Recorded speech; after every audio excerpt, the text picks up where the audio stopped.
In the world of gaming, the players mainly have two separate but equally desirable experiences. One is through computational devices, taking input through buttons, joysticks, and mice, and is displayed on a screen. The other is paper and cardboard, with dice, plastic pieces, and pencils on a table. We represent both. I'm Not Much 23. And I'm Chaos Assassin. And this is Gamersperience.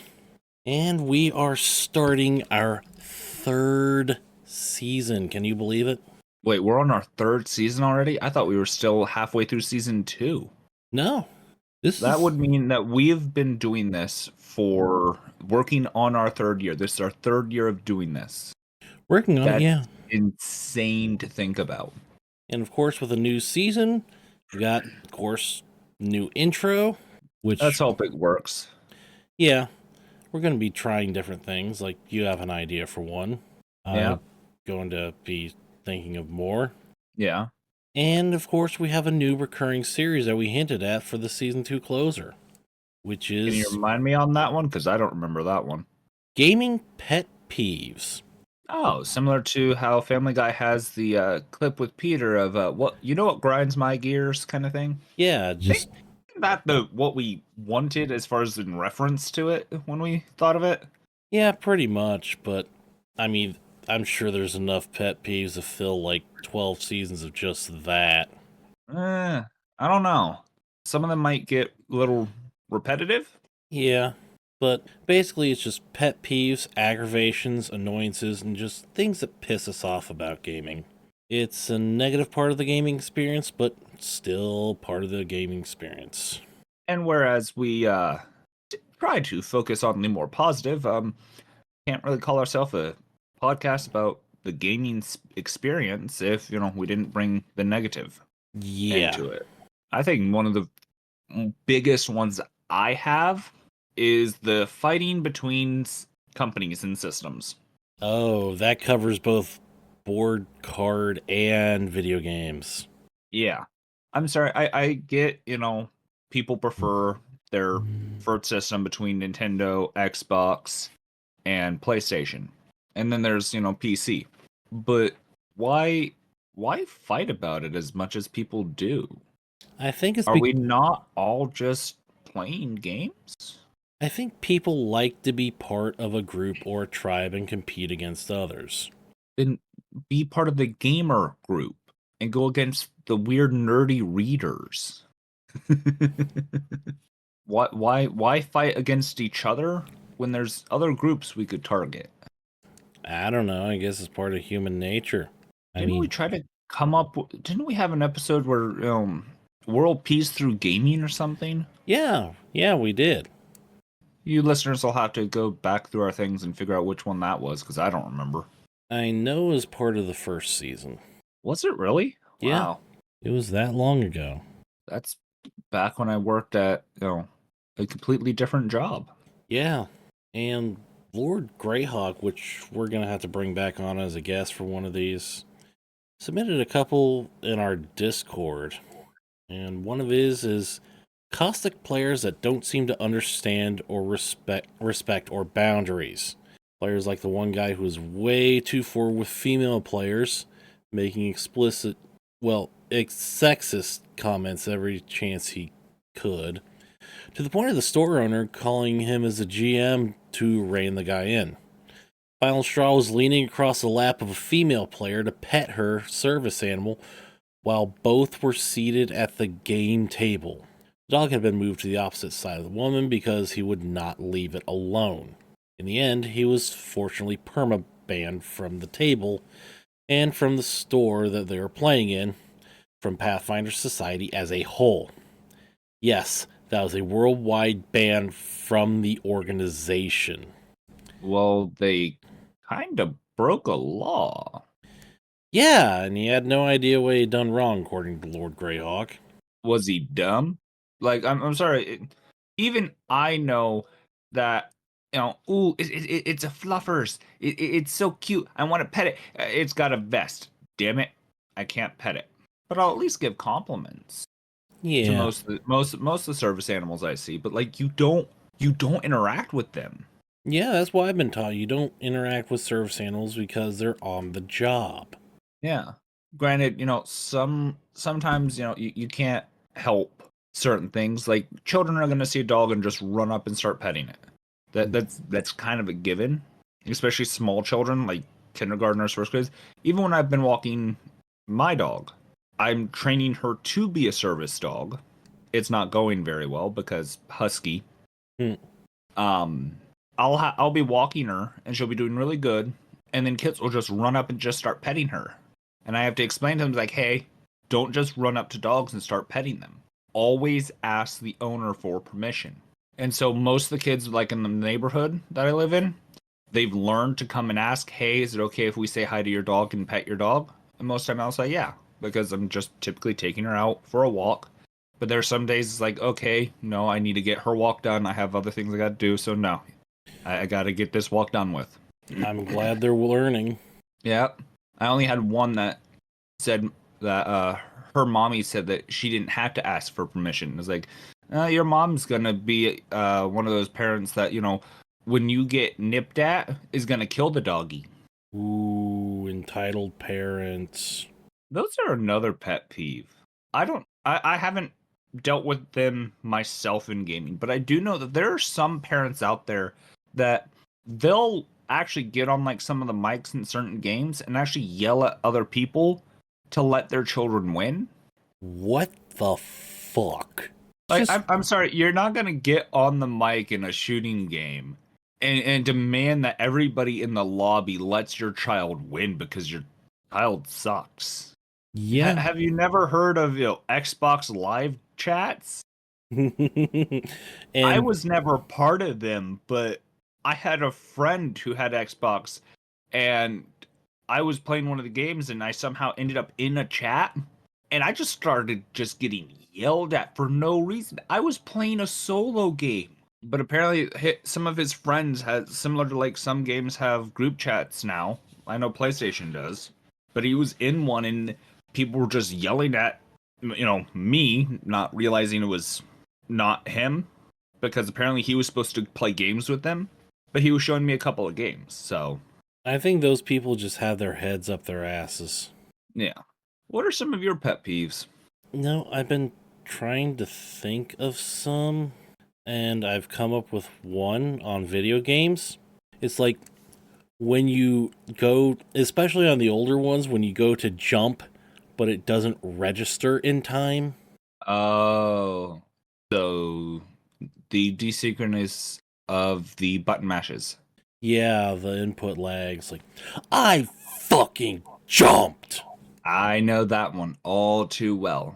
Or better ones, certain combat games like, hey, I hit the shield or the dodge button. I wonder what Dark Souls game that could be. I don't know what you're talking about. Definitely not Elden Ring. That's another thing. Some of the new difficulty curves in gaming, it's a higher curve, but like, why so high? I can hazard a guess on that one.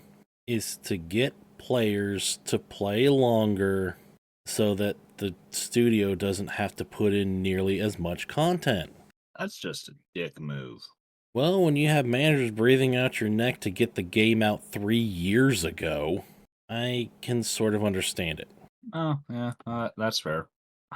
Other gaming peeves. I'd say the competitive aspect. Not necessarily the fact I'm against competitive play. I used to play competitive gaming. I'm more of the people who they play competitively that think it's okay to just play casually the same game. Like if you're a like world gamer, like go to like some of the world tournaments, you can't just hop into a casual game. Or how about the toxicity of some of these more competitive gamers? The toxicity in competitive gaming and just in certain gaming groups, like League of Legends is known for being one of the most toxic gaming communities. I understand why. I'm one of those gamers, apparently. Ooh. I'm trying to get back into it. I'm trying to stay calm in it because I do enjoy the game. It's just one of those things that just like, okay, what the fuck? Well, I just thought up of another peeve. Really? Paying full price for a triple A game only to be the studio's beta tester. Okay, there are very few games that you actually have to pay to get to beta testing. I used to do beta testing. No, I mean, it's a full release, but it's so buggy, it's really an open beta.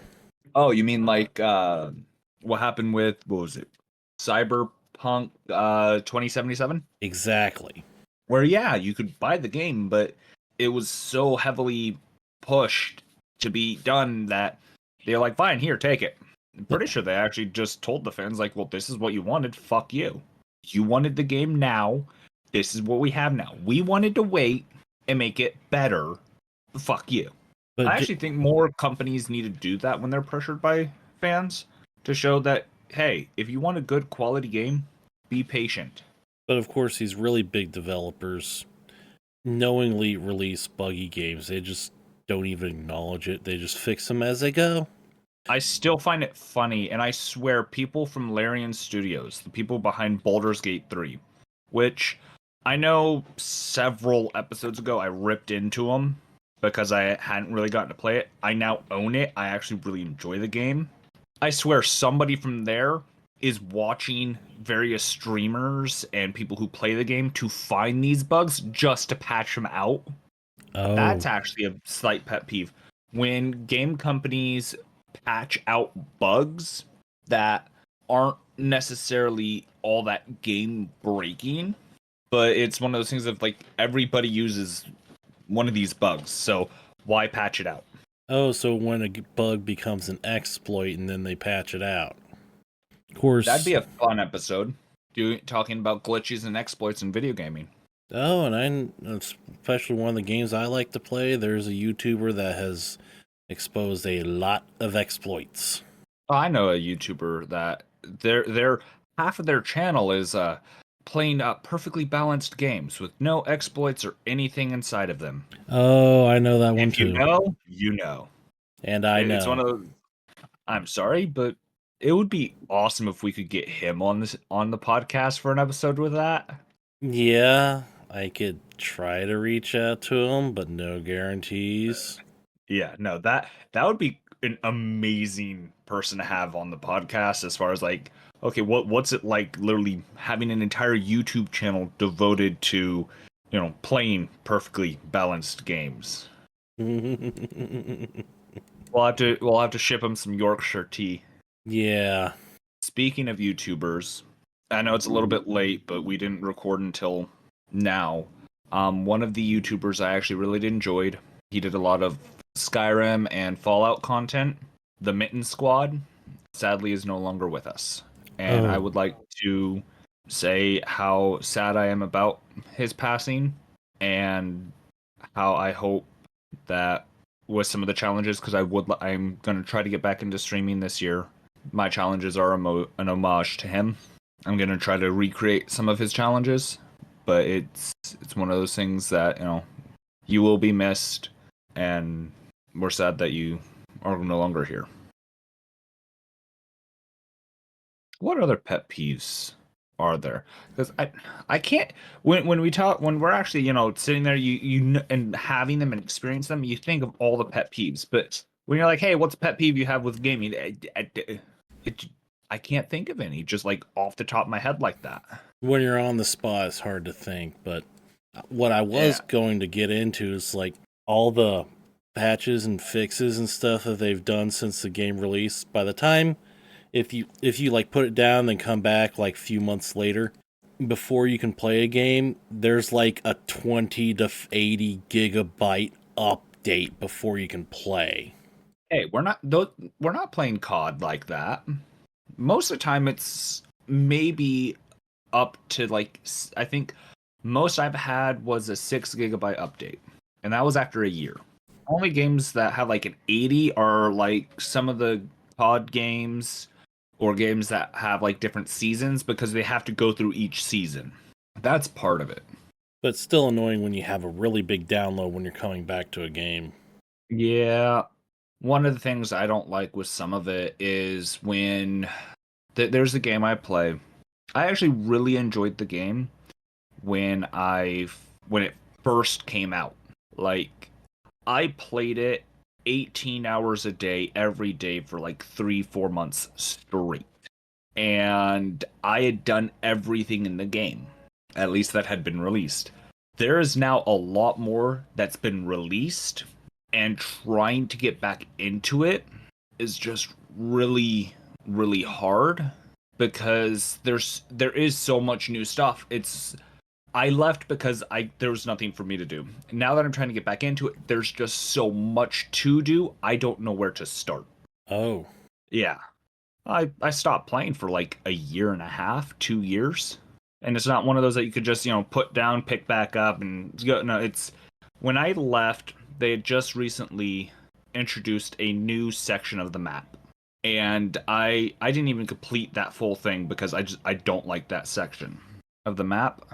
And now there's like 4 different areas altogether that I have to try to unlock. None of my people are strong enough to even go into those areas. And so I have to sit there, get myself strong enough to go to where I can get to those areas. And it's just really hard to do because I haven't played in 2 years. I've got some friends of mine who are helping me get my stuff back up so I don't have to sit there and do it because I don't like tedious tasks like that. So they're helping me by doing like certain things for me, which I appreciate. But it's one of those things that's like, okay, I've got to get back into it and play it again. But it's not easy. one of the things that really pisses me off, especially about like mobile games, is how there's so many updates that it just starts to stack up and take up so much storage in your phone that you Um, have to uninstall and reinstall just because of that update bloat. yeah.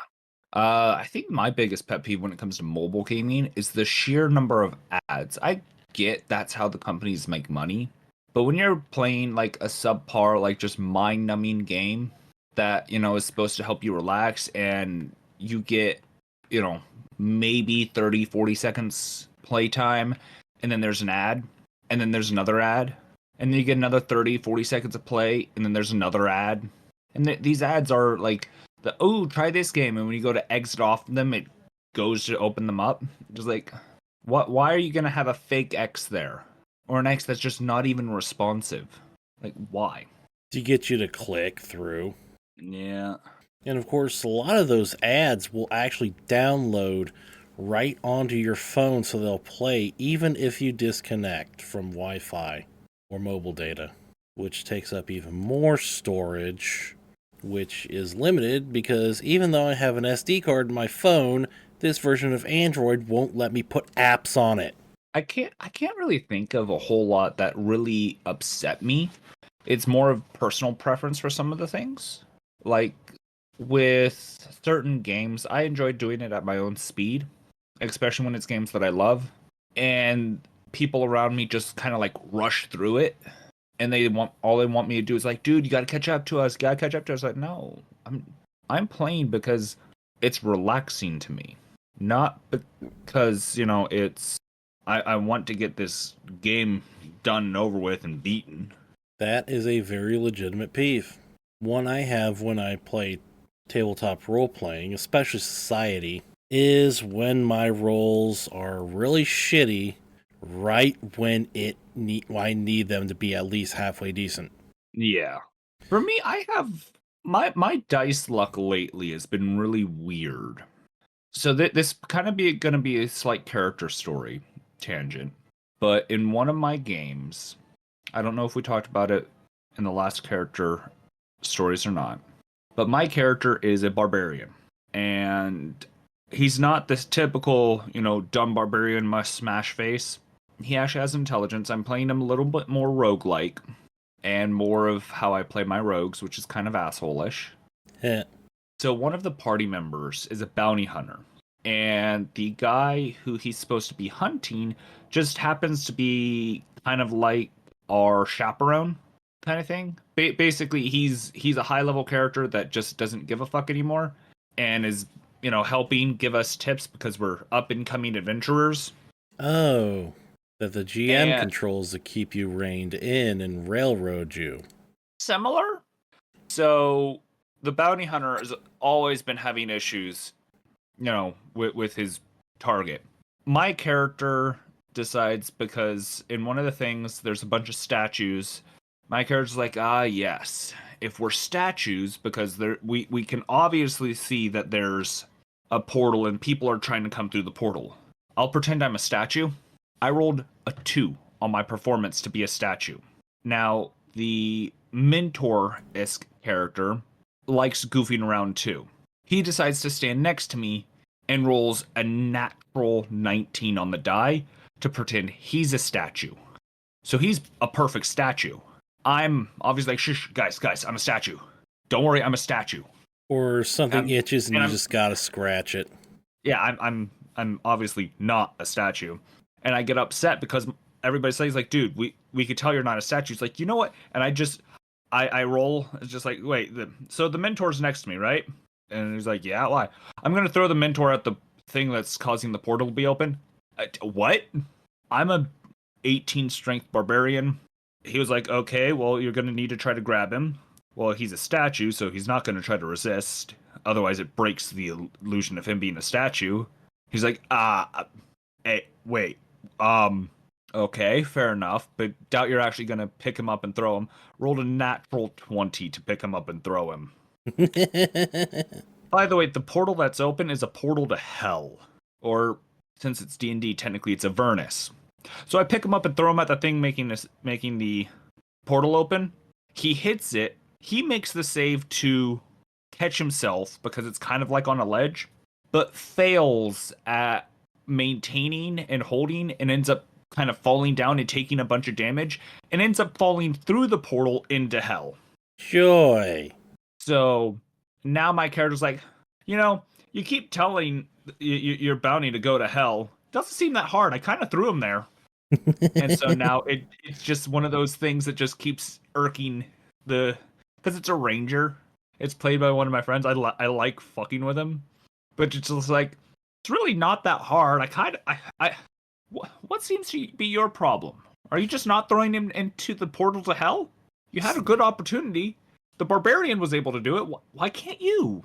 And so it just, and he failed all of his saves. He couldn't roll higher than a 4. He needed a 5 or better on the die to make all of the DC saves he had set. He failed all of them.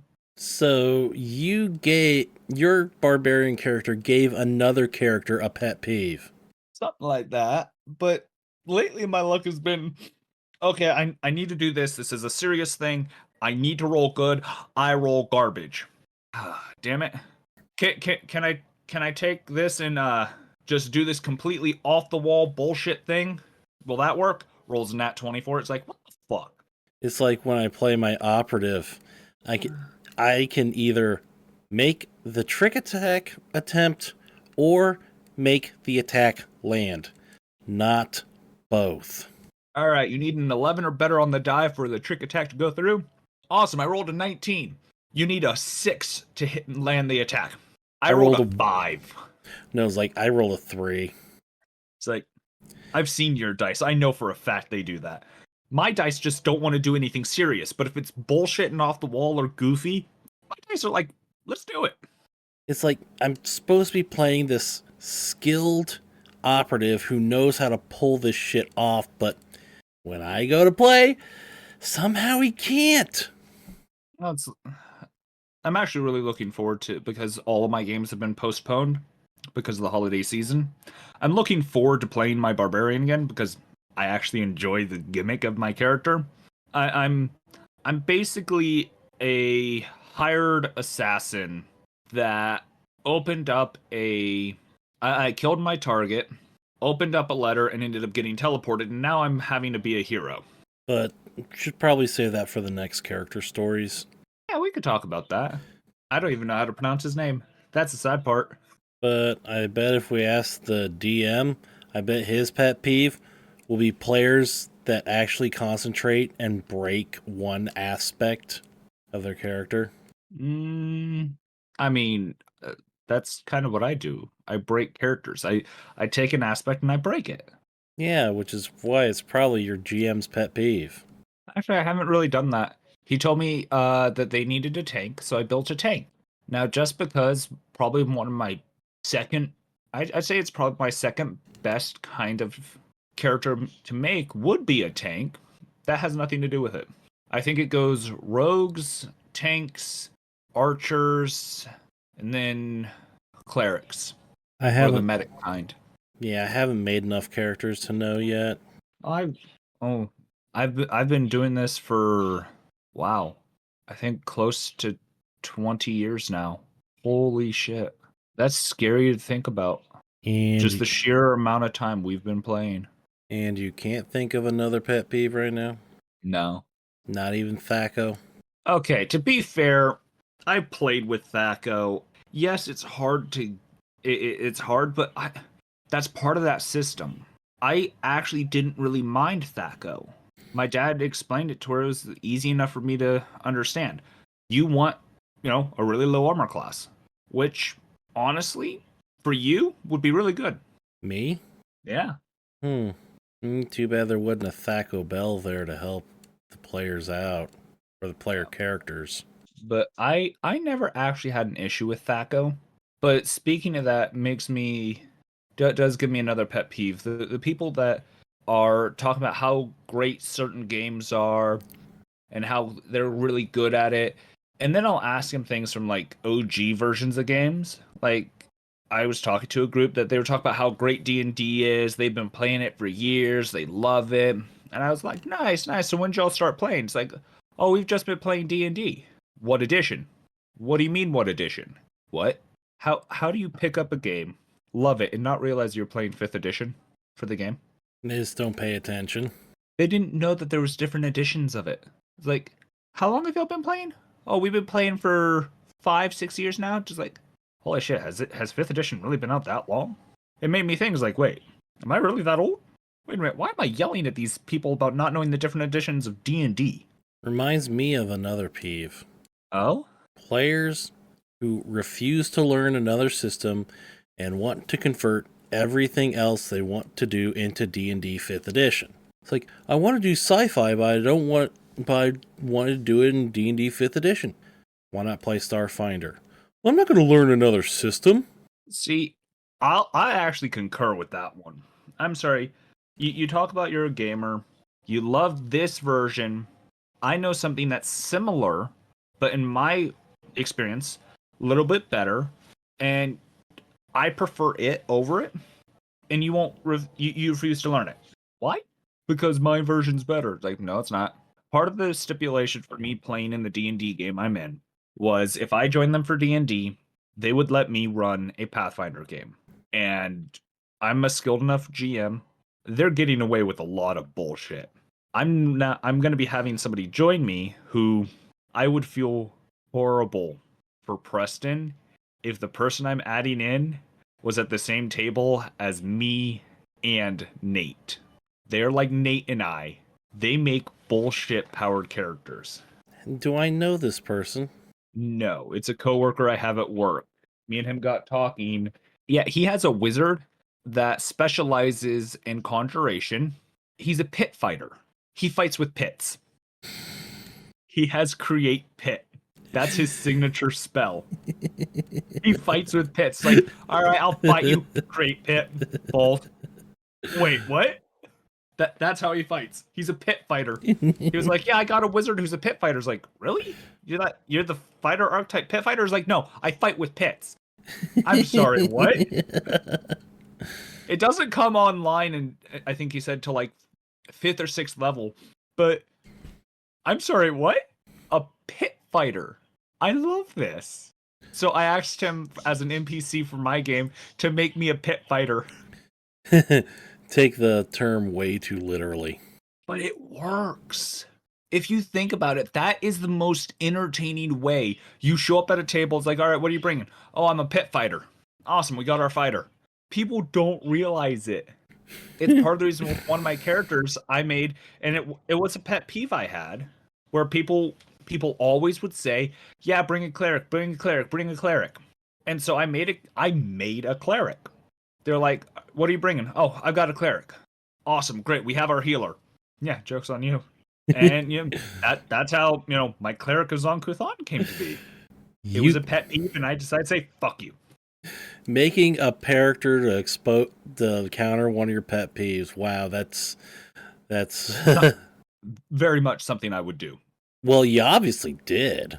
Uh, it's one of those things that, and now people will now say, "Hey, can you bring a medic or a healer?" It's like, why not just a cleric? They're like, we would like a medic, not a cleric, because everybody's learned. I have multiple clerics. Some heal, some don't. Some charge you, some don't heal you unless you agree to be pacifist. Really? I have a cleric of Irori that only ever does non-lethal damage, will always try and convince people, because he's really good at diplomacy, he will always try to convince people to change their ways. He's a pacifist. And they'll change their ways for the next 5 minutes. So yeah, he doesn't care. They agreed to be good, and he will do everything in his power. If you try to attack them, you've lost the ability to be healed. Fuck you. They agreed to be good and let us by, and you attacked them. I don't care that they're an anti-paladin and lied to me. Just because they're against you does not mean you have the right to attack them. I asked if they would be nice and change their ways. They said yes. That's good enough for me. I just like the brightest tool in the shed, but still. What are some of your pet peeves when it comes to like character creation like that? Because I know you would have to have at least one. I don't think I've created enough characters to have any. Really? I think it's not exactly a pet peeve. It is, but it isn't. One of the things I enjoy most about like your characters, all of your characters are kind of intertwined and have a good backstory. It's a very developed character. Then there are people out here, oh, I have a barbarian, he smashes face. Well, what's his favorite drink? Alcohol. What kind? Why? What's his ambitions? The people that make characters but don't have backstory. So you don't like when people make flat one-dimensional characters. And I can't make characters that easily because I invest so much into them. I mean, I'll admit I have some characters that are fairly one-dimensional, but some of my most entertaining and favorite characters to play are my 2 to 4-dimensional characters. Like Toto, by far probably one of the most complex characters I have. If anybody knows anything about Lone Ranger and what happens with Tonto, Toto, you get the gist. So, Paranoid Bird, and the things he's gone through have just helped him. Giving himself a god complex. If you would like to know how he got a complex, I'm pretty sure it's in one of our character stories. Might be. But I'm sure I told the story of that. I don't know. Maybe not. Maybe we can tell. You can tell it again. But I mean, I've started with one-dimensional characters, but as I started playing them, I start fleshing them out.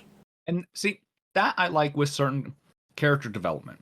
People say you can't have character development in tabletop, and it's really hard to say, no, it's not. I had one of my characters would always be near the front line. He's an archer. I know I've told plenty of stories of Robin, but he got tired of the casters not knowing what spells were being thrown at us. There was an explosion of fire. What was that, cleric? What was that, wizard? What was that, sorcerer? What the fuck do y'all not know? You know what, screw this. Took a level dip of wizard, so he went through the time and invested, okay, teach me more about magic. And he learned things about magic. He realized that people around him couldn't always tell him the info of the creatures.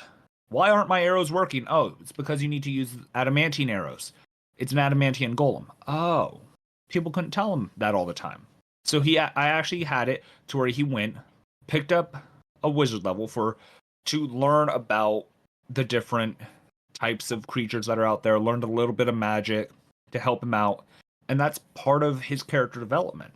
There are things you could do with your characters that can make them go from one-dimensional to two-dimensional.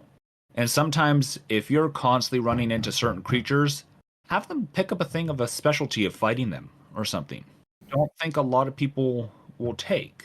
I mean, the first character I ever made was a cleric because Well, a healing cleric more specifically, not a cleric of Zonkuthon. I think But I'm the only one that actually has a follower of Zonkuthon. but recently, she actually took a 2-level dip into Brawler to learn to defend herself finally. Oh, that's good. Because as you know, Pathfinder First Edition, it is really hard to make a combat capable cleric, especially in society. Yes and no. I mean, it's doable, but You have to put you effort into it.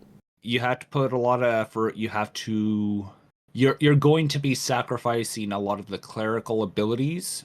So for instance, if you actually really wanted to do it, you probably wouldn't have that high of a charisma. So you're not going to get a lot of channels, but you are going to necessarily want a somewhat higher wisdom due to Clerics are wisdom-based casters. yeah. So and you're going to want self-buffing spells. So you're going to want things that help you in combat. Things like enlarge person, bull strength, things like that. You're not going to be nearly anywhere comparative to a, fighter or barbarian, ranger, like any of those, but you'll be able to hold your own. Yeah, but I kidded this one out to be a healer because, again, the party needed one, and one's always useful. Yeah, in a scrap. Hey, that'll work. And if you end up having to put all your weapons away, because there are parts in society that you can't enter this part of town without putting all your weapons away. You're part brawler. You have your fist. Brawlers have improved unarmed strike from level 1. It's part of being a brawler.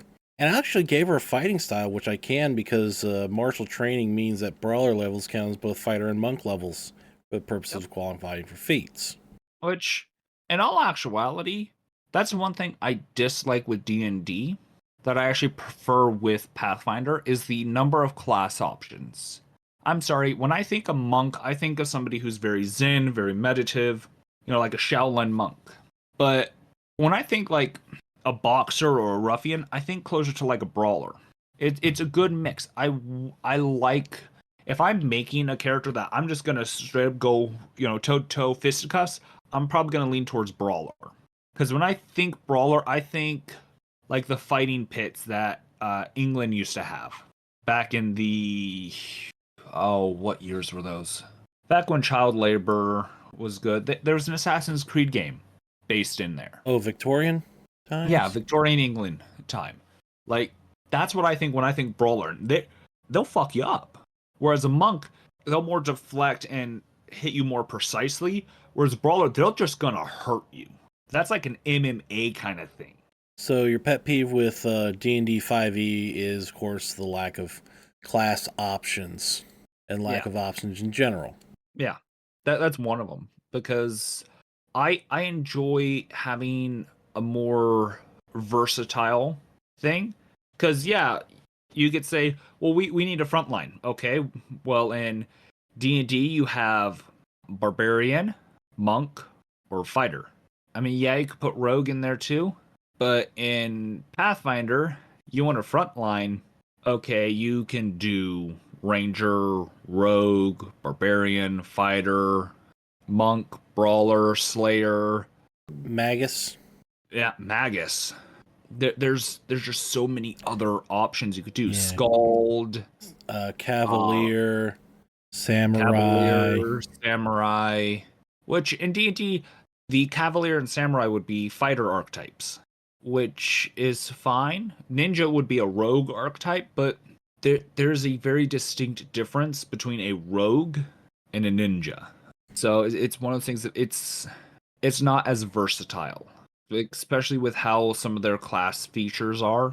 You don't get nearly the versatility that you can in Pathfinder. Well, we started off not being able to think of many peeves or things that piss us off, and All it took was me going on a slight tangent, and then we came up with others. Like every episode we have, just give it time. I'll go on a tangent. yeah. So I think we need to make a correction that what you said during the home games versus organized play, that you cannot play society at home. Actually, yes, you can. Well, I mean, you always could. Just it's not as it's hard to describe. I prefer more of a home game if I'm going to be doing some of those things, but I do like the rules with society. They're very decent rules. It's Yeah, basically just more stricter rules than what most GMs have, because a lot of GMs and DMs, they don't allow drow in certain campaigns. They don't allow this, they don't allow that. So there's always restrictions, but I think at least in some home games, it'd be better to not necessarily have those restrictions. Just as a personal preference. but you stated during that episode that organized play must be played in a public location, which Technically, yes. Technically, for it to be considered organized play, it has to be in a public setting as part of the rules for it. You can have society games at home, but you need like a actual venture code. Part of the reason that Preston and Shelley do it is because they do more direct games at their home, which you just have to apply for it. okay, yeah, Lord Greyhawk just pointed that out that we should make that correction. And if you have your own gaming pet peeves or things that piss you off about gaming that you would like to tell us about, you can send us a direct message on X, formerly known as Twitter, at Gamersperience, or send us an email at gamersperience@gmail.com. Also, if you don't have any pet peeves, if you have character stories, you can also message us or email us on both of those, as well as give us feedback on our new intro that we are trying. We're going to try a few others. Or if, I liked it. I think it can work, but let us know. yeah, I'll be trying a Uh, few more. Or if you have any other questions or comments or concerns or whatever. Not only that, I believe via most of the stuff we have our Discord link, or did that expire on us again? I set it to never expire. I'll check it again. It's on our pinned tweet or Yeah. X post. And if you have any friends or anything that you think would enjoy this podcast, or think that, hey, I know you got some character stories, here's a podcast, let your friends know. That's best we can do as far as trying to make our podcast grow. We're hoping at least to grow a little bit this coming season. And to make a podcast that you enjoy listening to. So please tell us how we can do that. Yeah. And with that, I'm Not Much 23. And I'm Chaos Assassin.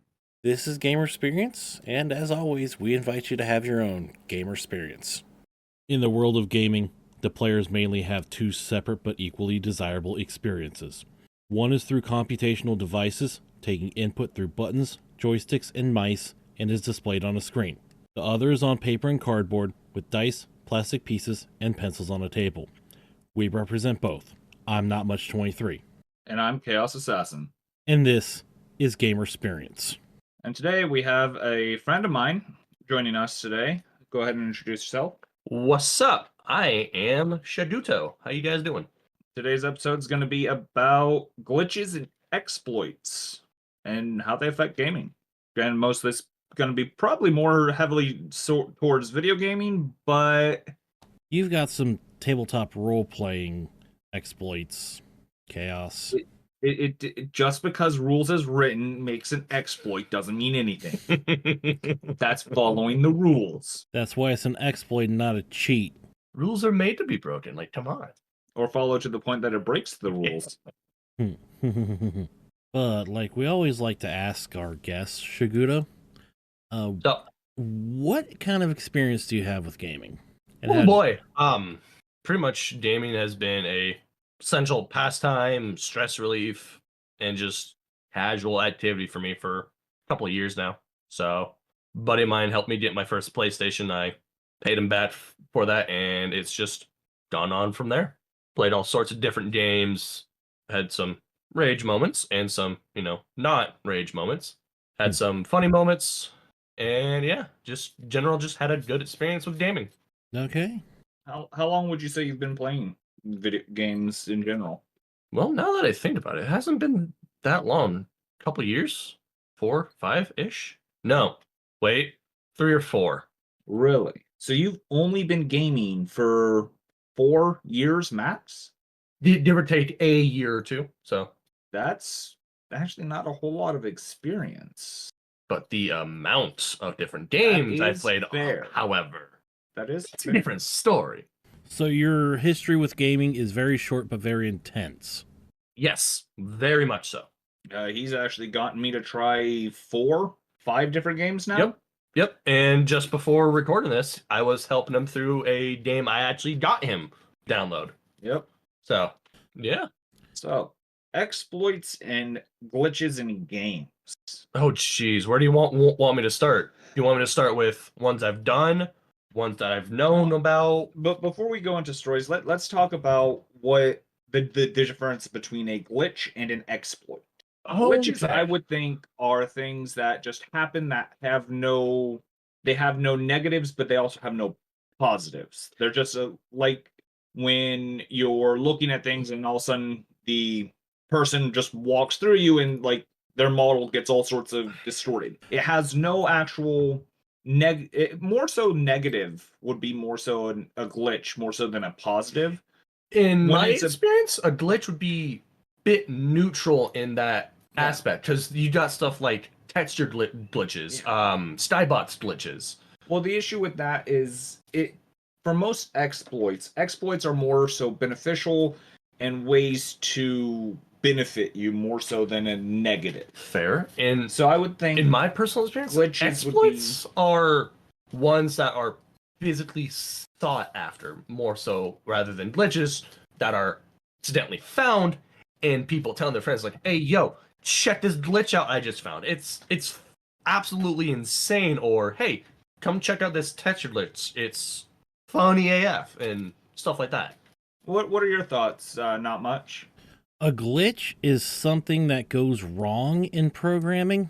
It can be positive or it can be negative or it can be neutral because I know screen wrap glitches, especially in speed running like 16-bit games. But That's fair. Oh yeah, fair.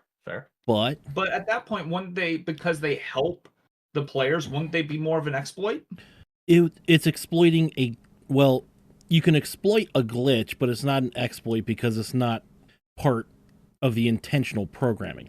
That is very true. Yes. Fair enough. Exploits are taking advantage of certain game mechanics.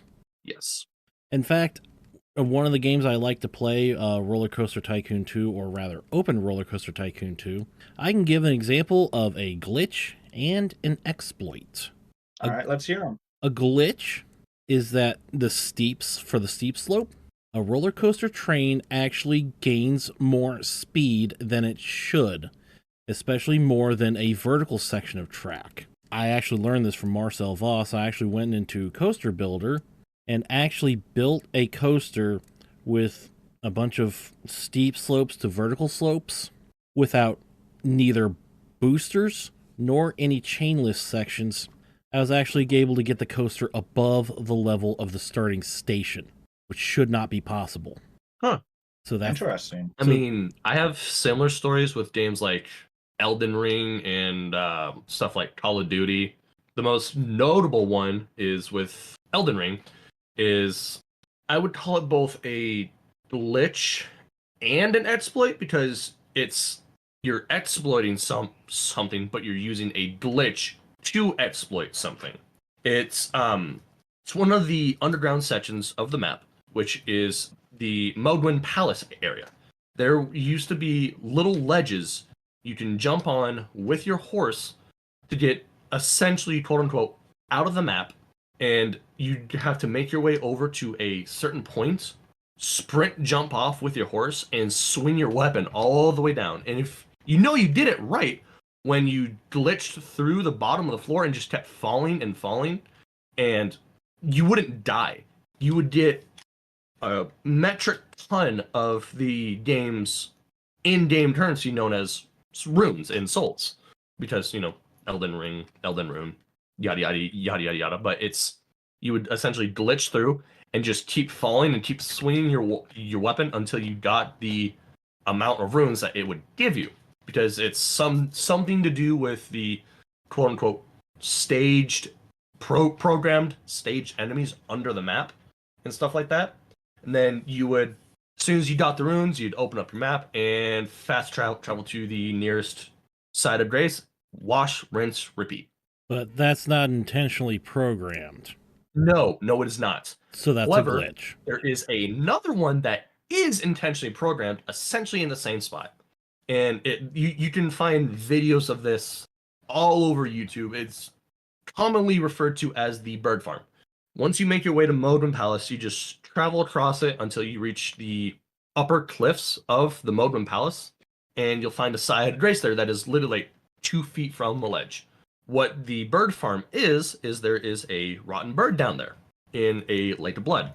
And what you do is you rest at the side of grace, and you would take a bow, walk over to the ledge, shoot the bird with a bow, and the bird will run off the edge.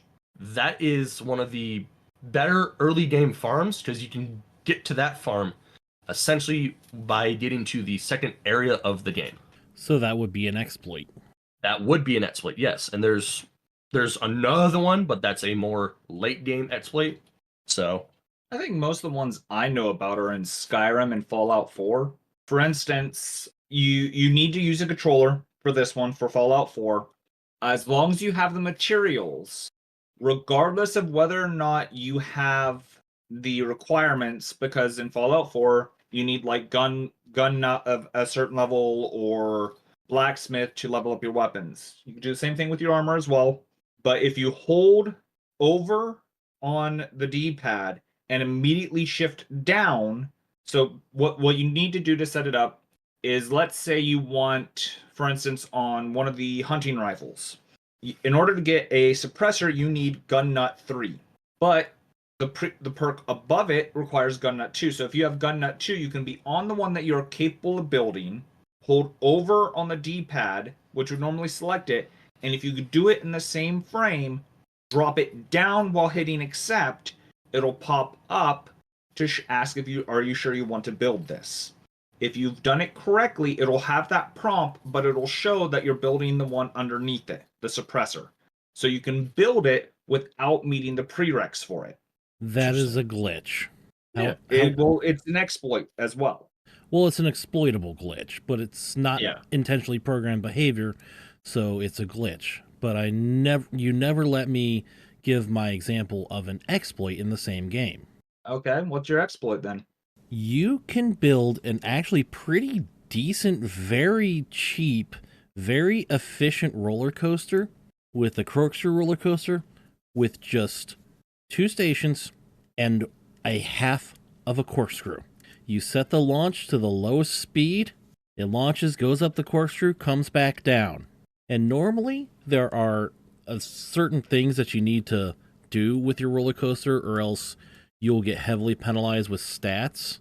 But one thing with the corkscrew and some other coaster types is a lot of those are ignored if you have at least one inversion. That is intentionally programmed behavior, and therefore it is an exploit rather than a glitch. Another one I know of, it's happened to me, but it's, and of course, the most balanced game out there, if you ask certain YouTubers, Skyrim. No glitches or exploits whatsoever. So during everybody's favorite quest of, a new hand has touched the beacon, at either point where the person, I forget what her name is, when doing the mission, at any point when they basically lift you all the way up into the sky, it can turn off the fall damage protection. Ooh. When they drop you. And because 9 times out of 10, it will autosave right when they lift you up, you are stuck in a loop. As you are unable to open up your menu during that, because it's technically a cutscene, but because you're stuck in a cutscene and you don't have fall protection, you literally will just sit there falling to your death. And once that glitch gets put in, even if you go back a save to before you did that, it will always be in it. Damn. It's patched in one of the mods. Well, that's good at least. But it's like a 1 in 100 kind of chance.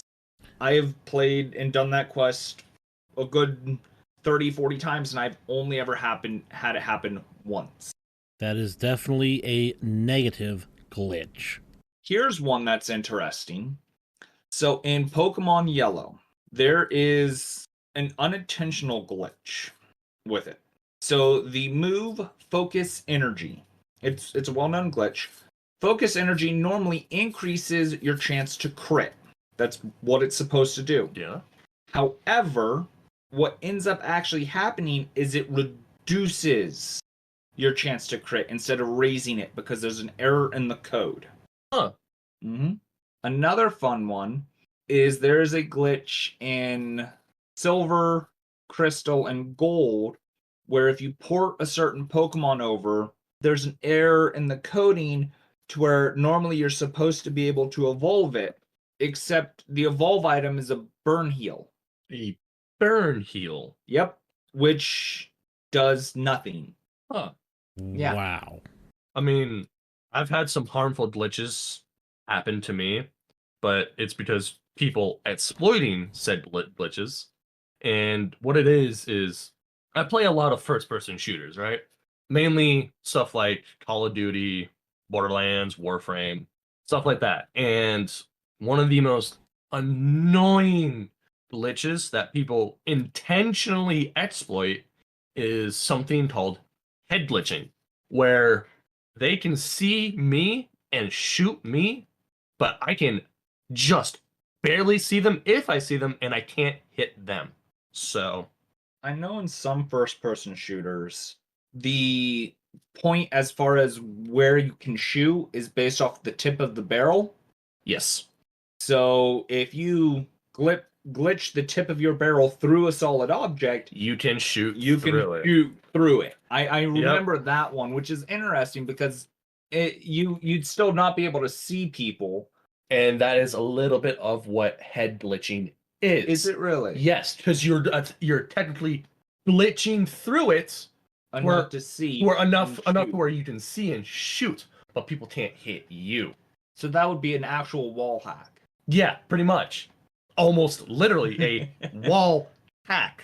Speaking of wall hacks, there's one in Skyrim. Oh yeah, the one where And- you shove a bowl through the wall Well, to that's get under the map. it's either a plate or a platter. And you can Oh, do it yeah, to yeah, yeah, almost any door or wall. However, whether or not you want to, well, some have less desirable things. But no, there's one that if you stand in the right spot, you just drop through the map. Yeah, I've heard I've In heard of Whiterun, that one. if you first enter Whiterun, you take a left to go up the stairs. You follow the path until you have the 4 houses, and you're looking at the tree. You get the house on the right. You walk up to the window, and you can. There's a plant blocking it, the window. But if you walk in between the house and the plant, you'll just drop through the map. You can then walk all the way around, go outside the gate, walk all around Whiterun, jump up on some rocks and everything, get back into Whiterun, have a secret chest underneath the companion's blacksmith that you can loot for his items. Yep. And then from there, you can just walk. I heard Straight. something that they ended up patching that to where the chest didn't give you anything. So they patch it to the point that the chests don't show as easily. Okay. But most of those are the ones that, for instance, the one in Solitude, you can literally crouch, walk around the floor where the Khajiit traders are, and you can grab items from their chests. They Khajiit is patch innocent. those have been patched, but not. Okay. They're just harder to do as they dropped them lower. Okay. So it's actually easier to get the blacksmith one. Okay. Back to Call of Duty. There's a YouTuber that I like to watch called No Game on YouTube. And Really? he A YouTuber on YouTube? shush you. And he does a lot of glitch activities. As in, one of his more popular series is called Finding No Game. Lo and behold, a full lobby of players, queue in, him versus them, and it's either Finding No Game or Glitch Hide and Seek, where either A, No Game himself gets into a glitch spot and hides there, and all the other players have to use their knowledge of glitches and the maps and sites to find him and melee him, which is how they win, or the hide and seek, which is the exact opposite of that. The players that he brings into this lobby all hide in glitch spots or, hard to reach areas or just try to blend in. And he himself has to go around finding them and meleeing them.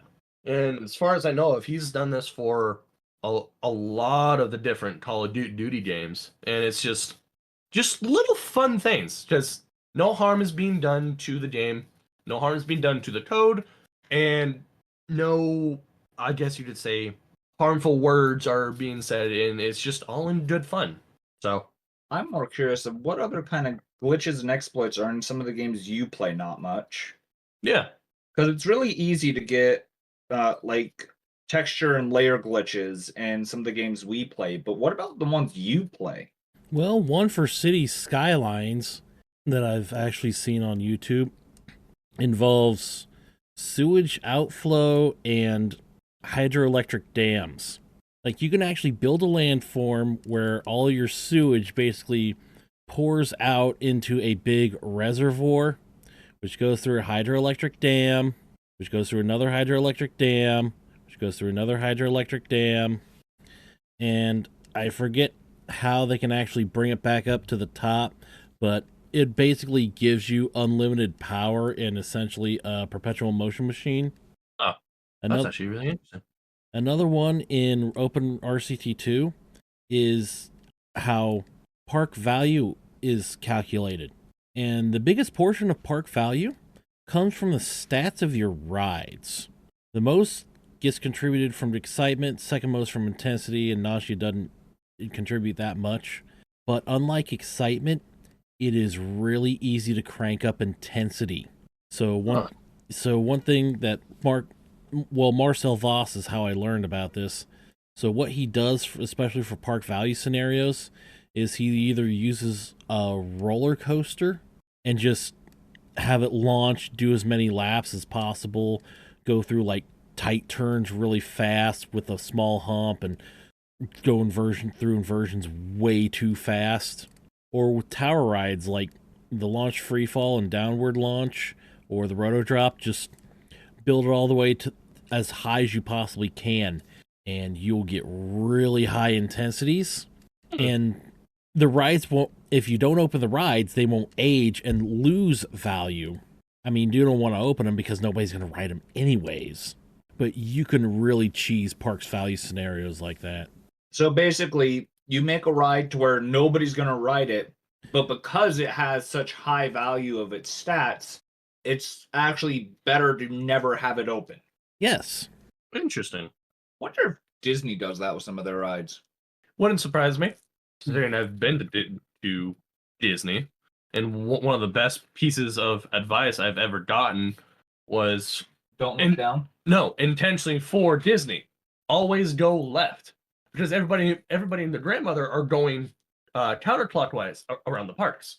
So all the rides and attractions to the right of when you enter the park are going to be busiest. You can barely walk. Lines are going to be hour and a half plus long. However, if you go left, you hit some of the better rides first, some of the lesser ridden ones. So lines are going to be a lot by shorter. the time people get to those rides, they're They're already tired. Gone for the day. Exactly. Always go left. And that rule has worked out for me in places like Yellowstone as well. Because the part of Yellowstone that was the essential quote unquote mud flaps was a loop as well. Going left, we saw the better part of said loop first. So actually doesn't really work in Disney anymore, the way Disney has things set up. yeah, true. I haven't been since, Jesus, last time I was there was my freshman year of high school. However, So not that long ago. 2016. Like I said, not that long ago. Hey, shush, old man. However, the real question is, how do these glitches and exploits affect the gaming experience? Well, I know with some of the ones I've done, some of them are kind of mandatory to actually get ahead, because normally you can't get like the one I brought up in Fallout. You can't get that until like later in your 20s as far as level goes, where you can get a hunting rifle fairly early on. I have done it. I've tried to do a speed run of getting from the vault to where the hunting rifle is, and I've done it fairly consistently. It's one of the first guns I pick up because it does such good damage, and 90% of my characters in Fallout end up being snipers. That's saying something there, buddy. No idea what you're talking about. Yeah. I bet you don't. But the suppressors are really helpful. In Skyrim, there's some that they just break the game. For instance, the restoration alteration glitch, where you unequip your items, make a potion, re-equip your items, drink the potion, and you basically kind of do that as a rinse and repeat, and it'll end up getting to the point that you'll have negative numbers for your potion, so you'll drink it, go and blacksmith a weapon, and then enchant it, and you're doing millions upon millions of damage. Yeah, I've seen people do that. And it's really easy to pull off. I have done it once just to see if I could, but I didn't go overboard with it. But I immediately went back a save file because I used too many of my resources. Yeah, it's like I've seen people do stuff like that for like 10 minutes and enchant a fort where it went from like 4 damage to having 10 damage numbers that have 13 digits. And Yeah. I'm just like, Yeah. what? Why? Why would you do this? Because they want to run up and one tap everything. Yeah. And as for some of the ones that I've talked about, yes, the head glitching in Call of Duty, it is absolutely annoying, and it just takes away from the experience of playing Call of Duty. So by that, However, the ones that I've mentioned in Elden Ring, the one where you jump off the edge, gain a metric ton of runes, that just takes too long to set up. It's a pain in the ass to actually get to the spot, but stuff like the bird rune farm and the frog one right next to it with the sacred relic sword, those are just farms. They're things people have found out to make the game the everyday grind of leveling up in Elden Ring go by just a little bit faster. So PvP wise, or games that you go Player against versus player. the glitches and exploits would be a negative. Sometimes yes. Whereas Sometimes solo things that are more PvE, like Skyrim, Elden Ring, it'd be more of a benefit. Yes and no, because there are some glitches in PvP that are just absolutely hilarious. Because there's a guy going around who his whole shtick is quote unquote making cursed guns. As in, he goes into like Modern Warfare or Call of Duty, goes into the gun edit, right? And just randomizes all these attachments. And sometimes the guns look absolutely horrendous, but are a absolute laser beam. So like a Gatling gun with a sniper scope. Pretty much. Or How does that work? Right? Like seriously. Or get this though, right? He'll put certain attachments on that'll make half of the gun disappear. And make you fire almost inverted, kind of like this. His hands will literally glitch out and go something like this. Upside down? Yeah, like twist around 2 or 3 times, fire and go like this and fire the gun upside down. And he includes actual video of him playing matches with these guns, and the kill voices, the after match lobbies are all just like, yo, what is this guy doing? What is his gun? There was one he did that was, I want to say dual pistols or something like that. Was he firing like Invisible guns? Oh shit! Both of them were invisible, so people just thought he was sitting there firing like this, just like, and they were like, "Yo, why are his guns invisible?" Don't they know he had finger guns? Pew pew. Exactly. But it's just like some of the stuff that he creates, it's absolutely harmless, but it's glitches and stuff like that that make the game that would sometimes, make you want to bash your head through a concrete wall, that much more enjoyable and that much more hilarious to play and watch. Because you go into some of those matches and you get killed by this guy and you're like, hey, what did I just dive to? I died to a shotgun that, has the back half of it missing, a floating sniper scope, and I get hit with a 12-gauge slug. What? I'm sitting here watching these videos. Now I'm just getting to imagine playing that game and dying, seeing the kill feed, somebody just going pew pew pew pew pew with finger guns, Literally, because the guns are invisible. What the fuck? Like, looks like he's using akimbo pistols. Has his arms outstretched to that distance, and it's just like Invincible. Literally. That's hilarious. Yeah. I do know that there are some games that they actually break the game and do make it no fun. Oh yeah. For instance, one of the games I play, League of Legends, it got patched. Oh Jesus. But there was a glitch that if you had a certain character, it gets a bonus for each time it upgrades somebody's item. So what your teammate would do, it was a 2v2v2v2. Jesus. That just sounds like a headache. Oh my. It's 4 teams, 2 people each. But what the person would do is they'd sit there and buy the item, undo, buy, undo, buy, undo, buy, undo, buy, undo, buy. And it would I know where this is going. It would proc the bonus, and it would stack to the point that they would do that somewhat later in the game. And you'd show up, look at the enemy, and all you see is a black health bar. Because he has so much health that all of the black ticks to show you each 100 or 1,000 health he has literally mushed together. And block out the health bar. There was a video I watched by some of the YouTubers I watch. They did the glitch just to bring light to it because people are seeing it and being like, hey, what the hell is this? They want to see them do it. And the dude had well over 70,000 health.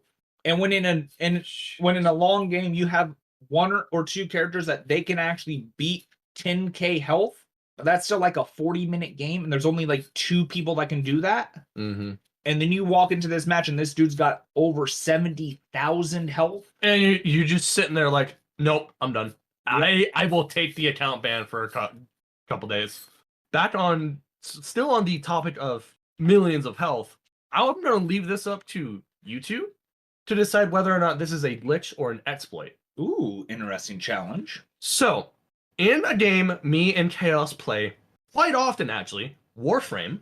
Oh god. My friends before I continue, I should say that the main frame that we are going to be talking about is Inaros or Inaros Prime, the quote-unquote upgraded version of them.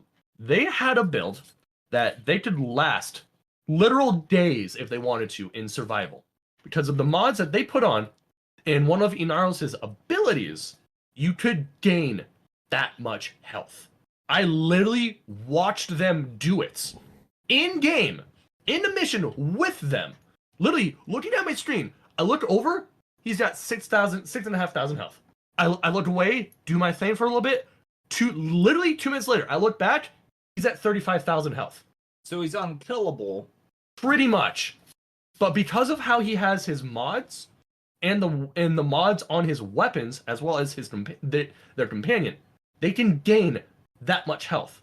I think the record that my friends have reached was 67,000 health. If you're using intentionally programmed mechanics to do that, to me that would be an exploit. All right. Thing is, most of those things aren't designed like that. Of course, but that's one of those things of, while yes, similar to rules as written kind of thing with Pathfinder and stuff. While yes, technically rules as written, there is no passive perception in Pathfinder, even though that would mean that you're never actually just looking around, kind of thing. So I'm glad they changed it. But the purpose of the things, especially in Warframe, are to stack and stuff. However, there are some things that they're coded to work one way, but because of how it's coded, it works a different way. Yeah, instance- because of how it's coded, it can work one way or a completely different way. For instance, let's say your gun has a status chance. So you do 100 damage with the gun, and the status chance does 50. However, if you have a one of the damage multipliers of, oh, hey, it looks at this and does 10% more damage to a specific faction, that 100 damage is now 110. But because of that, now that damage of the status is 55 because it's 50% of the damage. Well, the issue is now that status damage looks at that as like, oh, we have a multiplier for a certain faction. So now that's going to go up to 62.5. Yeah, and of course, I will say this. It's not though. supposed to do that, Yeah, but it does. Exactly. It double dips into that, basically. I will say this though. This build of theirs, they came up with it back when you could still have stuff like Fury and Berserker's Fury on the same weapon. So it did get patched out because I was like, Probably. Oh, I don't know. I don't remember exactly what the build is. I'm pretty I sure. want to know about this now. I will have to whenever me, you, and them are playing it. I'll have to ask them to see if they still have the Inaros build. If it still works. If it still works, yeah. So, do the glitches and exploits in the games you play not much? How do they affect your game? Well, in my case, I think they enhance it. I'm gonna have to agree with that one. Oh, it's like for most single player games, I think glitches and exploits would more exploits would enhance. Glitches could go either way. Exactly. Like in PvP, I think it could go heavily either way. I think honestly, it'd be more of a hindrance, depending on what it'd be more of an annoyance. Hindrance or annoyance, depending on what it is. Exactly. If it's one that's common and everybody's doing it, like if you do a certain combination, you increase your speed by 50%, and everybody ends up doing that or something, then yeah, I could see that where, okay, if you're not doing it, yeah, it's a hindrance, but it's one of those things that moving around, especially in Call of Duty and stuff, moving around at higher speeds means you can reposition easier. So it's one of those... moving around at higher speeds in Call of Duty could also be a disadvantage because you could mean to go and slide cancel and drop into a certain point, but because of that added speed bonus, you could overshoot it, hit a wall, someone could see that and just snipe you. Being that, I have built sniper shotguns in Call of Duty. yes, let's add a sniper scope to the shotgun. It's now a sniper shotgun. I have, sniped. That's not how shotgun shells work. I have sniped people at 170 yards with explosive slugs. I want to see you do that on the firing range. The firing range, you know that third target? No, because I never played games. In Call of Duty, Modern Warfare, right? You have actual firing range? Yes, to test out your weapons. You can even add 1, 2, or 3 plates to your firing dummies. There is the far right side is for snipers, where you literally post up about here-ish. The middle is for just standing. The far left is for stuff like pistols. But you have one that's a bit closer, one that's a medium range, and one that's a far range. I can one-tap the far range with my sniper shotgun builds. That's not how those things work. I'm aware, but it's fun. Because when people see that they got sniped from across the map with a shotgun. I'm sorry, I can't see anybody actually being happy in an actual match. Like, I got sniped by a shotgun. Shotguns are close range, dumbass. Oh, I see more people raging on that. They'll be paused for a couple of seconds and then say, you know what? That's actually pretty sick. Screw you, but that was sick. Okay. That's how I imagine it. Also, to piss off some little kids in Call of Duty. That's beside the point. Okay, I actually have something to say. In Roller Coaster Tycoon 2, and especially expanded in Open RCT 2, you can make custom scenarios. Of course, among the community, there is a custom scenario notorious for its difficulty. It is called Quantum's Edge. I think I've actually heard of that one. And the thing is, it's so difficult. If you don't use exploits, I don't think you could beat it. Huh. So it's like a Dark Souls level of your game. Yeah, where You you're either get good, exploit, or you die. yeah, or Get rather good, your use part glitches and exploits, closes. or you fail. There's actually a glitch I know in Dark Souls that not a lot of people know about. So in Dark Souls 1, if you go back to the starting area where the tutorial boss is, there is a boss underneath. So, and if you walk across the ground where you fought the original boss, you'll fall in. So what you do is you need to have dung piles. You need like 10 to 12 of them. If you run in to that, fall down, and immediately run either to your left or to your right, there's a stack of gold that puts you above the limit. So you hit the ground, you run over, get on top of the gold, and the boss does not see you on the arena. Interesting. It'll still show the boss bar, health, and everything, but it glitches his AI.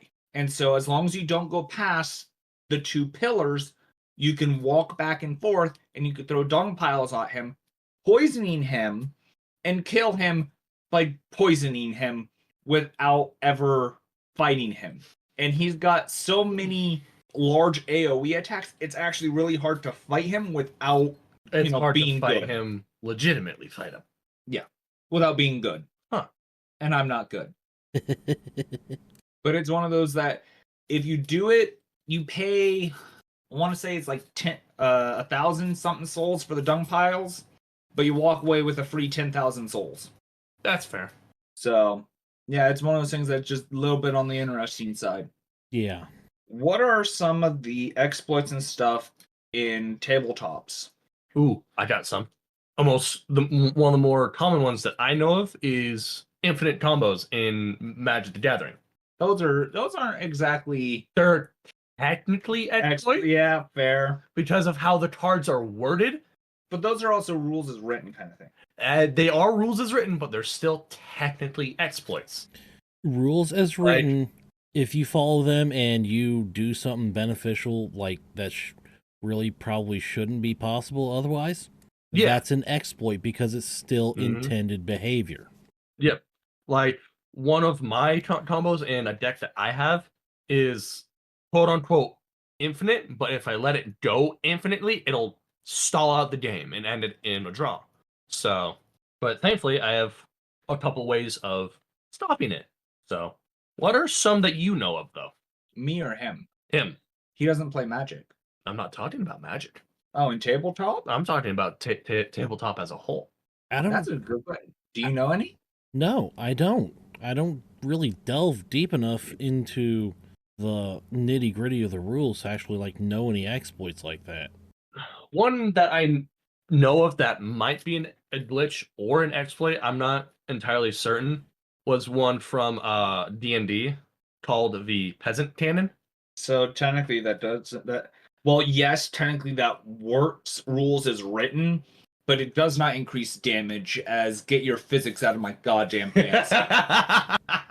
Exploit. Yeah. I've heard of actually yes, I have heard of the peasant railgun.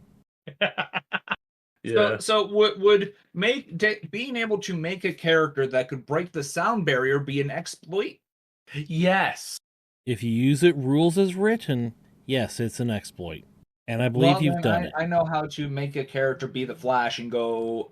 If it's a custom race in Pathfinder, we were able to go almost Mach 2. Jesus. We figured out how many feet you would need to go in a 6-second period for Mach 1. We were almost able to double it. We were off by 400 feet.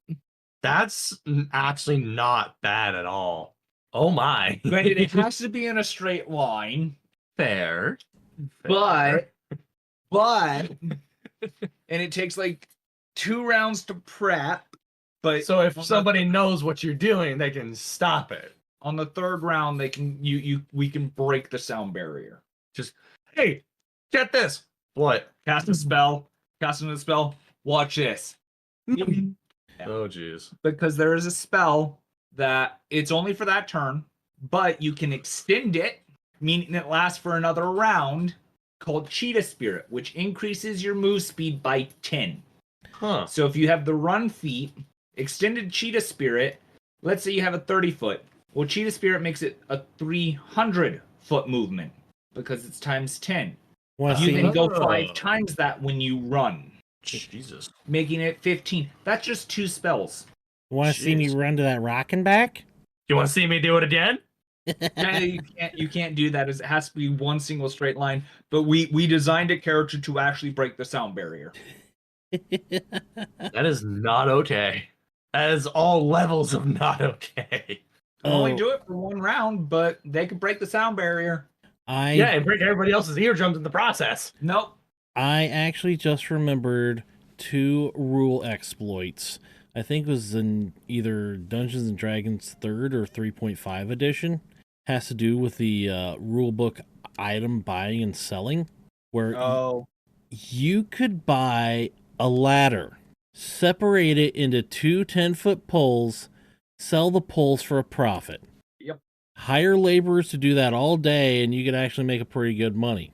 You buy a 20-foot ladder for like 10 gold, turn around, use any sort of woodcrafting skill, cut it into 4 10-foot poles, which sell for 3 gold apiece. Making a 2 gold profit. Oh my god. And Oh guess my what? god. Guess what? Hiring a laborer for a day's work of that, 1 gold. No. There's another one you could do if you have the right item. It's a little scummy, but there is an item. It's like a 500 gold item that every day it makes oil. Ah, yes. So you can pour it into a bottle and it stays when poured. So every day you make, I think it's like 4 things of oil. You can do 4 flasks of oil every day. Spend a week doing that. Like an in-game week or a IRL week? An in-game week. In-game week. Okay. That's 4 flasks of oil every single day. You can then turn around and sell the oil. Ah, yes. America would be proud. It's an infinite money glitch because rules is written. That's how that works. Yep. Of course, the thing with tabletop role-playing exploits is that unless you're playing like organized play, the GMs can just say no. Yeah. However, there are some things you can also do with that. Yep. So there are spells that make items appear of high worth. Yeah. Really low level spells, and they last 24 hours. So I see why he's called this scummy now. So you take a rusty weapon, you cast this spell on it, and makes it look like it is a really, really good item. Yeah. You sell it, get the large amount of gold. 24 hours later, It's no longer spell wears off. Yep. There's also a little known rule for, I want to say, all different kinds of tabletop games. Don't piss off the god. No. Rule 0. So that works with some, but not all. True. I know it works for Magic the Gathering. Yes. And Which for people who if don't... if everybody's okay with it, you can bend the rules, not go against banless. Same. That's more so in card games. True. That's what Rule 0 is if it is okay with the rest of the people at your table, you can do it. Like certain example of how me and Chaos have used Rule 0 before. One of his friends, we were all playing Magic, and one of his friends didn't realize he had a banned card in his deck. So we're all like, Rule 0? Rule 0? Rule 0 good? Yep, it's good. Rule 0 is good. And he kept the banned card in his deck. Yeah. So, classic instance of Rule 0. If it's okay with the rest of the table, you can do it. However, it's not going to fly in tournament play. Exactly. See, the thing is, they were okay with it until I played the card and it broke the game. But yeah, no, I completely forgot about that. Yep. Fast spawn. Huh. He had 1 or 2 in his deck that we were okay with. Most of us were, except for him. Well, this is him we're talking about. Oh yeah, it threatened his game plan. But enough about that. I think we've pretty much gone over like a lot of different types of exploits and glitches and how they affect the gaming experience. Yeah. Sounds good to me. Yeah. Yeah, so Me too. I'm, again, I don't think we really have any corrections except, well, expounding upon the last time where Chaos said that you cannot do home games in Pathfinder or, well, Paizo Organized Play. Yes, you can. You can get an event code for it. Lord Greyhawk just wanted me again point that out.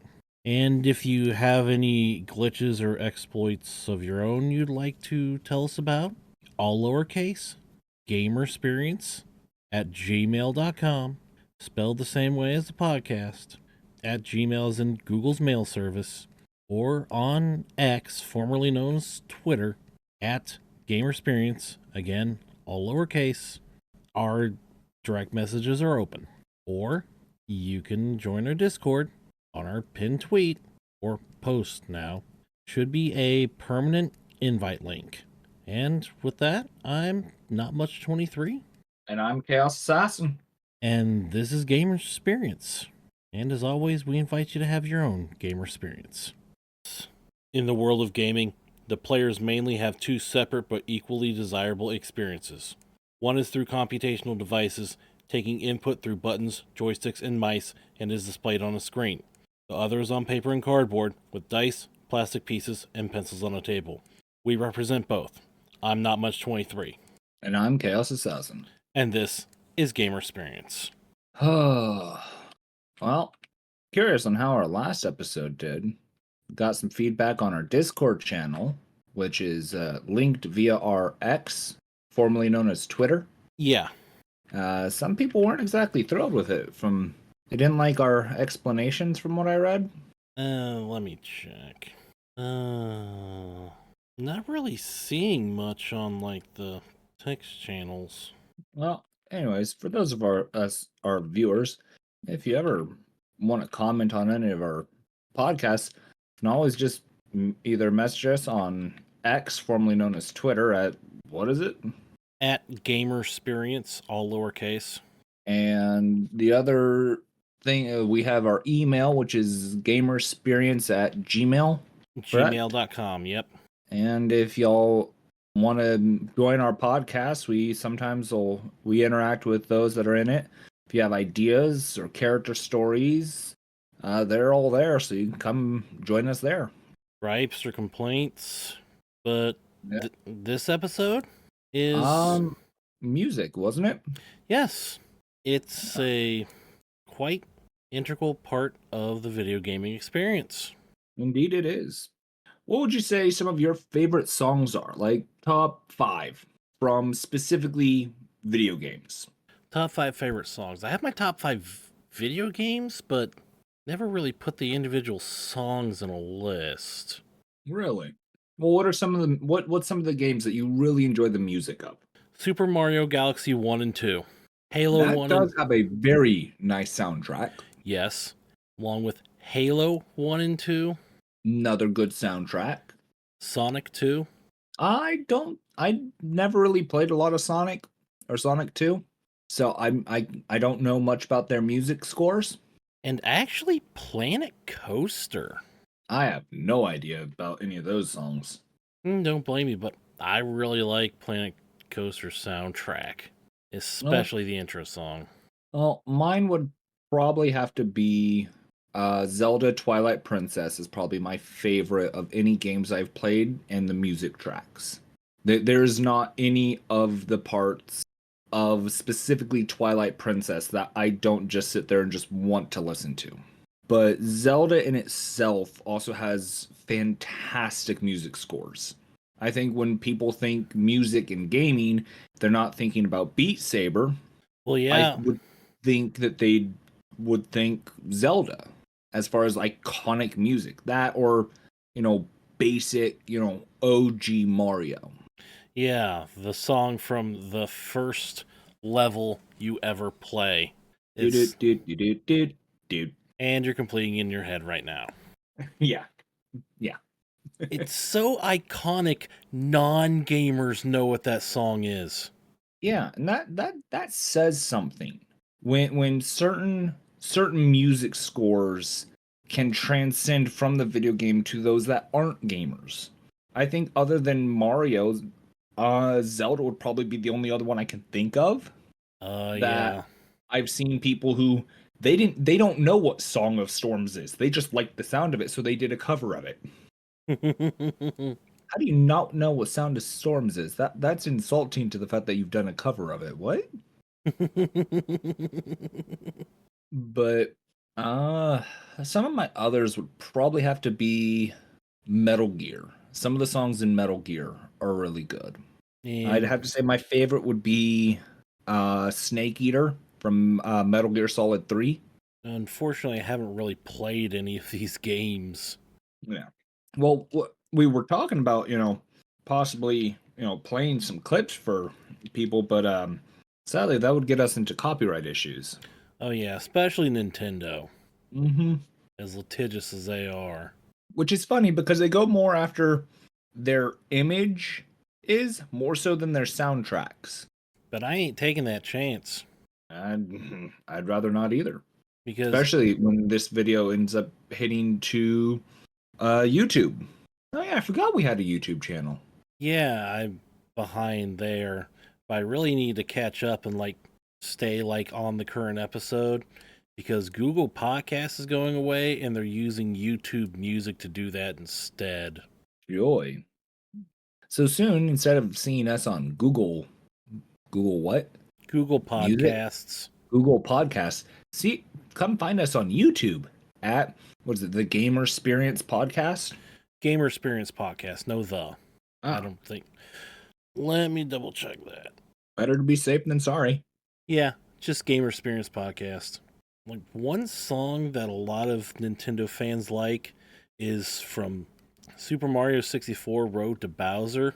I'm a Nintendo fan, but even I don't think I've known that. But I've never been a huge Mario person. Mm. But tell you what, Super Mario Galaxy 2, in my opinion, has done the best rendition of that song. I'd have to admit that of the Mario songs I have listened to, some of the best sounding actually have come from the Galaxy games. Yeah, they use an orchestra to make all their music on there. Yeah, which I find really impressive.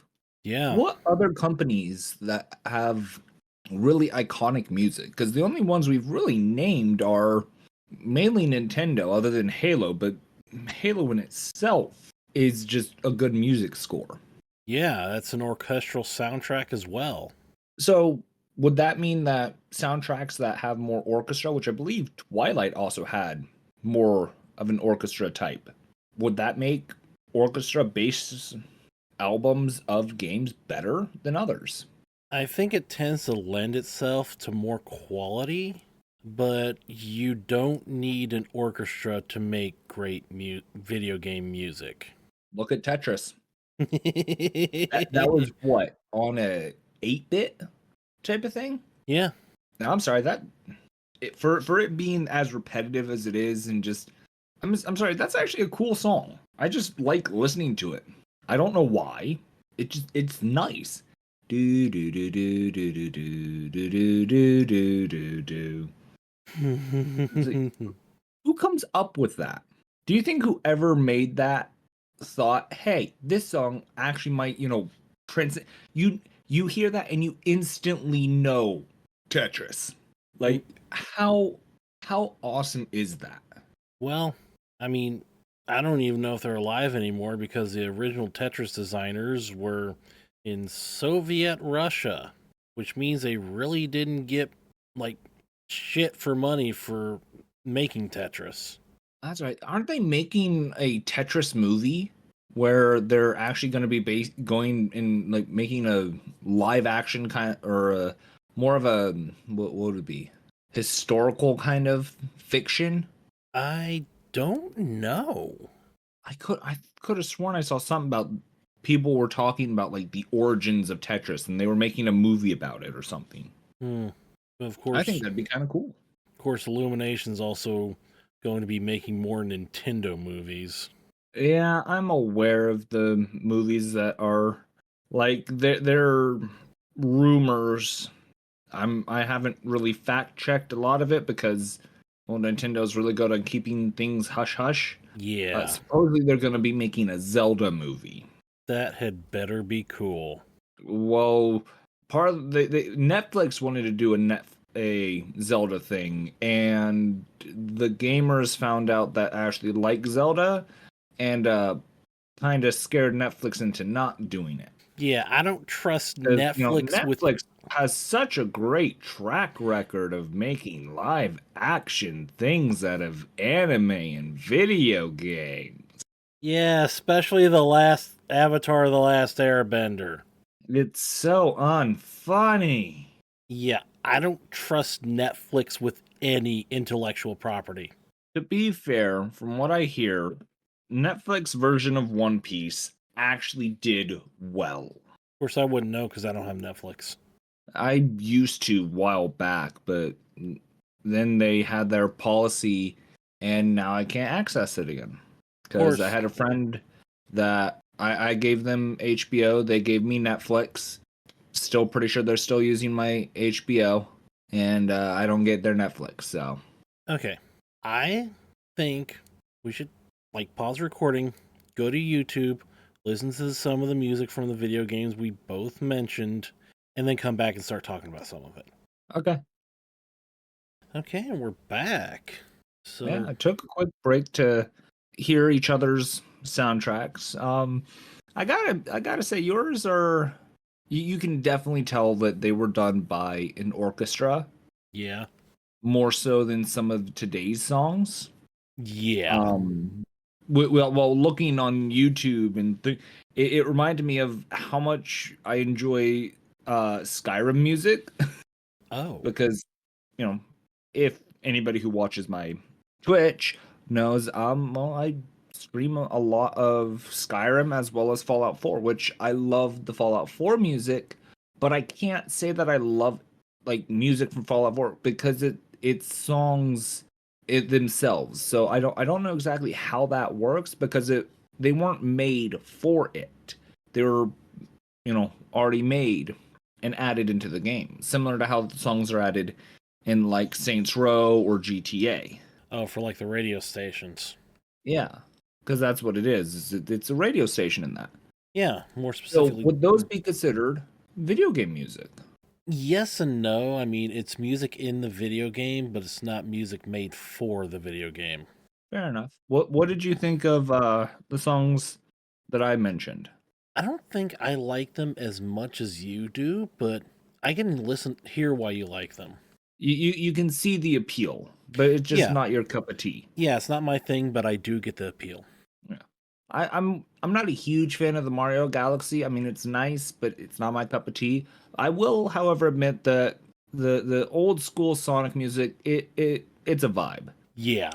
I could see myself listening to some of those tracks while playing some of the mind-numbing games that I play, or just have it on as background noise.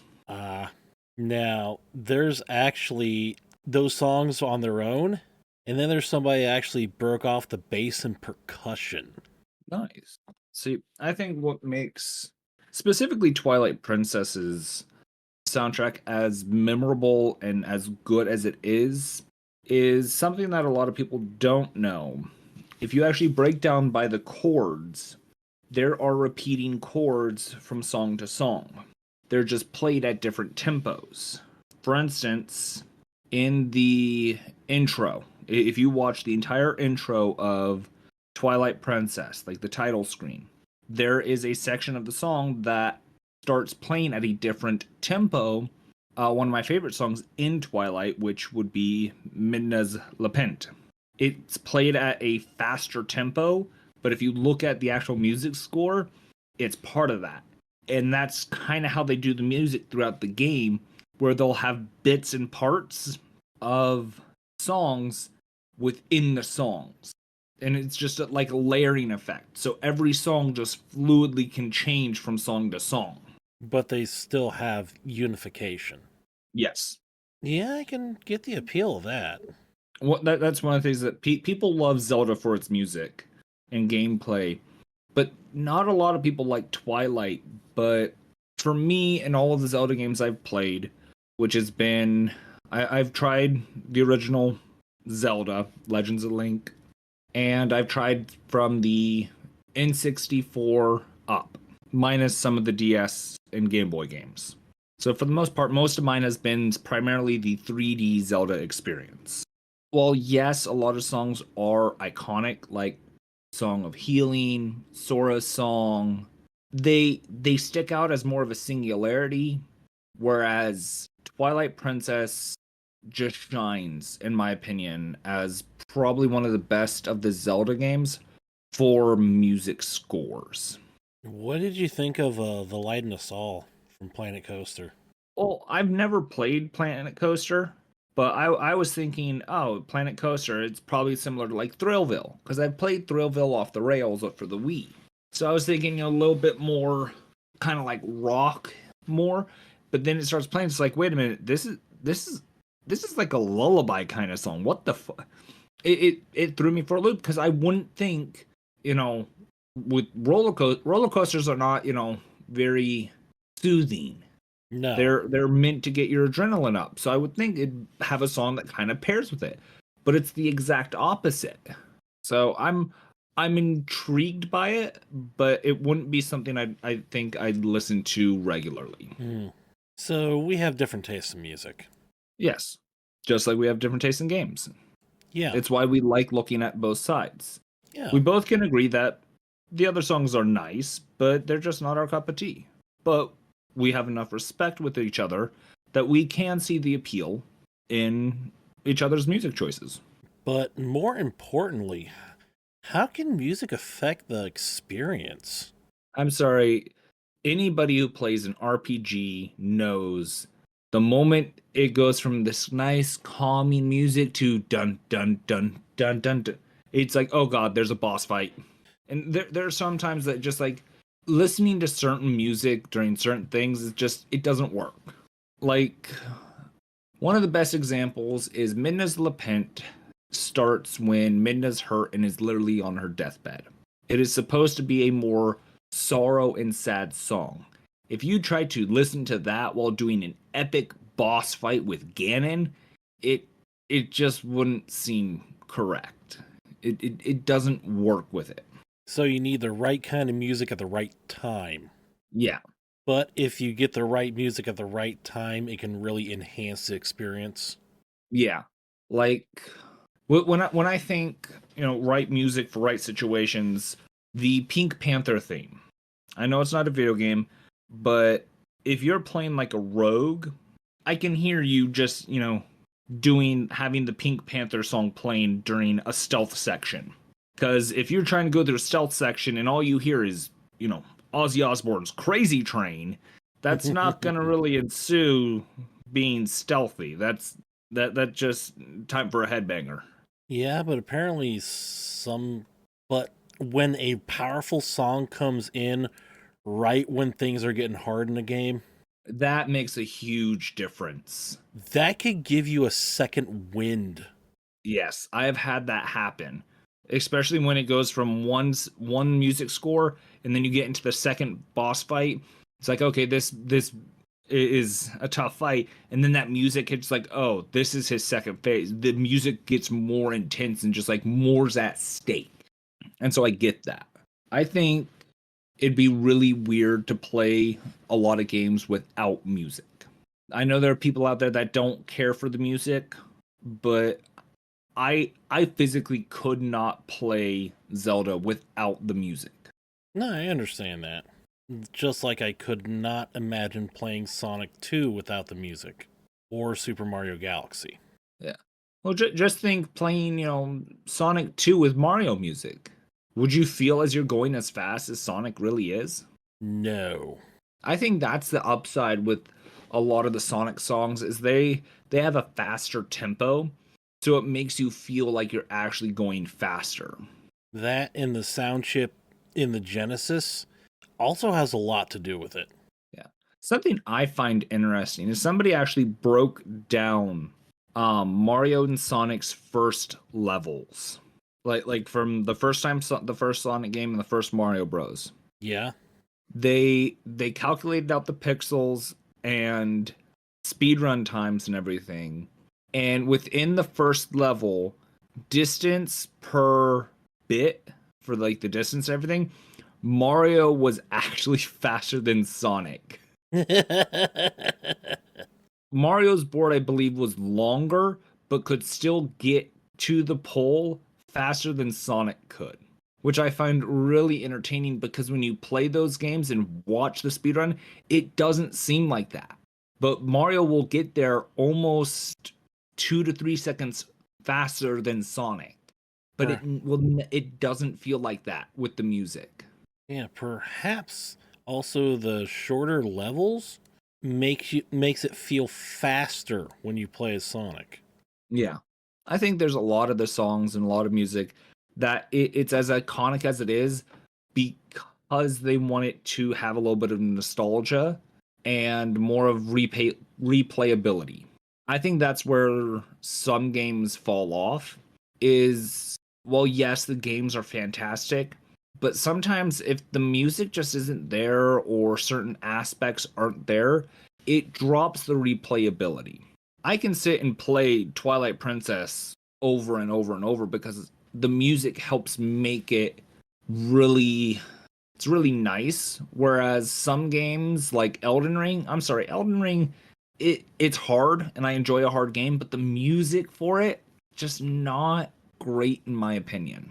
Of course, I also believe that especially Halo Combat Evolved used music really well. Yeah. I think music helps more than just adding an ambiance to playing the game. I think it really does help enhance every aspect of the game, whether it be the seriousness, the mood, the replayability. Final Fantasy, for instance, has so much good songs that just help change various moods and help with storytelling. Yeah, so music can be a really excellent and well done part of the gaming experience. What are some examples of music not doing what it needs to do? Oh, let's see if I can look up worst video game music ever. No, that would be interesting. What music do you think would be really iconic? Like kids will they'll know it in like 5-10 years From video games. I think Minecraft's a given because Minecraft targets everybody similar to how Nintendo does a lot of their things. So that, and it's really peaceful for Minecraft. But like what other games that are from our time are kids going to just be listening to because it's good music? Define our time. In the past 10-15 years. 10, 15 years. So it's like what, 2024?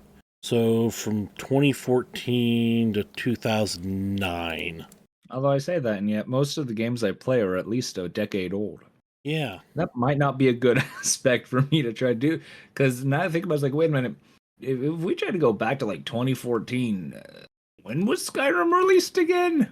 I think that's one of my problems with music today is I myself just enjoy older music.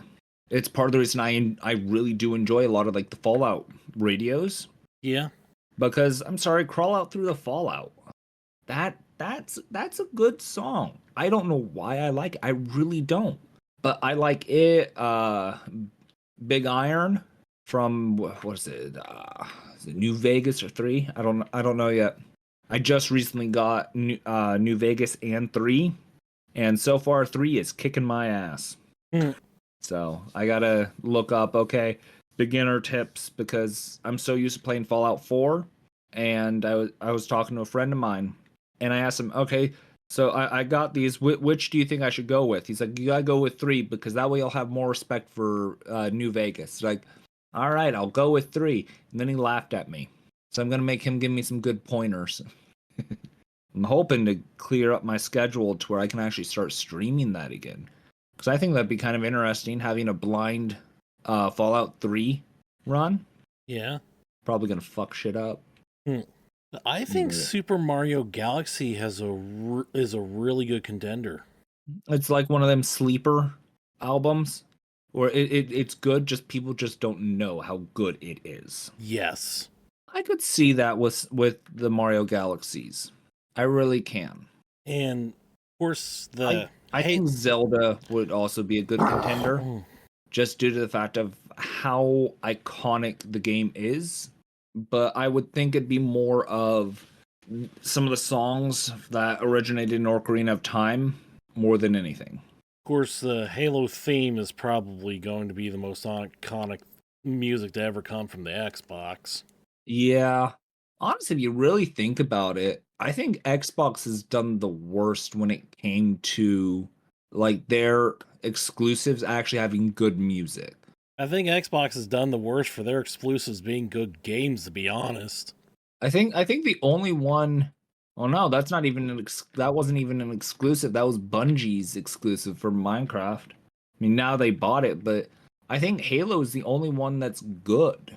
Whereas if we could look at PlayStation or Sony, they've got Metal Gear for good music scores. Square Enix. I know there's a lot of people that like some of the Crash Bandicoot games. Yeah, not Naughty Dog. Yeah. I think the best would probably have to be Nintendo. Yeah. I swear they have like an orchestra just sitting in a room's like, all right, we're working on this game, we need music. Because think of like some of the Metroid soundtracks. Never really heard many of those. I can't think of a Nintendo game that does not have good music. And I think part of the reason they focus so much on having good music is their target audience is children. And children respond more to music. Yeah. Because, I mean, I love Pokemon, but I think of like the main Nintendo games, which would be like Mario, Metroid, Zelda, Pokemon. I think Pokemon lacks on some of the music, at least in the newer games versus older games. Yeah, definitely. Because when I think, music, I'm thinking like Game Boy, but that's because that's most of my nostalgia. I'm curious of how much of our things are biased due to our nostalgia. That's a really good question. Because, like, we don't really remember the really bad shit. Yeah, that's part of the survivorship bias. Yeah. Part of the reason I'm like one of the first Zelda games I played and beat was Wind Waker. Wind Waker had a fantastic soundtrack, but when I got to play Twilight, I went through a lot of stuff in my life, and I think that's part of the reason I like Twilight as much as I do, because it was also that it was a darker and more edgier game, but it took what normally was lighthearted and it really, like, if you failed, the entire world wasn't just destroyed, it was sent into darkness, and people didn't even know what was happening. One minute they're walking around, the next there's monsters everywhere. There was no explanation. There was no black cloud that rolled in so you knew something bad was coming. It just happened. Oh. Yeah. That, and I love the art style of it. I really do. I think my favorite Zelda game would be Twilight Princess, partially because wolves are my favorite animal and you can turn into a wolf in that. So part of my love from wolves comes from the fact that my dad loved them, and we when we went to like zoos and animal sanctuaries, he'd always tell me interesting little facts about wolves. One of the fondest memories I have with that is we went to one that you could actually take things of meat and you could hide it within the thing, and the wolves would then come out and hunt for the food that we would hide, and we got to do that, and that was amazing. Oh, I bet it was. Some people don't realize wolf fur is not exactly that soft. It is very coarse. Well, I mean, there's very few of us have actually felt wolf fur. I have, because part of the thing is we could actually pet one of the wolves, because well, yes, it was a wild animal, it had become more domesticated, similar to how Steve Irwin could handle certain animals and would be really nice in public because he knew how to handle him and they trusted him. Yeah. That's similar to the thing with the wolf. Oh. So that's one reason why you like Twilight Princess, because you could turn into a wolf. Yeah. You're not and it was a different mechanic between any of the other games. There were parts that you had to do while being a wolf that it instead of just solely being item based, you had to, do things as something else, which I think helps with with certain games.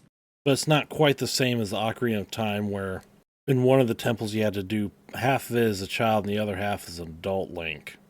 So take that aspect of it and throw it to the entire game. That's kind of what Twilight was. There were sections you had to do as a wolf, but you could go back and forth later on, and so that's part of it. So they took that aspect from Ocarina and just instead of being old Link and young Link, it was Wolf Link and Human Link. I might have to watch a playthrough of that. If you want, I can send you some links of people that I enjoyed in their playthroughs of it. Okay, but So what did Google say was some of the worst music scores for video games? Extreme Paint Brawl. Never heard of it. I was listening to some of it, and there's pretty good reason why you haven't heard of the music. Got it. Of course, I'd play that so we could all hear how bad this is, but it'd probably get copyright claim just so the people that made it don't have to face their shame. Well, we're two nobodies attempting to do a podcast, so if we were somebody's maybe, but now we're two nobodies. Out of curiosity, did we get any sort of emails? I don't believe we did. Let me double check. No. No? Darn. No. Come on, viewers, you got to send us emails or something. We were planning on doing some sort of character stories, but I'm running out of stories. Partially because I just don't have time to play games anymore, or at least not Pathfinder or D&D. After the holidays started up, the D&D games I was in fell apart, like it typically does in around the holiday season. But they haven't started up yet. Due to conflicting work schedules, it appears that it won't be starting up again until work schedules get readjusted again. Of course, I want to run a Starfinder game. Kind of got started, has session 0, but really haven't actually started playing. Same issue in scheduling conflict. Yeah.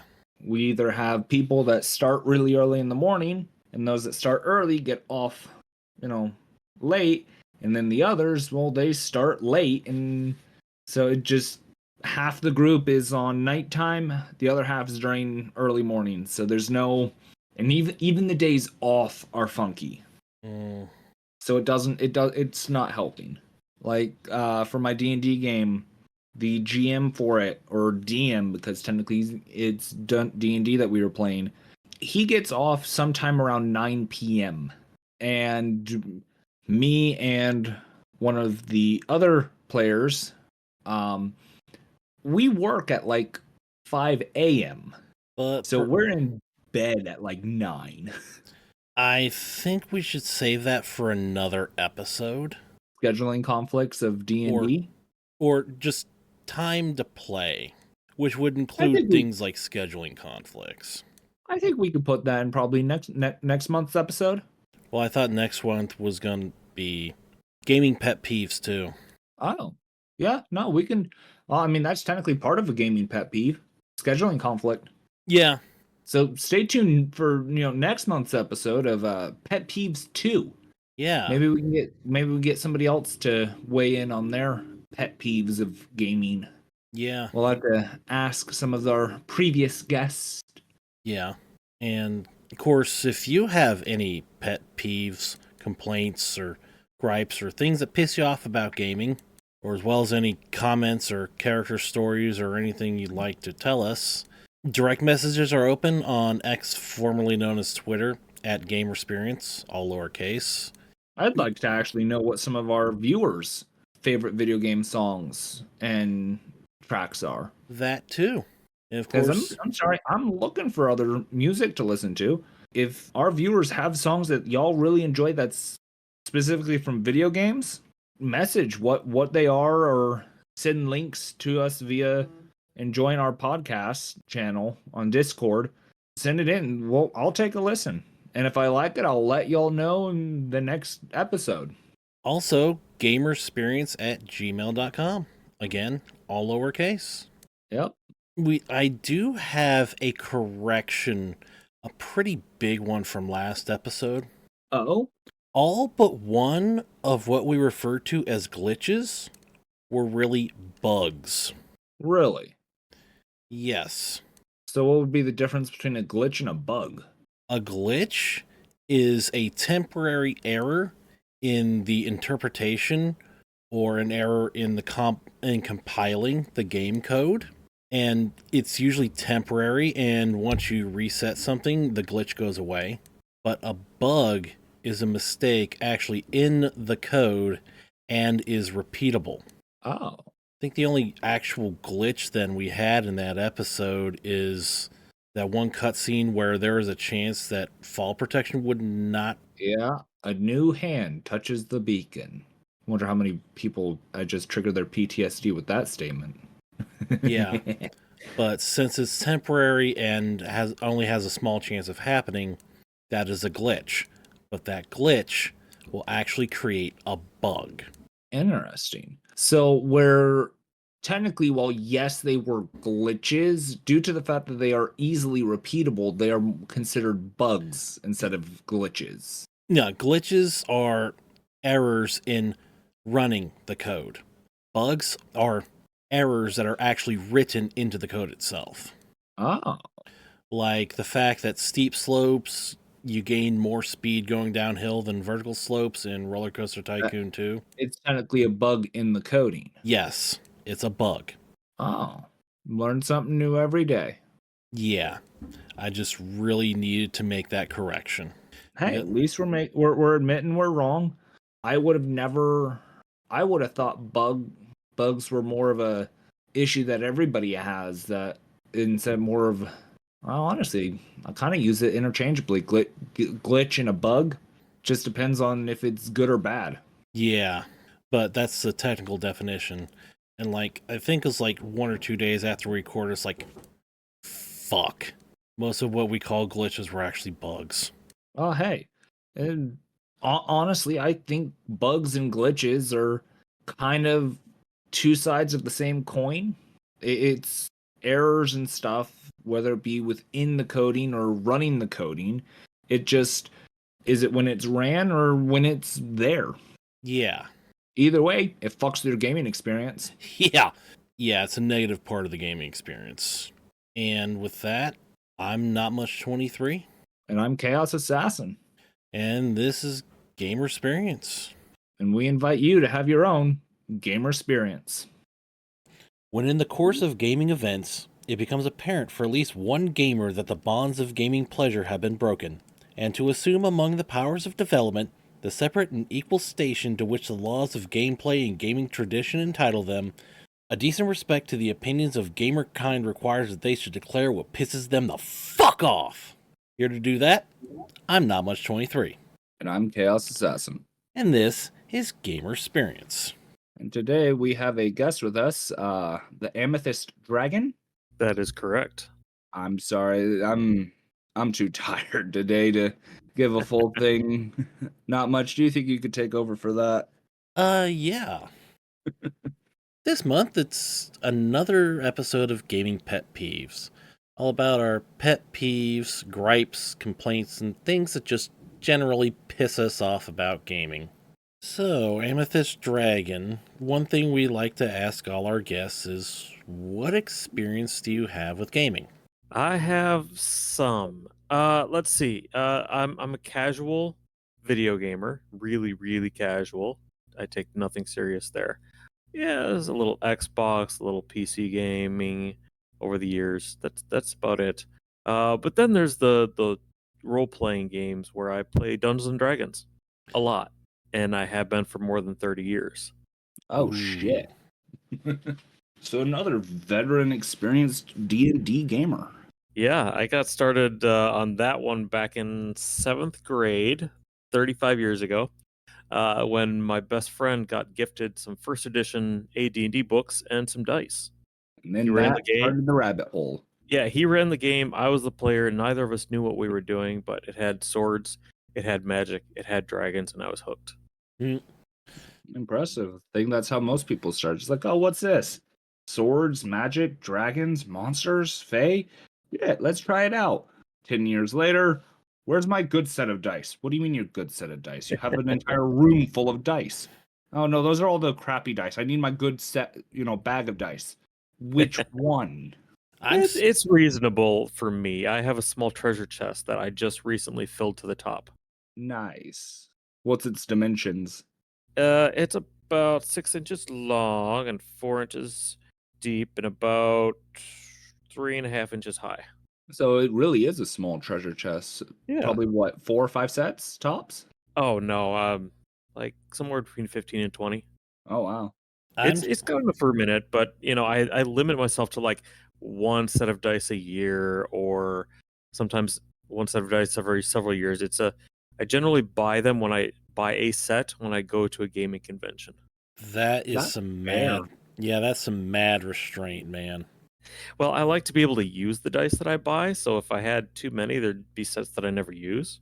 I'm still trying to find my good set, or rather, which set is good.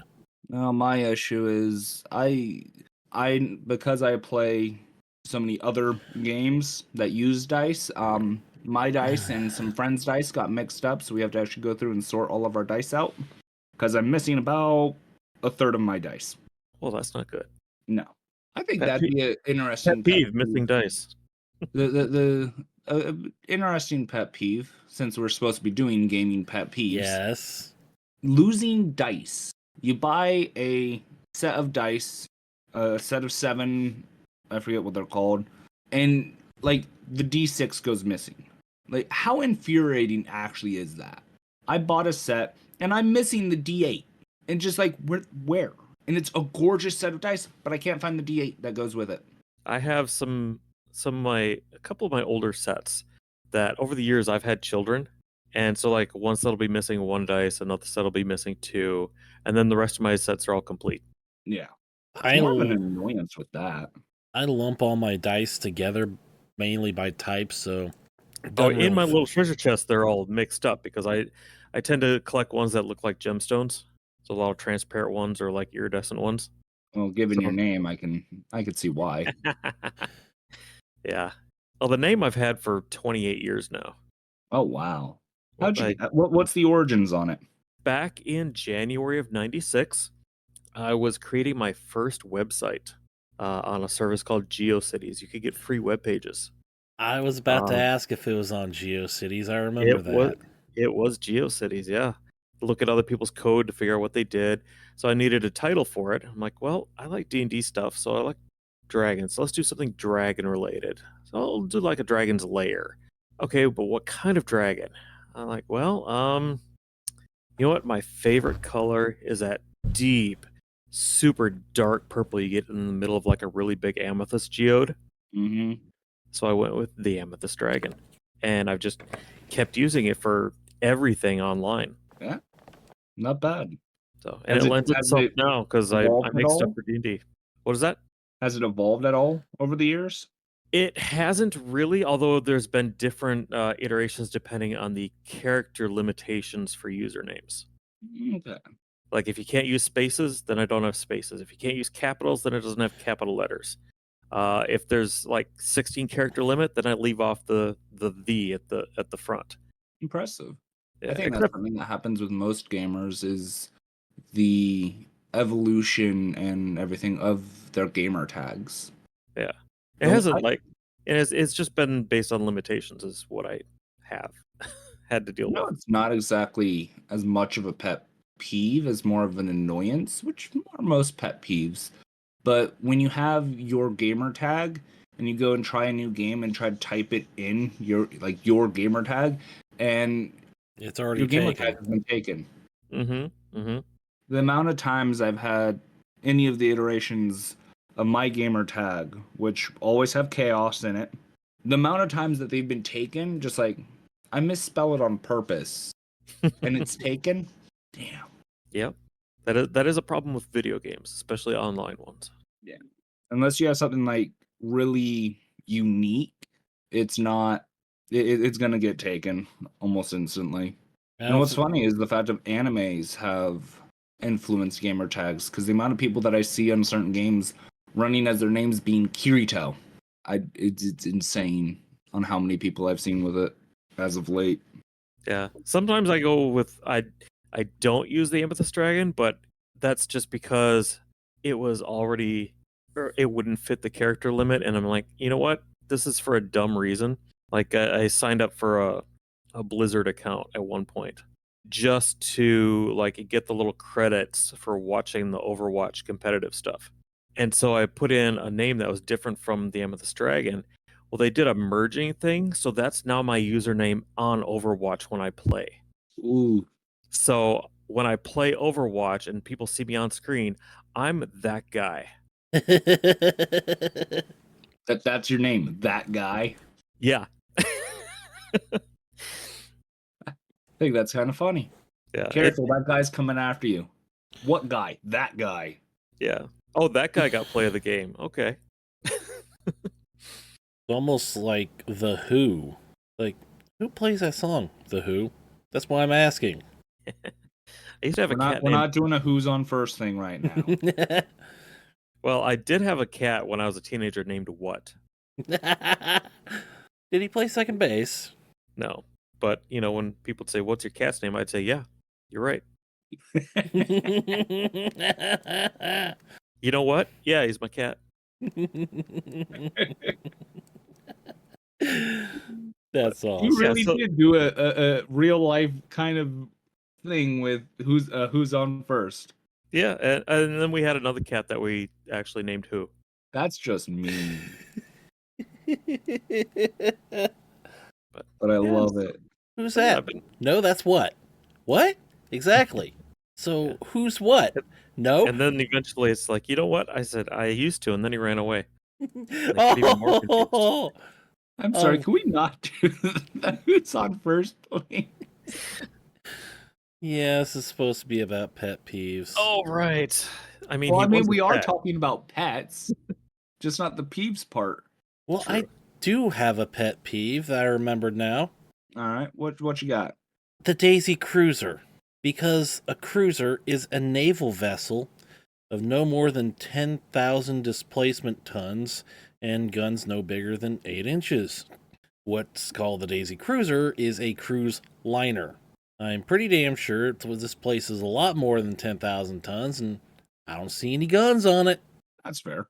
One of the ones I've been running into lately are bugs that have been part of updates, and they just keep happening, and it's causing some of the games I've been playing lately almost to be unplayable, and just getting a little bit of an annoyance. For instance, I've been playing Warframe, and one of the bugs I've been having is if I'm meleeing and then I get knocked down, I'm now stuck in melee. I could set the controller down and I'm just sitting there swinging my sword, not having to touch anything, which sucks because you need to be able to swap from guns to melee, and I'm stuck in melee. That the only is way to an, get out of it is to get downed. that is an annoying bug. Yeah. Ugh. One of the other ones we ran into basically said, oh, you want to play with any sort of anything but movement? No, you get movement. You couldn't jump, I couldn't attack, I couldn't swap, nothing. All I could do is sit there and run around, which when you're in a hole that you kind of need to be able to kind of jump to get out of, makes it a little difficult. So when an update that's supposed to fix bugs instead causes more, Yeah, I can see how that could piss you off. it's just one of the things of why has this not been fixed? But apparently it's a common one, but they don't know the cause of it from the sounds of it just yet. Probably because the code is slapped together and held up with duct tape, paper clips, zip ties, and It's more of they're Fake. not exactly sure what part of the code is actually causing the issue to actually be there.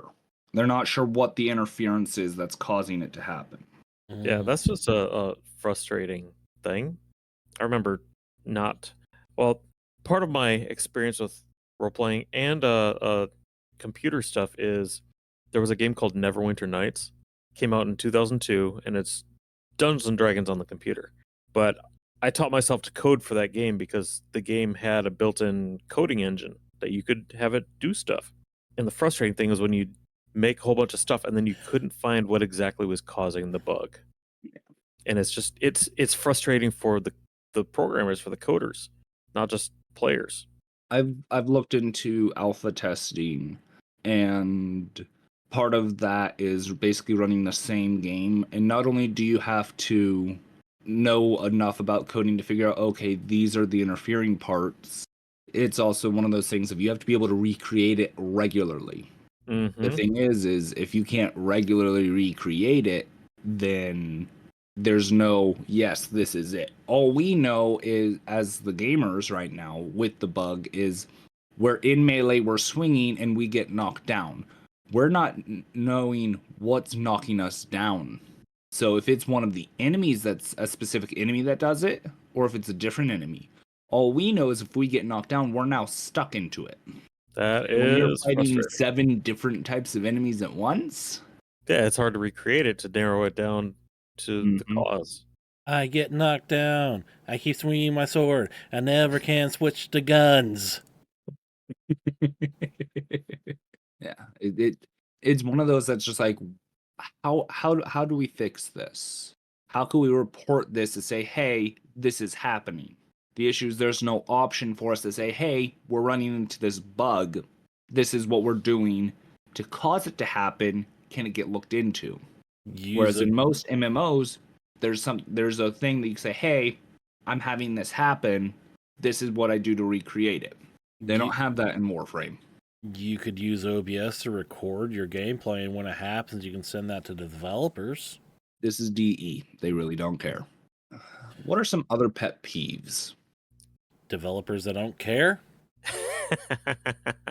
Well, that's kind of a given with it. I mean, that's like saying, Wizard cares about its players.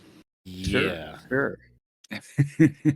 They care about the money. They don't really care about their gamers as much.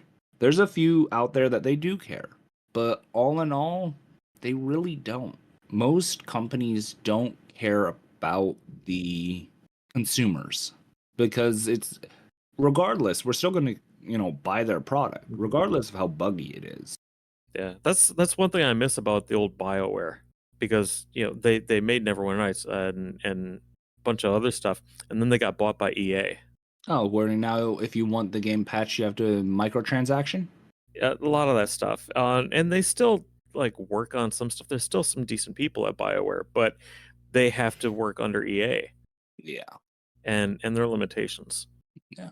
So, and yeah, I don't play a lot of EA games. I'm surprised EA hadn't killed BioWare yet. Yeah, I don't know much about it anymore because I stopped paying attention. Really, I used to play their Star Wars online game too, the Old Republic. I know that was a BioWare. So I've still got it installed. I haven't uninstalled it yet, but I probably haven't played it in 2 years. Last time I played Old Republic, they had just recently changed some of the stats, so you could no longer get high crit and high crit efficiency. Part of the reason they had to get rid of that, I think, has to do with the server I was on. I discovered a build that one of the top healers on that server, he was playing on one of his alt accounts, saw my build for my healer and asked me what I was doing. I was keeping on par, being 10 levels lower than the rest of the people. I was keeping on par of what those healers were doing, being 10 levels lower. I had a high crit efficiency, so my heals would critically heal. And so he tried it at his max level healer because he was the number 1 healer on the server, and it broke the healers to where everybody started doing it. It was on one of the Mandalorian builds. So after that, it just ended up breaking. Everybody was looking for crit efficiency to try to, because that's what all the DPS would make, is they'd make crit efficiency and they'd just hit really hard. Well, I did that with heals. So after they got rid of that, I stopped playing. I pretty much kind of left off on that one when I got bored with it. Yeah. I beat the game Yeah. with my I played through all the Sith class stories. warrior. Played My through the Sith- class stories, played through the expansions. My Sith warrior and my Mandalorian were my highest, and they basically nerfed my Mandalorian so far into the ground that I just didn't like him anymore. So I just stopped. Gotcha. I actually made a list of pet peeves, but like all mine are mostly D&D related. Now let's hear them. We not only do we do video games, we also do Pathfinder. Yeah. And mine aren't specific to the system. It's more in general. Like I really don't like crit fumble rules or tables. Really don't like them. As a like player, and- I really don't like them. and dislike. I like hearing that they swung so wildly that they hit their ally, Yeah. kind of thing. Yeah. I don't like that, it actually comes more into play like as your characters improve. Yeah. Like I played in one game, I was a fighter, and when I hit 5th level, guess who was crit fumbling more than anybody else because I got an extra attack every turn. Yeah. I'm like, okay, so I'm a better fighter and now I'm worse at fighting. Obviously. So I actually this was a 5th edition game. So I actually stopped making attacks if I had disadvantage on the roll, where you roll twice and take the lower one, Yeah. because it would happen more often. Oh, that's just statistics.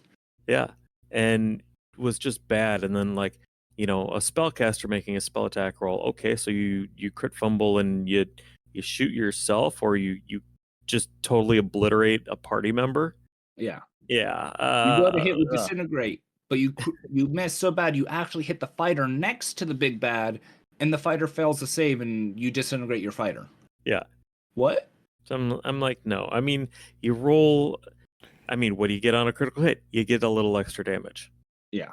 It's with the unnatural one on say an attack roll.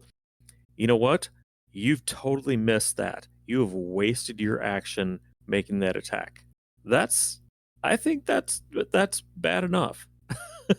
So with Pathfinder, we actually have critical hit and critical fumble decks. So your critical hit, you hit them to the point that you cut their brow. So now they're blinded because their eyebrows are bleeding. Gotcha. But So there's you also have the ones that crit tables too. Yeah. it's a decks. deck. You actually draw the card, and depending on what you're doing, like there's one, the creature goes for a bite attack and it's a fumble. Creature bites its tongue and is now unable to speak or cast spells.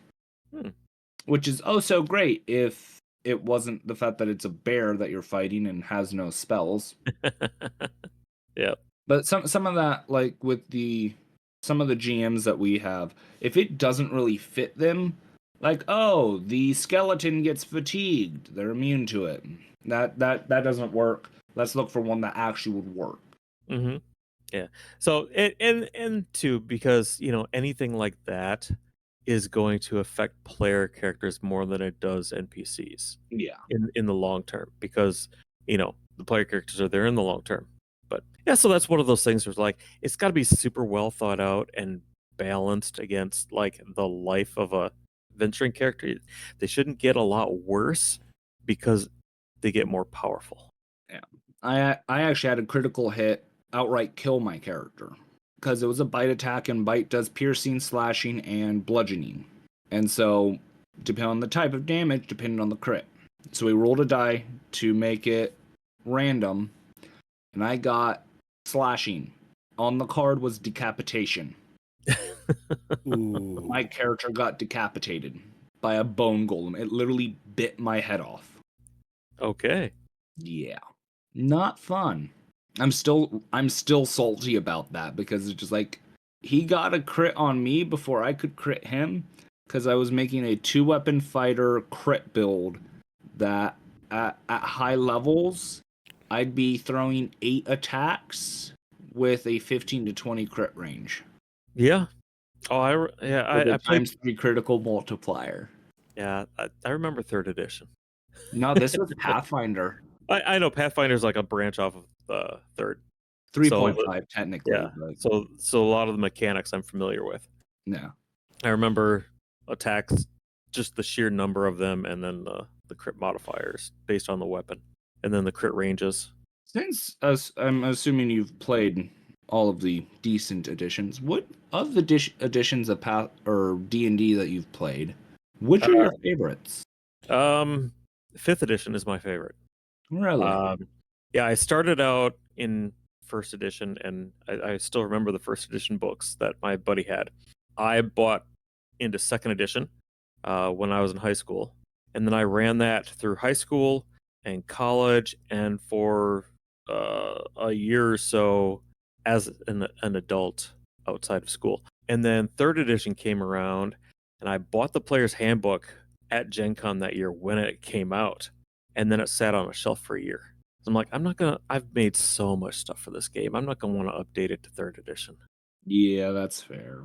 And then one evening, I sat down and I read the player's handbook, and I'm like, well, this is so nice. It streamlines things. You don't need as many tables. There's less switching of math going from THACO to just the D20 roll, like the straight D20 thing. Yeah. And it just made it so much more streamlined. And then I use that for my games, and I'm like, okay, so I'll switch all my stuff. And I use that for my games, and then Neverwinter Nights came out, and that ran 3rd edition on 3rd edition rules, and so I played that. And when I was and ran a server 24/7, when that died and I kind of dropped out of that game, went looking for D&D again. 5th edition was out by then. I totally skipped 4th because I didn't have a use for it. And then I read the 5th edition stuff. I'm like, well, this streamline thing's even better. I think my biggest issue with 5th edition, at least, is the real lack of as much versatility as I'm used to.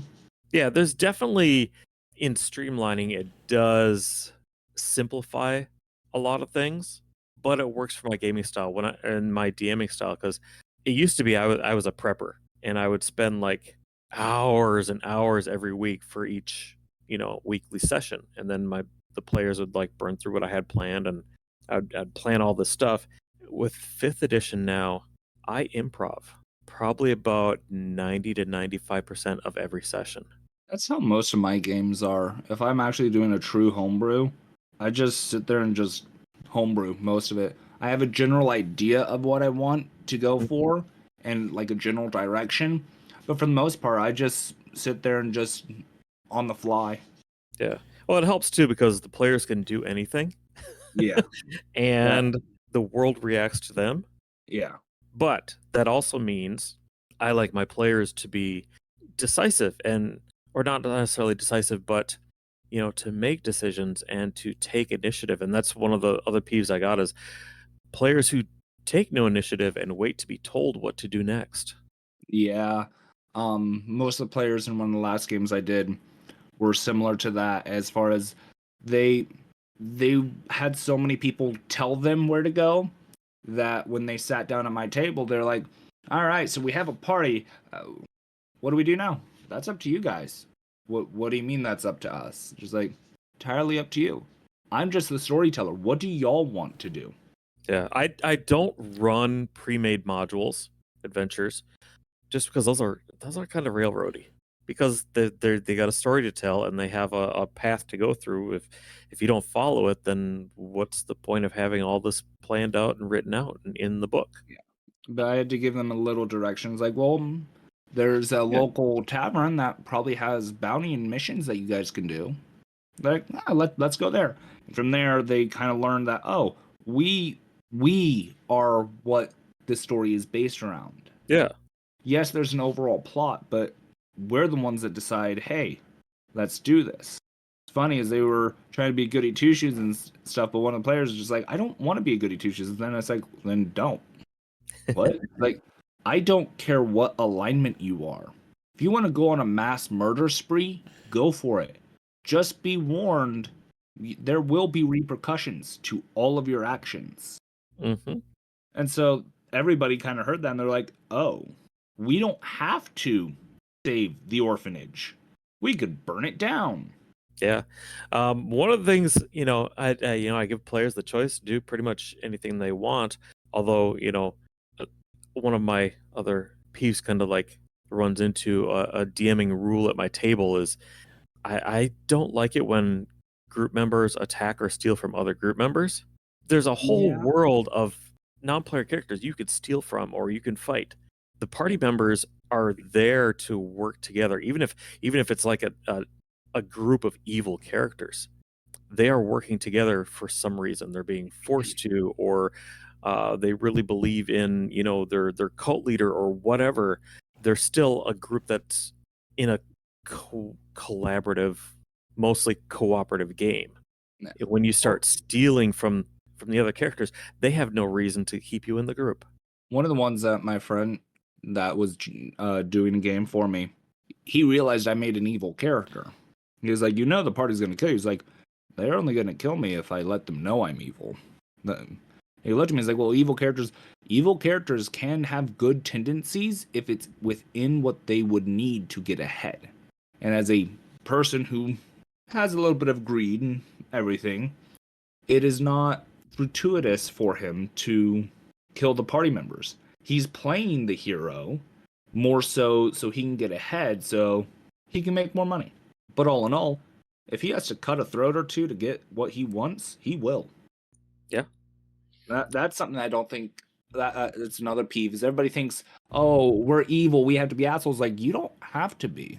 Evil does not mean asshole. That's another pet peeve. Is everybody thinks, oh, goody two shoes paladins have to be holier than thou. Just like, no, that's just an asshole. There's two sides to that. You can either be an asshole that uses everything in the name of a god, or you could be an asshole and just be self-centered. One's evil, one's good, but that's not all of the spectrums.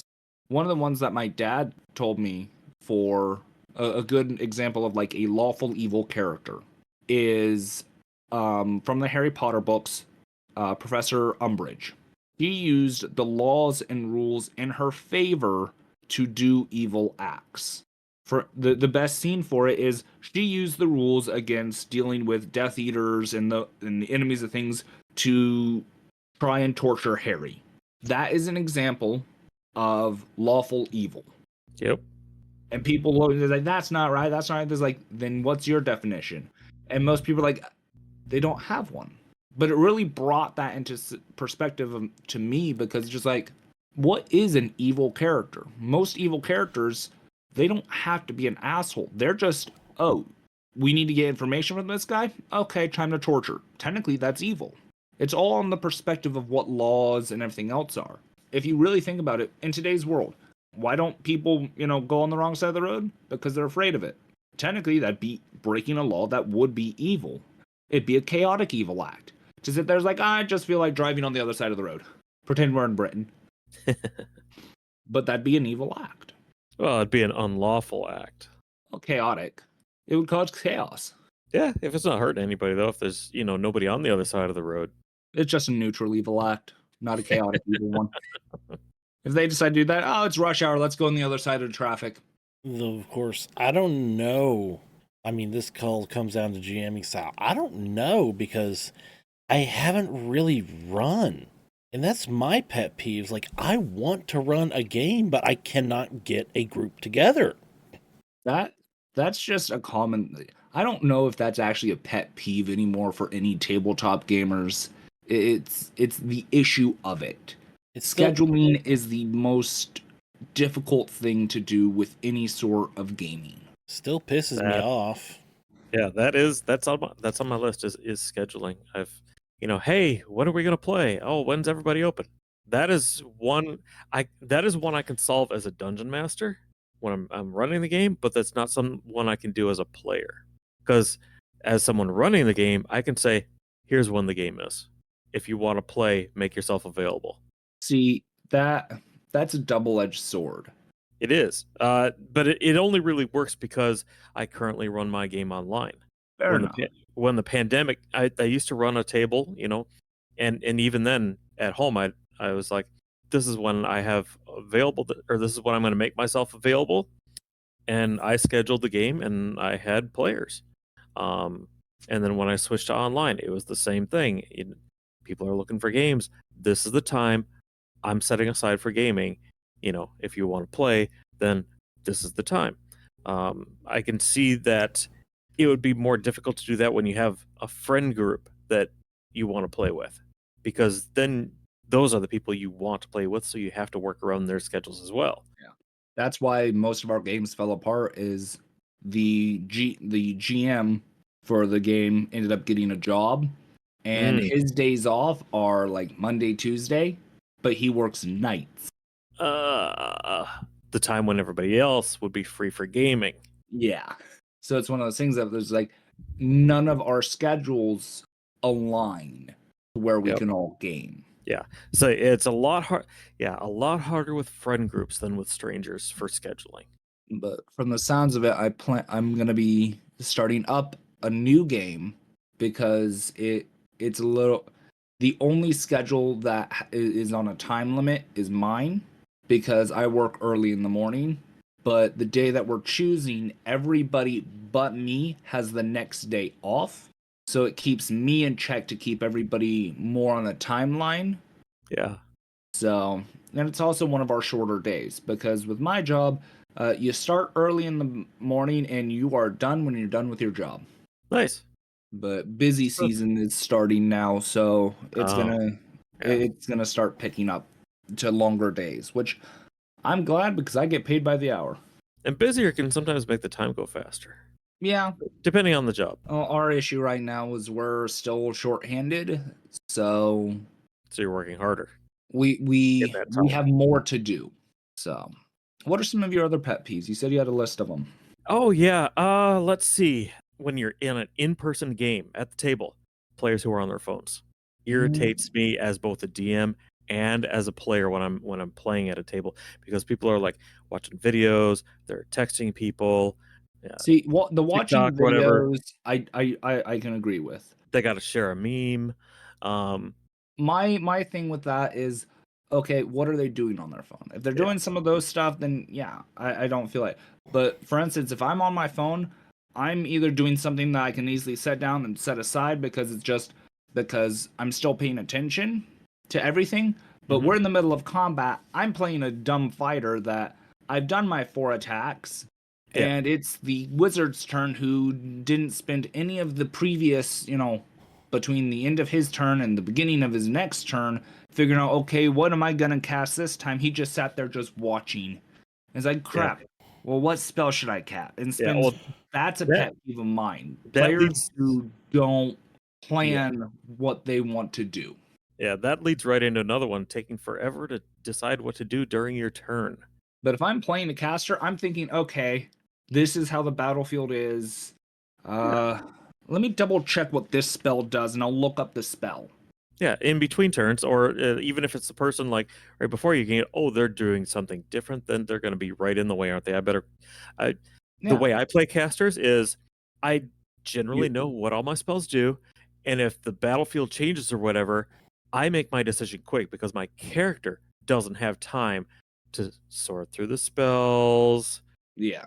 think long about what each one does. I have, I make a decision quick. It may not be the most optimal. It may get things cause trouble, but it's just Shit, like there's when a I'm bunch of when enemies I'm that just spawned on us. Fireball.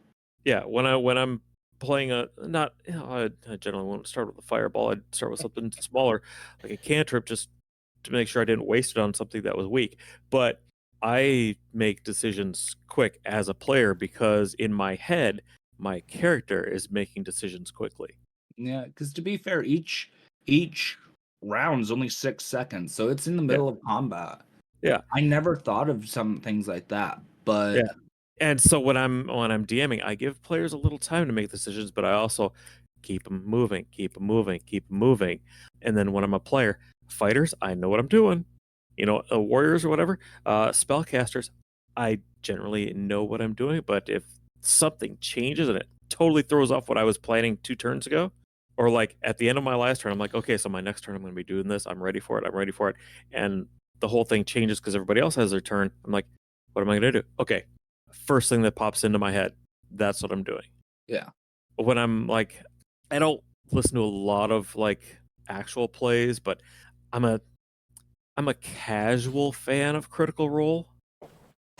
Like I'll watch it and then I won't watch it for months, and then I'll binge it, and because I like the storytelling, I like the improv that they do, and the getting into character, and like they have some people who are really, really good at supporting the other players and letting the other players shine, and that is awesome. Yeah. But one of them, I don't think I've One of ever actually listened to Critical Role. one of my pet peeves is one of the players in particular can take a long time in battle during her turn, and during their second campaign, there was a thing going on, and it was during the battle, and I'm like, she is really taking a long time. So when her turn was over, I went back and I rewound, and I timed it. It was 4 minutes and 50 seconds 5 minutes for her one turn. for her one turn. And you know what she did? She used her movement. She didn't even take an action. I'm just gonna move. That's what it ended up being. But she was hemming and hawing. She's talking with everybody and trying to like To be fair, very in concerned some of about those things, not messing something up and doing the right thing. And it was a stressful battle. for some of those, like I can get it because I pulled off a thing in one of my games, and we literally sat there laughing and talking about how ridiculous it was, but that I managed to pull it off, and we Oh, sat there see, for like yeah. 10 minutes. Yeah, I can see doing that, and that's awesome. But she took about 5 minutes to basically do nothing. And a lot of it was like, what should I do? What's going to work best for your character? What can I do here? And it's as the middle of a battle. You've stretched less than 6 seconds out to almost 5 minutes and done nothing with it. Like nothing productive with it. I'm like, oh my God, Laura, come on. But I overall I enjoy the show. That's just one of my things, taking forever to decide what to do during your turn in battle. Outside of battle, yeah, discuss things, plan things, do stuff. But in the heat of battle, I mean, come on, just make those decisions. I think one of the ones that, upon you saying that, one that really gets me is if you really think about it. I'm gonna count it out. 1, 2, 3, 4, 5, 6. That's a round. Yeah. If you have five like party of 4 in one baddie, okay, that's a little fast. But if you really think about it, you have a party of 6, and you're fighting 12 different enemies, and everything happens in 6 seconds. The rounds, the turn order is just a way to keep it organized. But still, for 6 seconds, that's one of those things of wow. The chaos of battle. I didn't really realize that until you mentioned the fact that she took a bunch of time. It's like, well, if you really think about it, it's like, is it really that? And then it just dawned on me, like 6 seconds. That just seems way too short for certain things. Yeah, for some things, yeah. But if you think about how fast some people actually are at things, like I've seen, say a high level fighter making a bunch of arrow attacks. I've seen some skilled archers like just hurl arrows basically. Yeah, I've seen live people do some of those where person in 10 seconds fired like 12 arrows. Yeah, and just like some people are crazy fast, but then you have the lower guys. Okay, let me line up my shot and take it. Well, there's your 6 seconds. You didn't even take your shot; you just lined it up. Yeah, but yeah, so on your next turn, you're lined up, you're focused. Yeah, I think that would be an interesting mechanic, or just a quick shot, which is why a D&D battle, for instance, you roll the dice and you got a good chance of missing, especially the lower level when you're not as skilled. That's you doing it in a hurry, is rolling that dice. You're not taking the time to line up your shot. I'd say if you're going to take the time to, like a fighter in the midst of combat, just try to take a breath to recompose themselves, I'd say for the next attack, give them like an advantage or something. Mm-hmm. Make some real aspect, because there were swordsmen that in the midst of combat they would just focus solely on deflecting so much so they could recompose themselves, and then they'd unleash an absolute flurry of attacks. Yeah. Of course, I'm listening. That helps. Of course, I'm listening to these and thinking, how many of these do I fit? To be fair, you're not. You make up your mind fairly quickly. The issue comes down to with I've noticed sometimes with you is the fact of a huge monkey wrench shows up, like somebody casts like a pit and like, well, you were gonna charge, so now you're like, okay, what can I do now? Because like every possible plan just gets thrown out the window. Yeah. So are you You looking don't back you don't at get your to do list of plan options A, now? B, C, or D. You're all the way on plan F. Yeah. My hint there is just do the first thing that comes to mind. Don't think about how optimal it is. Just do it. I'm just With too. certain characters, that is a terrible idea for me. I'm just In too. battle. No harm. In battle.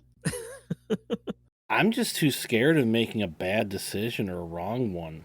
Which Us. is fair to an extent, but at the same time, it can't. If it's something that your character would do, it could be understandable. It's why for certain characters, it's all right. If you're sitting here, like the party's arguing, okay, do we run from the Minotaur? Do we jump in the cave? Do we fight the Minotaur? And one of the characters like, you know what, fuck this. Just walked up and shot the Minotaur with a pistol. Ended up critting it, but that's beside the point. Yeah. They Oh. made a decision in what should be a limited time. Yeah. I was actually part of that game. Oh yeah, you are. Forgot about that one. My issue is when characters, when they're warned, hey, are you sure you want to do this? It's a really dumb idea, and they're like, yeah, no, and they still do them, and then they complain when the shit happens. Like, are you sure you want to walk up and just attack the guard? Yeah. He looked at me funny. It's the town guard. You know, the one that's standing right next to the guardhouse Where there's other guards. where there's other guards in clear view of you. Are you sure you want to do this? Yeah, it'll be funny. He looked at me funny. I'm gonna scare him. Okay. Yeah, that's Well, you're now in prison. Beat natural your pulse. consequences. What? That's no fun. I know. I'm not having like you punched a guard in the face for looking at you funny. You think you're not gonna get arrested for that? Fuck around and find out. Thank you. Just like, but at the same time, there are some characters that I could see certain characters, especially of my own, that they're arrogant enough that they're gonna step up to a guard like that. I have a barbarian that you look at him funny, he is more than happy to go toe to toe with you. But he also knows, okay, he's in over his head. But then I have characters that they're crazy enough that they don't care who's there. One of my favorite characters is a cleric of Zon-Kuthon, which I don't know how much you know about Pathfinder, but he is a evil masochist god, basically. Okay. Pain is love. Think that along the lines. This character is so in love with him that he's lost a few screws. And his god in the town that they were in was considered illegal. So he had to hide his holy symbol. He was basically a glorified fighter. He could do nothing of his with his deity. Well, close to the end of it, they got found out, and so they had to run away from the guards. And the first obstacle, because it's a chase scene, is they had to get through this crowd of people at the soup kitchen, basically. Basically, the church there was handing out food for the poor. And everybody, intimidated to get through. And just like, wait a minute, they already know and are already trying to get us, correct? Yeah? Why? You said the enemy church is the one giving out the soup. Yeah? I'm assuming there's a head clergyman, right? Well, yeah, he's the one handing the soup and blessing people. I'm gonna go up to him, hold up my holy symbol, and scream, feel my deity's love and channel. Everybody, all the players are like, oh shit. Because it was like, and the GM just looks at me and just like, oh shit. And I channeled. Thankfully, people were hardy enough because I didn't have, a huge amount of channel dice. So I didn't actually kill anybody. But it caused some mass chaos because if you think about it, a group of people trying to fight for food because they're hungry, all of a sudden they get hit with negative energy. Or in D&D, it'd be necrotic energy. I just remember out negative. of nowhere. Yep. The amount of panic of that is just beautiful. I ended up burning through my entire channel pool during that thing because every situation there was a large group of people and we were told to get away, cause as much mass confusion as possible. Sometimes when you fuck around, what you find out is that it really helps you. It was one of those things that the next obstacle was like a parade, and they were just coach horses. They weren't war horses. They weren't properly trained. They were trained to pull a thing. That's it. Imagine what would happen if, an entire parade worth of horses and stuff got hit with, negative energy out of nowhere. Oh, fuck.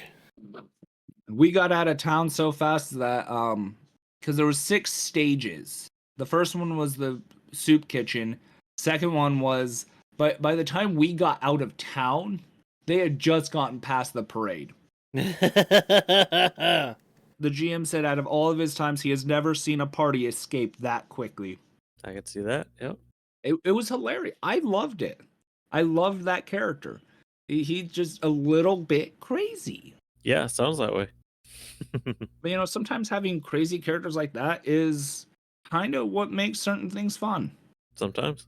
Then So- there's the player whose idea of fun is just irritating the other players. One of the game I'm gonna be running, one of the players, their last game, they had a rogue that was a kleptomaniac. However, they only liked stealing certain items. They stole every nail they could get. So they'd go to the inn and they had a hammer and they would steal the nails within the floorboards or in the walls. Apparently their DM did not like their character. I thought it was a hilarious idea. Kleptomaniac that has a compulsion to steal nails. That's an odd one. It's an odd one, but it'd be funny as hell if you think about it. It'd be like, okay, so you have do you actually have a hammer to pull the nails out? Yep. What do you do with the nails? I just put them in my handy haversack. What? But is that a player that has fun by irritating others? I don't know, but that's one of those weird quirks that just why nails? Why would a rogue steal nails? Out of everything. I mean, I could understand it irritating some of the people. Hold on, I need to grab this nail. If they did it every so often, then yeah, I could see it being an annoyance. But at the same time, it's an easy fix. Oh, there are no nails. Yeah. I was in a group one time, and there was one player who would basically make sure his character was anytime anybody else went off somewhere, he made sure his character went with, so that he could be there and he could interact with the NPCs or be part of every little scuffle, or basically if the group was planning a thing, he'd go off and do something that would mess up those plans before they could even start. And then eventually he got frustrated with the game because there started to be consequences for what his character was doing. I had a And couple. he actually switched characters, and had a character who was very reclusive. He ended up switching to a turtle, and there was a point he just went into his shell and refused to do anything. We're like, okay, well, he's going to be in danger there, so we're just going to pick him up and move him. And he's like, no, you can't do that. We're like, he's just in his shell. We're some strong characters. We can move him. And he got up and he left the game and he never came back. Well, I ran into him months later and he said, oh yeah, I said, I have fun, bothering other people. I'm like, that's why you weren't fun to game with. One of the guests we've had a player that was part of their game. They had a shapeshifter druid thing or something that they could shapeshift at will. They walked into a very expensive china shop, literally turned into a bull, and ransacked the place, ran upstairs, turned it to a cat, and took off, leaving all of us, his party members, with the bill. Oh, sure, because he probably did it while everybody else was actually in the shop. Well, some of us were, but because they saw a few of us together, all of us got hit with it. Mm-hmm. He thought it was funny. There's just one problem. He had to sleep. I was a rogue. He didn't wake up that night. Mm. He thought he could lock his door and he'd be safe. He forgot that I was a rogue because I was a gunslinger rogue. So I did more gunslinger things, Mm-hmm. but I still had rogue abilities. I just picked the door lock and went and shot him in his sleep. And on that peeve, I think that should wrap up this episode. Fair enough. Okay, again, thank you, Amethyst Dragon, for coming on and sharing some peeves and some things that piss you off. Yeah. Yeah, you get that when you've played for a while. I'm sure you have plenty of character stories, which is another one of our series, if you'd like to come back. Sure. And for you listening, if you also want to tell us something that pisses you off about gaming, you can, well, our DMs are open at Gamersperience on X, formerly known as Twitter. I still call it Twitter. Yeah. Or you can email it to us, Gamersperience, all lowercase, at gmail.com, as in Google's mail service. And we also have a Discord. And I should be a permanent invite link on my pinned tweet / post. I was thinking about that. I think for our YouTube channel, because we have one of those too, we need to have a Discord link on there too, because there's a lot of people that don't have X, formerly known as Twitter. I already do that. All right. I just wanted to remind people of that one too. Yes. Even I forget we have a YouTube channel. Yeah, so if you're listening to this on YouTube, check the description. It should also be a permanent link that should also work. And if not, comment on the video and let us know. Please. The, what, 1 or 2 people that actually watch this on YouTube? We have views on YouTube? Well, the thing is that Google is ending Google Podcast and is moving that over to YouTube Music. Ah. So with that, again, thank you, Amethyst Dragon, for coming on. I'm Not Much 23. And I'm Chaos Assassin. And this was Gamersperience. And we invite you to have your own Gamersperience, as always. There is an 8th dimension beyond that which is known to normies. It is a dimension as vast as the planes and timeless as the directional pad. It is the middle ground between reality and fantasy, between science and imagination, and it lies between the pit of man's rage and the summit of his elation. This is the dimension of imagination, action, and wonder. It is an area we call the gaming experience, and we shall be your guides. I'm Not Much 23. And I'm Chaos Assassin. And this is Gamersperience. And joining us for this episode is Lord Greyhawk from our only bonus episode on Gen Con 2023. There.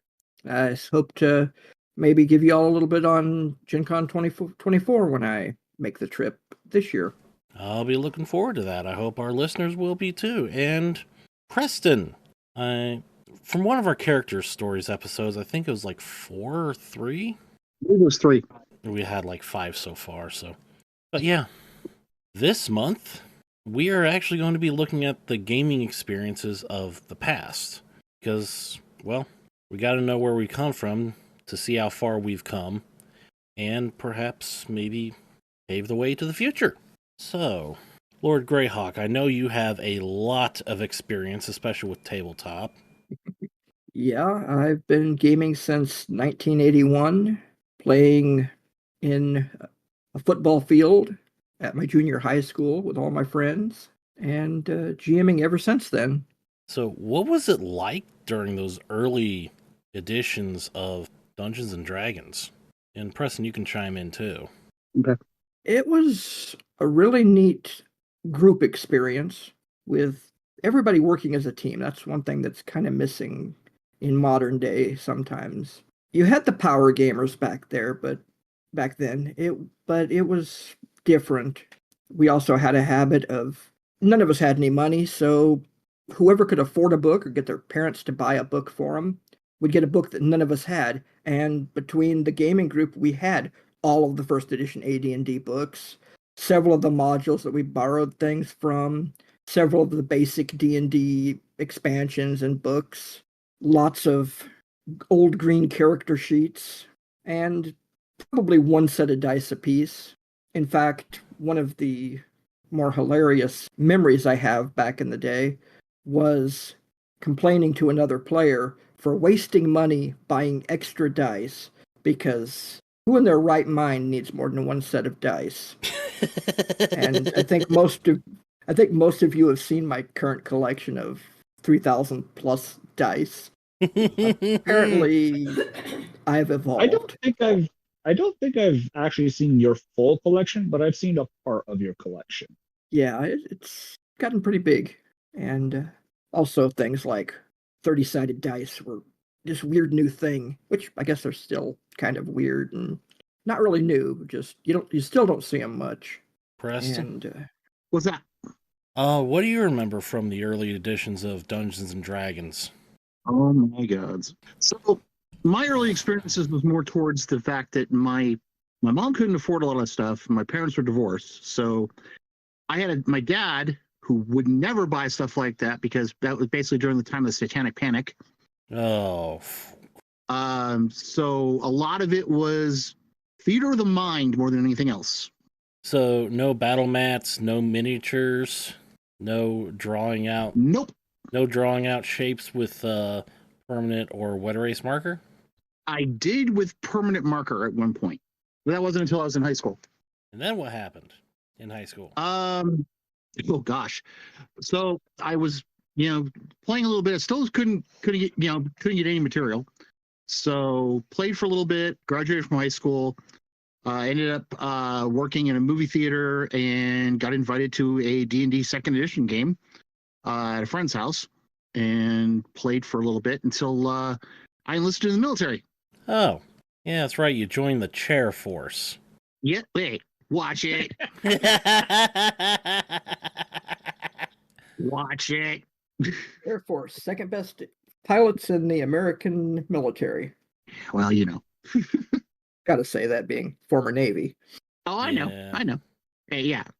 Lord Greyhawk had no problem ribbing, you ribbing the Air Force, but anybody else, I'd have to be concerned. Anyway, enough of that. So basically, the funny thing was 20 years later. Was it 20 years? Yeah, it was about 20 years. My son brings me to a Pathfinder Society table, and the rest pretty much was history. And that's just the tabletop side. So, I remember when my dad was teaching me D&D. When I went to visit him over the summer, they had already started a campaign, and my dad wanted me to join in. I had no idea how to build a character or anything. So the first character I built, my dad wanted to start me out with just a basic fighter. Forget what my race was. I think I was a Warforged, and he was running, I think, a first edition game. It was like a toss up between the editions, but he explained THACO to me. We did a session, and it just fell apart because of the other people at the game. Just they didn't want to play. So I got one thing. Then my dad showed me Dungeons and Dragons Online to kind of teach me more, and then just after I graduated, he found out about Pathfinder. And so just having the experience from what my dad said over the years and everything else, after I started Pathfinder, I ended up meeting Preston, and just rest is history. okay, that's one thing Yeah. that's timeless. Groups falling apart due to scheduling conflicts. If I feel like it happens more now than it used to, but then again, it used to be we met at school between classes, so nobody missed the game. Yeah. Now everybody works different schedules, and some people lose interest, other new people come in, and just some people grow up and never mature, which also can cause problems with games. At least in junior high school, nobody worried about anybody being mature. Wait, we're supposed to be mature in the game? Oh gosh. I wouldn't be surprised if Gary Gygax and or Dave Arneson had that issue too. I would say they did. The famous Gary Gygax quote of "Are you sure you want to do that?" is likely because of that. Mm. I was wondering where that ever came from. How I swear old I is thought myself saying, "Are Dungeons you and sure?" Dragons? But what do you notice about your tabletop role-playing experiences back in the day compared to now? My biggest one back in the day, well, in first edition, you had 2 set game worlds. Second edition came along with a bunch more, including Forgotten Realms, the one everybody seems to love now. It started with Greyhawk, Blackmoor, which was part of Greyhawk, and later on Dragonlance. But nobody played in those set worlds. We got all the books and we added them and borrowed. Everybody was running their own campaign. Today, it's really hard to get a game together that's not set in a pre-existing setting. Now, the settings are much better written today than they were, with the exception of the death of the old worlds like Greyhawk, and according to Margaret Weiss, Dragonlance. Apparently, she was not happy with the 5th edition rendition of her world. But everybody wants to play in a preset world now. Don't see nearly as many gaming groups looking to build their own setting. That's probably the biggest difference I can see. I know when I've run my homebrew games, I do similar to what you've done. I use the base template of the Pathfinder world, but in my version, certain races aren't kill on sight. Certain things just don't happen. Yeah. I've written kind of like my own somewhat history for it, but it's still heavily based there. So I'd say I'd take probably about at least 85% of that and that's kind of like the basic building blocks of my world. You haven't played in my setting. I've played once or twice in yours, but that game fell apart because somebody decided to use a third-party druid class that decided to literally do a bull in a china shop. I have a setting that I started building in 1994 in 2nd edition AD&D. Into 3rd, it evolved. And then when I switched to Pathfinder, because 4th edition wasn't my cup of tea, I converted it again. I'm in the process of converting it again for 2nd edition Pathfinder. And it's its own world. I borrow some things from the existing settings because all good writers borrow from other good writers. But for the most part, I mean, there's nothing wrong with the settings. Like I said, they're very well written, especially in the case of Pathfinder and Starfinder.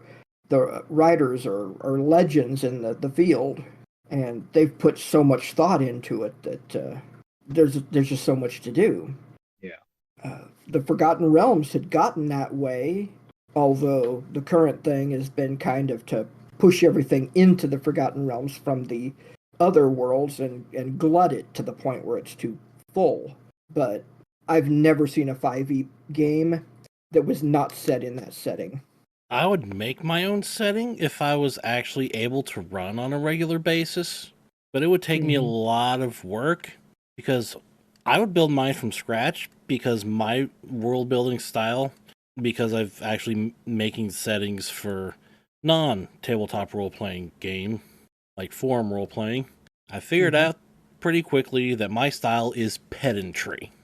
Pedantry? Please explain what that is. Pedantry. Basically, I want to know or work out, or in this case, make up the details of how this world works that other people wouldn't really give a fuck about. And it's like, okay, there's a train. I ask, what's the track gauge? What's the rail made out of? What's the loading gauge? What do the locomotives look like? How are they coupled together? How do the trains stop? You want to know the flavor behind the world, how everything works. It's Why like, did they I go choose to a this city, model what's the for city look like? Yeah. Yeah. Detail orientation. Yeah, pedantry. Extreme detail orientation, pretty much, to the point where most people wouldn't care about it. Because I believe that the little details like that really, everything's connected. As a GM, that's the number one thing to having a memorable game.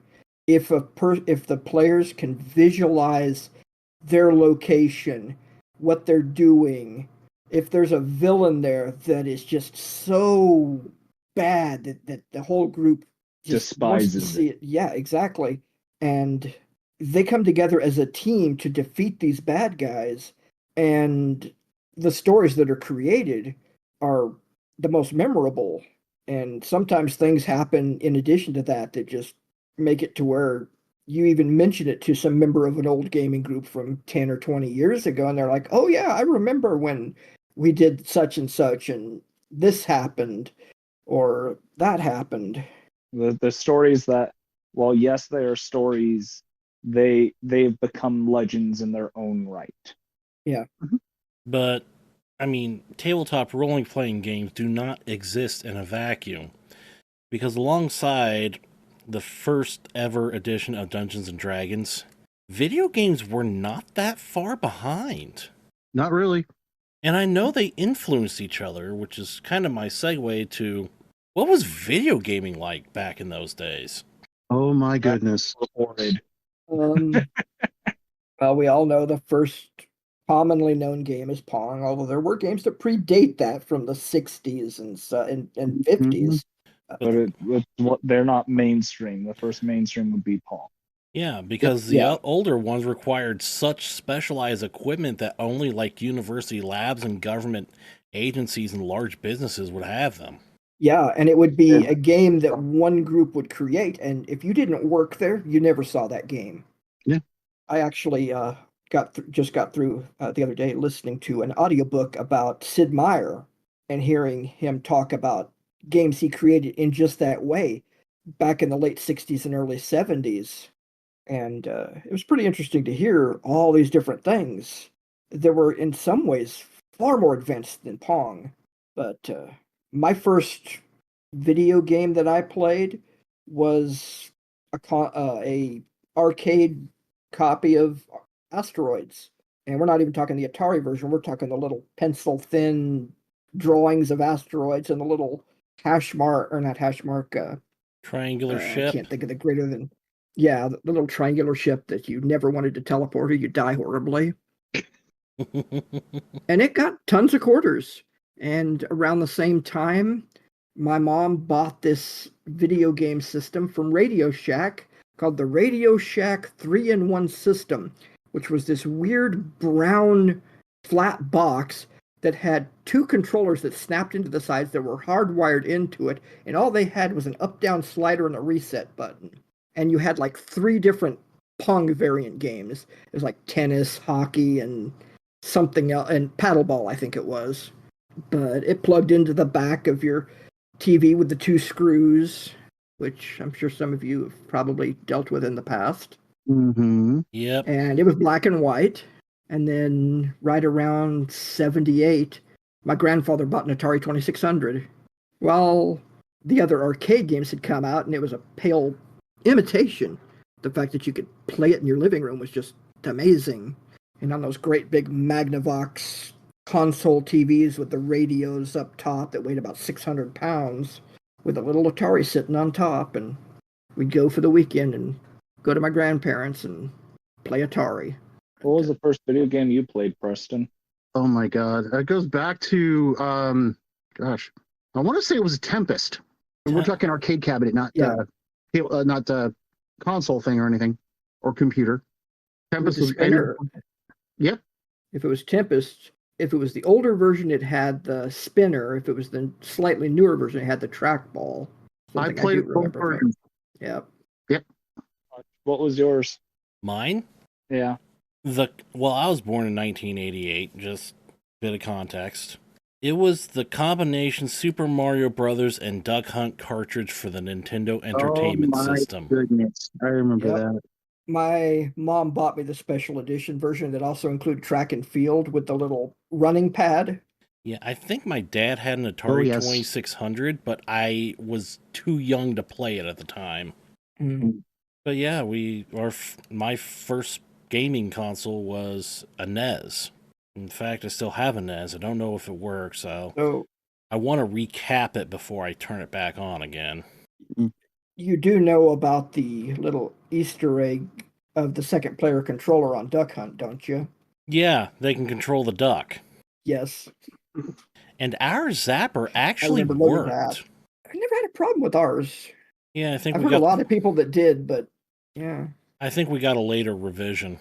But the curious thing with our family is that we never stuck with one company for consoles, because the next gaming console was the Sega Genesis, and then the Sony PlayStation, and Microsoft Xbox. Yep. Of course, with some Windows gaming in between, like Roller Coaster Tycoon.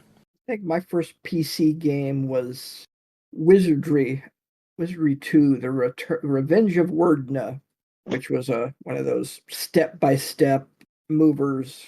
and you had monsters that would come up that were black and white. It was a very, very basic game. You actually had to boot the game with the disc in the drive. It functioned as its own boot disc. Oh, wow, that is old. Then you had to go to the back of the book, and there was a list of numbers, black numbers on a dark magenta page so that you couldn't photocopy it on the old school printer copiers. And you'd find out, and it would tell you to go to such and such line, such and such one. You'd have to type in what it was for the security. Copy protection. Yep. Really old anti-piracy. The early stages. It was the best way because while you could make copies of a game and give it to hundreds of people, not everybody had a copier to work from, and the ones that were huge, and the copies were horrible. Mm-hmm. You could handwrite them, though. In some cases, yeah, but in other cases, it was like page X of such and such book.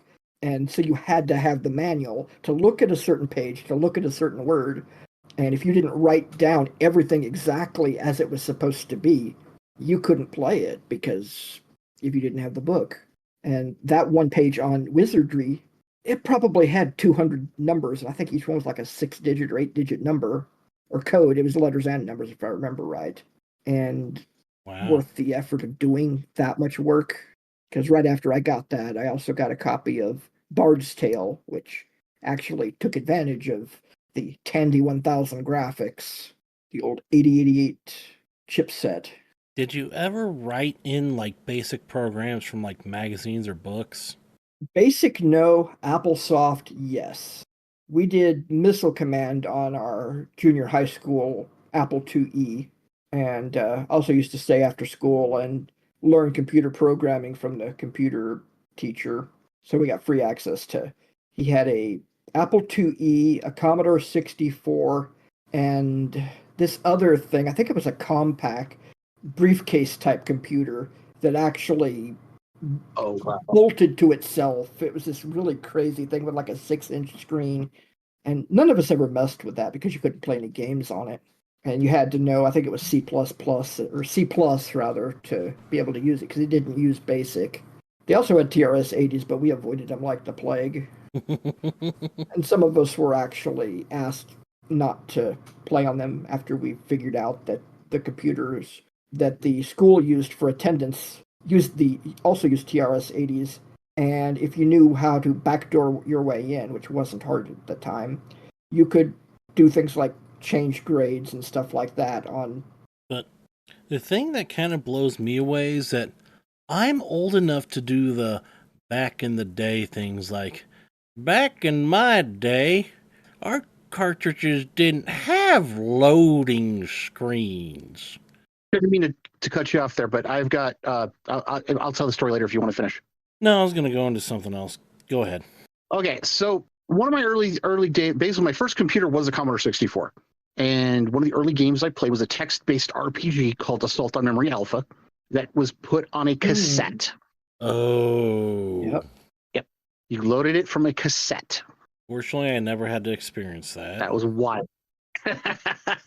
It's wild, let me tell you. Then basically, I ended up picking up some cartridge. The cartridge game I picked up was a little side-scrolling flight game called Zaxxon. A lot of fun. Oh yeah. One of the many games I miss playing. Tempest was another one. That basically essentially, I guess you could say, was my first taste of a computer. Programming in BASIC, just simple stuff. I dabbled with a TRS-80. Yeah, basically, I could say I've got some experience on that. But I mean, I do remember the days though of going to the mall and going into the actual arcade and playing games to my heart's content, or until I ran out of quarters. That one came first. Yeah, I wonder which one came first. I'll give you a hint. It was the quarters. Yeah, especially back then. Even if you were really skilled, games were programmed to eat quarters. Yeah, I can think of a few games that I lost many a quarter in. Oh yeah. Gauntlet, Teenage Mutant Ninja Turtles, one of the X-Men games. Gauntlet was the big one. Yeah. 4 players dumping quarters constantly. Yep. And if there was an open spot, somebody was leaving quarters up by the controller to basically reserve their spot. Yep. Apparently, over in the UK on the home micros, apparently cassette was the most popular way to actually distribute games. Doesn't surprise me. Yeah, my first computer that I actually got from a garbage dump because the schools had decided they were way too old was a Commodore PET 2000. Oh my goodness. Apparently, these computers, which were made in like 1976, so they were 10 years old when I was in junior high school. And I didn't even get that until I had already graduated. So it was like 1988, and I had a 12-year-old computer with the built-in monitor, built-in keyboard, built-in cassette drive, did not have a cooling fan, which caused the 7K of memory to overheat within about an hour of your first turning it on. Wow. Gosh, those bring back memories. The coolest thing I remember about the PET 2000, though, was watching Buck Rogers in the 23rd, 24th, 25th century. I forget what century he was 25th. in. 25th? Yep. If you look at the bridge of the, I'm drawing a blank as to what the name of the big home ship was, but all of the computer monitors on that bridge Were pet were all monitors? Commodore PETs. Oh, You and got it. screens. If you look, Yeah. they had the little square screen too, and I- sometimes you'd see the cassette drives. I Pretty remember. funny.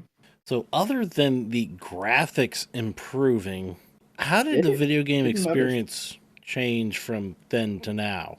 Of course, I'm going to point out that used to be when you bought a game, that was it. Maybe with a few PC games, you could maybe download a patch or two after release, after you used dial-up to get on the internet and spent like 4 or 5 days downloading like a 128 megabyte patch. That was it. And If- heaven forbid if somebody called. Yeah. Mhm. If your cartridge game, especially, or PlayStation disc, if there was a glitch or a bug, it was there for good. Part of the game. There were no updates. Probably the biggest thing I can think of, and it happened during the NES. When the NES first came out, they didn't have the option, and every video game before it, and most of the games that were simultaneous with it, you were never able to save your game. It wasn't until Nintendo started adding a battery to some of their packs that you could actually save the game on the cartridge and continue playing later. Which I believe was for the N64, is the first time they had actual No. memory packs, I thought. Oh, Yeah, yes. the memory packs. Yeah. I remember Before that, some of there the, was the battery. and if they didn't have the battery after you got in so many levels in, they had the password. So you could type in a password Yeah. and basically go back to where it was. That was I remember not knowing that and getting frustrated because I couldn't get every time I tried to play, I forget what the game was, but every time I played it, I did the first like 2-3 levels and then I'd have to, quit or go and do something. So I'd turn it off. I never knew that it was a password until much later, where if I would have written the password down, because after a level it showed numbers, like, okay, well, I don't know what that is. But that it wasn't until much later that I realized that games had that as an option of going back to your progress. And it changed depending on how many lives you had or whatever for Yep. various games. And if you knew what you were doing, you could give yourself more lives by changing a certain part of the password. I wasn't that intelligent.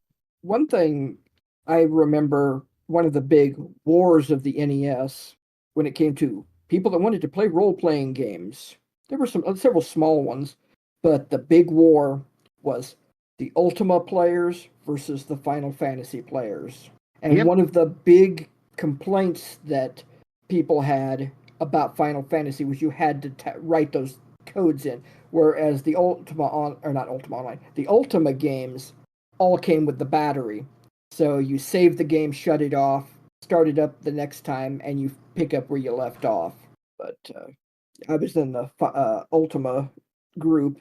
Now that you mention that, I think it was one of the Final Fantasy games I was playing, That sounds right. because I remember It was some sort of RPG, but that was so long ago. I remember the first computer game I played, the first console game I played. I also remember the first console I had that was mine, and handheld as well. That just got me to question. You both would probably know better than I would. I know that the Game Boy came out after the NES. Was it? It came out after the Super NES, didn't it? No, it was before. Was it? Game, Yep. Game Boy Color came out after. Well, I know Super NES had the Super Game Boy where you could actually plug your Game Boy cartridges and play them on the Super Nintendo. Mhm. But I Game do Boy. remember that that was one of the big advantages to the Game Boy was you could save your game on all of those. As long as the internal battery didn't die. Yep. Yeah. I've seen that happen. I still have Pokemon games that have that happen because they use that for up until like the DS. A lot of the Game Boy games had internal batteries in them, That's the or nice they had thing a about. password for some of the colors, but most of the colors had an internal battery. So it's Yeah, I played all of the Game Boy and Game Boy Advance Pokemon games, and they all saved the game. But yeah, like you said, you always had to watch out, make sure you got a cartridge with a good battery, because I was always a cheapskate and bought used copies of all of my games when it came I to Game Boy. you can replace them. It's actually not hard to do it in the Game Boy Advance. The issue is the packaging. If it cracks, you're fucked. I actually don't know how to do it with the Game Boy Color games. Like if it was red, yellow, or blue, I don't know how to do it with that. But Crystal, Gold, and Silver, I can replace those. I'm assuming it's the same thing with the others. But I have a Crystal version that battery in it is completely fried. I had a level 0 for Alligator because I ran into Missino somehow. So the entire game itself is completely fucked. There is no fixing it. It itself is damaged. But my yellow still works like a charm. So I'm almost wondering if it doesn't actually use an internal battery because I would think that it would have died long before the Crystal version did. Did any of you ever play with the Sega Game Gear? Yep.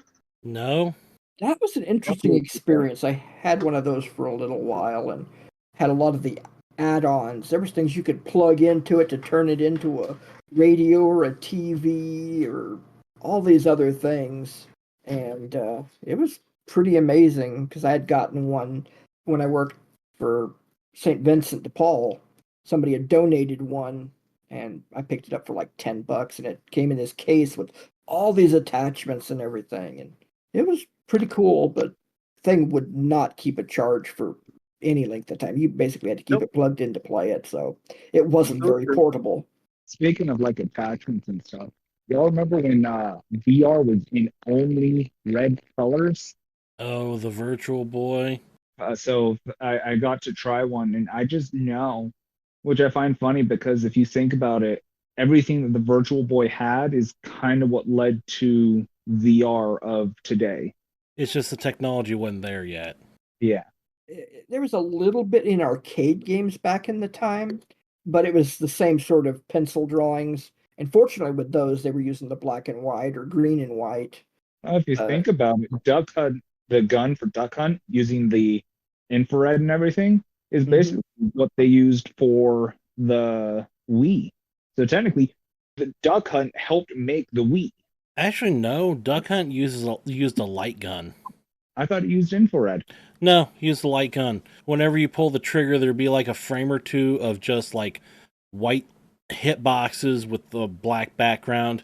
If the zapper sensed white, it would register a hit. If not, it's a miss. That's why you could only use light guns with CRTs. That's also a predecessor to the old laser tag guns, which all they had was basically a light emitter and a light receiver. And the receiver had a limited area. So that's how you knew you shot somebody in their little targeting thing on their chest or wherever was. I always thought it was infrared. Learn something new every day. The more modern ones went to that sort of thing because it's Yeah. more accurate. And infrared wouldn't blind you accidentally. I never got blinded from the Duck Hunt gun that we had. Well, Also, infrared separate systems will actually work on like LCDs and OLEDs and plasmas. Yeah. Which, of course, is one big issue with restoring retro games, especially those with light guns, is finding CRTs. The other thing you have to watch out for is certain televisions have things going at a certain like frame rate, it seems, and so older games will be a lot more laggy. Yeah, I've like been having that with my Yes and Pokemon no. Snap. For instance, I could plug in an Atari 2600 into a widescreen modern TV, and with the exception of some TVs that are more special, like smart TVs might give some problems, the Atari will work. Your pixels will be 1,000 times as big, but the game will run and give you no problems. Other games like the NES with Duck Hunt also, the NES is built like a tank. It'll run on anything. I've never seen a problem. Just a few of the games that I've been having issues with it not wanting to work as efficiently. Like it skips things that if I plug it into a different TV, it doesn't skip. It only skips with like one of my televisions, which confuses me. Are you playing console or PC on it? Console. Hmm. I'm using my N64. It just doesn't like one of the televisions, specifically with Pokemon Snap. Interesting. No idea why.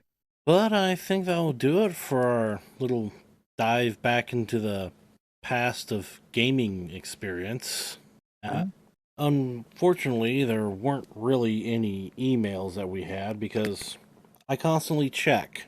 But if you have you'd like to tell us about your own gaming experiences of the past, you can send us an email, gamersperience@gmail.com, all lowercase, or at Gamersperience on the X formerly known as Twitter.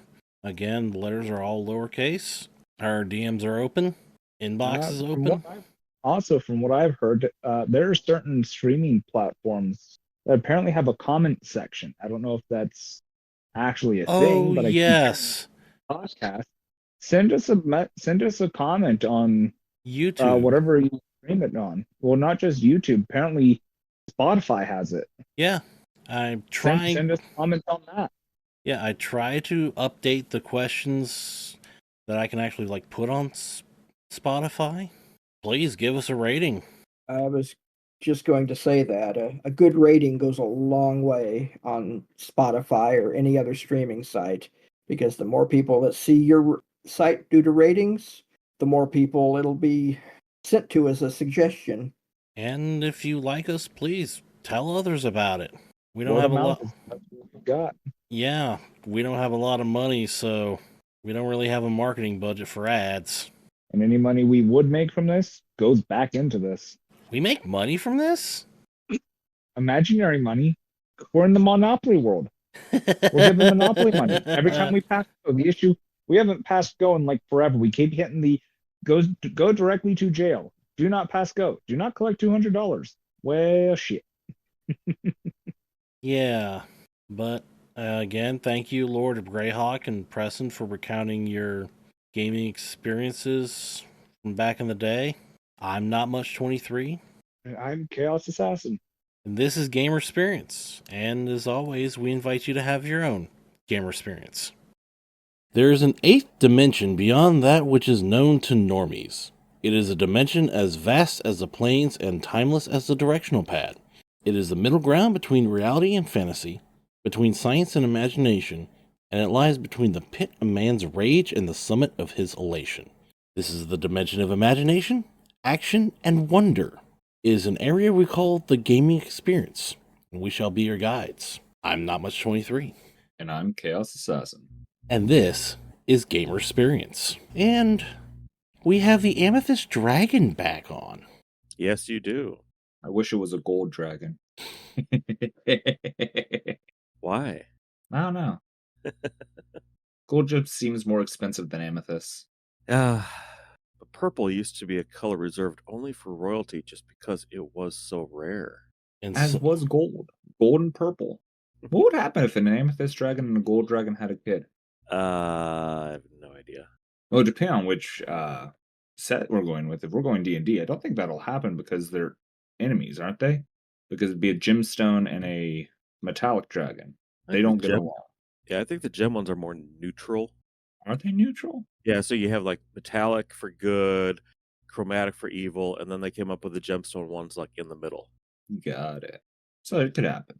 But this episode, we're returning to a recurring series we haven't had for a while, just because we haven't had much content for a while. Character stories. You mean people have emailed us and actually have helped give us more content? No. That's Unfortunately. depressing. Well, our email is still thegamersperience@gmail.com, right? No, it's just Gamersperience. No the. Ah, All lowercase. well, shit.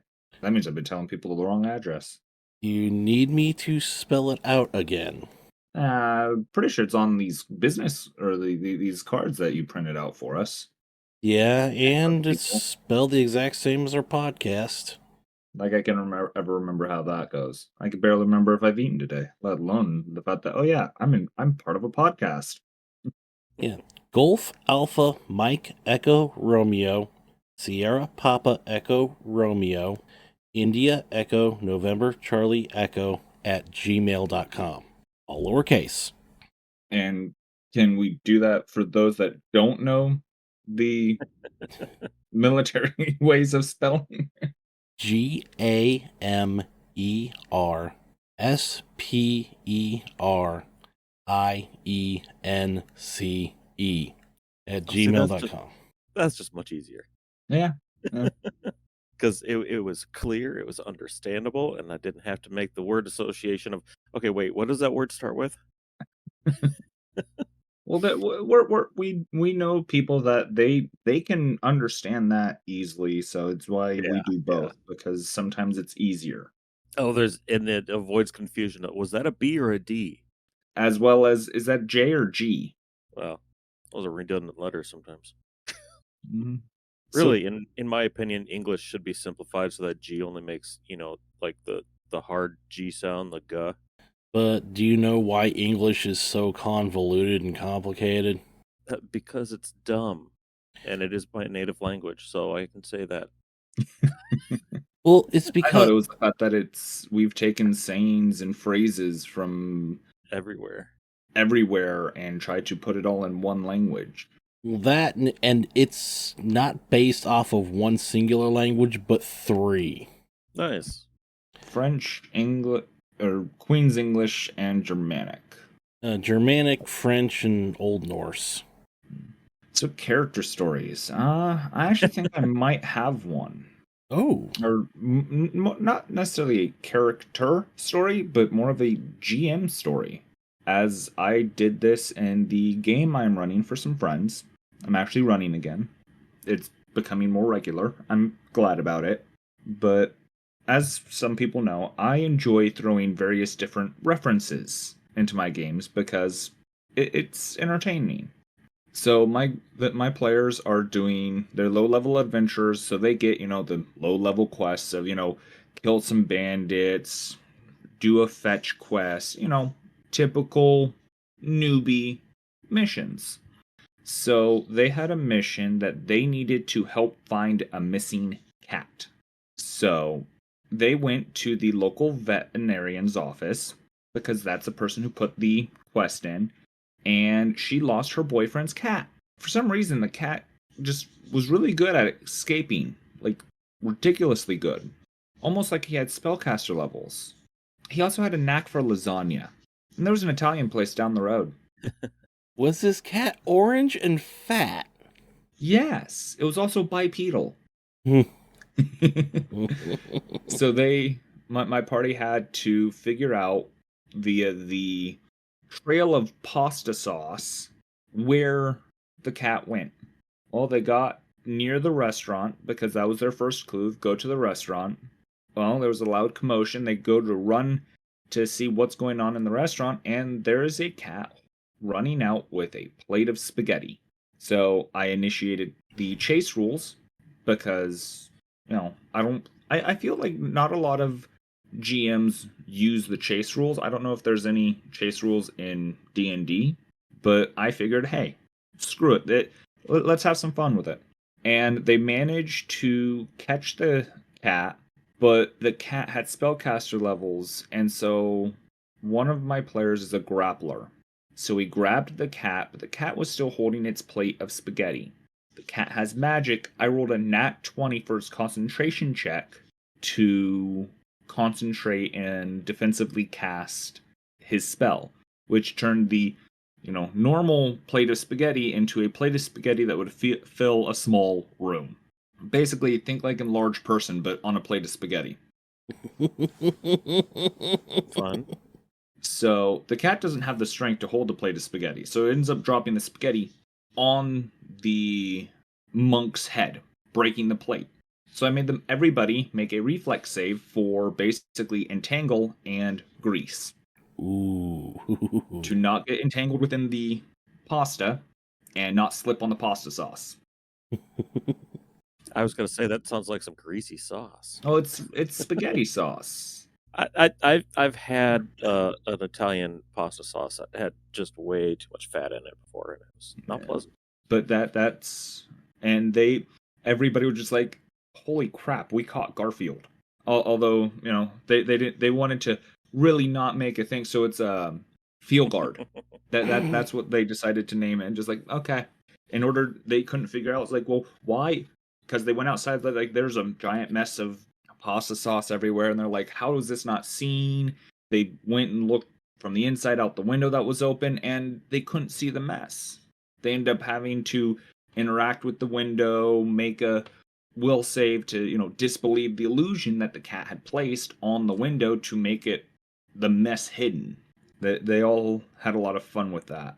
They said that one player, he's got some experience. He said that's by far one of the more entertaining combats I've had, because that's really off the wall. Did you plan that? I was like, nope. Literally, I think so quickly and so in many different directions that I just came up with half of it on the spot. Is the veterinarian's name Elizabeth by any chance? It was. And her boyfriend was out of town selling his artwork. Oh, Hence why she was watching the cat at her veterinarian clinic. The issue is, Garfield being Garfield, he let all of the other animals in her care out. So now they're going to have an additional quest to basically go out and look through the city to try to find more animals. Nice. And bring them back. So kind of a reoccurring fetch quest. The problem there is, do they know exactly what these other animals look like? Because about When that, do about they after bring that back combat the ones?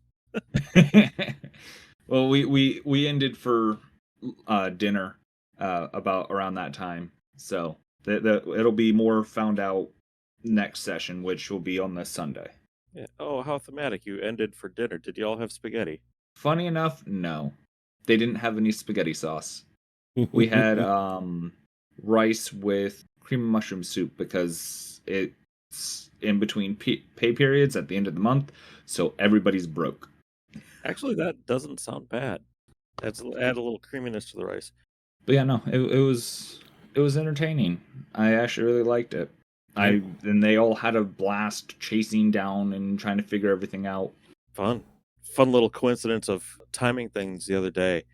This is kind of a personal story, but not so much as a game story. But well, I make homebrew stuff, a lot of it, and this month I'm making a whole bunch of underwater themed thing for Mermay. And on the 29th, a couple days ago, I made this giant undersea snail thing, posted online, and then like 6 hours later, I actually learned that May 29th is National Snail Day. Is it really? Total coincidence, and I'm still amused by that. Out of curiosity, was the snail pink? It is red, but then it's got black scales on it, and it's got a black shell. Well, the reason why I asked if it was pink is the original Dr. Dolittle had a giant pink snail. Oh no, this is called an ironhide snail, and its appearance is based off a real undersea snail that has iron sulfide in its shell, and it grows these scales on its body. Its body's kind of one version of it is kind of maroonish. There's like 3 different color variations in the real world based on the 3 locations it lives undersea. It lives near hydrothermal vents. It's a fun little thing. But The timing coincidence thing it was on my brain, so that's why I asked if you had spaghetti for dinner. What's the name of the real life snail? The real one, wow, just look up iron snail or volcano snail. That's not its real name, but there's a Wikipedia entry. It's I don't remember. Let's see, pull it up here in just a moment. Scaly foot gastropod. That's the one, Oh shit, that's actually really cool looking. isn't it? Yeah. I'm sorry, you talked about real life things. Like, I'm sorry, what? I had to look it up. That looks like a D&D creature. It really does. That's awesome. I'm gonna There's have to throw one of these at my party. There is weird stuff under this. So yeah, the one I made is instead of being like a couple inches long at most, the one I made is like 10 feet long, and its shell is like 8 feet thick, Yeah. and it eats instead of living off bacteria that live inside its gut like this one does, which is convenient. It doesn't have to do anything but crawl around. It's a cargo, basically. Yeah, the one I made eats anything organic, dead whales that fall to the thing, mats of bacteria that grow around the volcanic vents, player characters that can't get away from it. Which is funny because it's a snail; it doesn't go that fast. But if they get too close and it hits them, it's got a poison that slows them down, so then it can eat them. That's actually kind of cool. I like that. But yeah, so yeah, that just came to mind because talking about timing and of things. Yeah, no, that's fair. Do either of y'all have any other character stories? I actually do. Well, All right, let's hear it. Well, it's actually a Starfinder Society scenario. And of course, a lot of the briefings say, like, whoever's in charge, like First Secret or Venture Captain, says, I picked you personally. Of course, this character I was using, he laughed. It's like, you picked me? And the character in question is my Soki operative, Bud Zare. Isn't Bud the bookie? Yeah, so I was gonna say, his day job, he's a bookie. Wonder how Sal's investments are going. Well, they allow Bud to balance his books. That's really useful.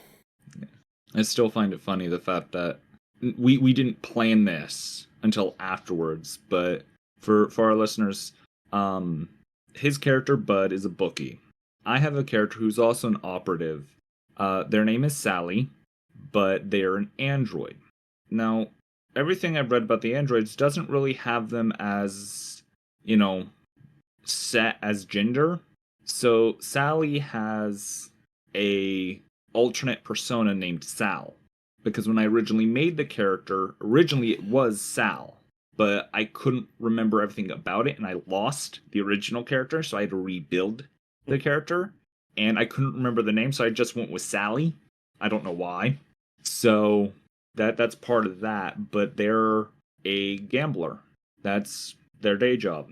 And so most gamblers have some sort of bookie that they go through to place high-placed bets. So it's a weird coincidence, but that's the interactions between Bud and Sally.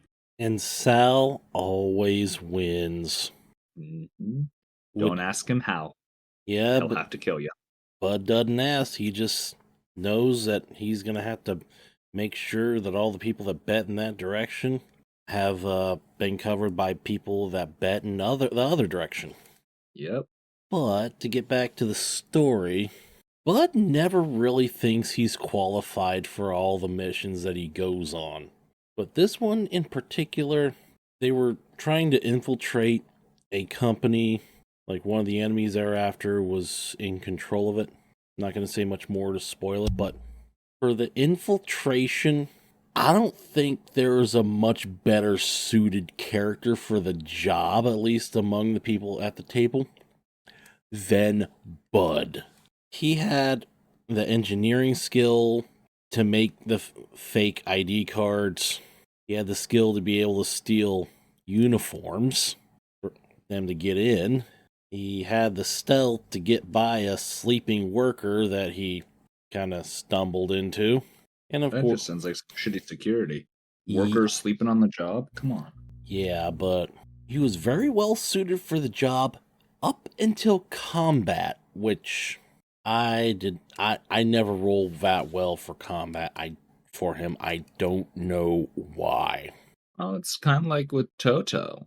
Up until later levels, I had designed Toto to do one thing so specifically. When it actually came to combat, it was a go team go. More of a, you can't hit that, I can see it from here. You missed him by like 2 inches. Because Toto's perception is out of the ballpark. I did not build Bud to be an infiltrator. In fact, he's a daredevil operative, which use acrobatics and athletics for their trick attacks and stuff. That's impressive. A daredevil that's more stealthy than the rest of the party. What was the rest of the party? Let's see, we had a mystic, that was a counselor, a Sheeran mystic, and honestly, I forget the other two. Obviously not important. But yeah, Bud was just so well suited for that mission that kind of funny that he didn't believe that he could pull it off or that anybody would pick him for it. Well, until the combat. Yeah. Because there's another scenario where, well, it was a continuation of one much earlier scenario, but the premise is like these new people that earlier agents have introduced to the Pact Worlds. Now they're holding a celebration to unite the two factions. They want the Starfinders to help them out. For the combat, Bud was right next to the creature and still could not hit it with his gun, which he can do without provoking because he's an uncanny shooter. Uncanny as in uncannily inaccurate. So what you're saying is Stormtrooper. Stormtroopers don't have aim that bad. But the thing is, during the rest of the skill checks, especially in the one game where you had to dodge like almost like thorny tumbleweeds blown by like fans. I mean, I was crushing it, getting like over like 25, 26 results because his acrobatics is so damn high. He was like doing half rotation handsprings over groups of these at a time. So Show off. yeah, as I said, so he either is showing off or has unlocked Ultra Instinct and just ran out because he hasn't mastered it during combat, obviously. Yeah, he was showing off, but he was almost swallowed whole during combat, so that's the way my dice like to fuck me over. Mm-hmm. The characters in the game that I run have occasionally gotten swallowed by things. What kind of things? Most memorable was probably the giant wolf. The giant wolf got swallowed by something, or something got swallowed by a No. giant wolf? A giant wolf swallowed two of them. That's hilarious. Yep. They were Um, infiltrating They're traveling through the Orcish Empire by boat, and the orcs had control of this gigantic wolf.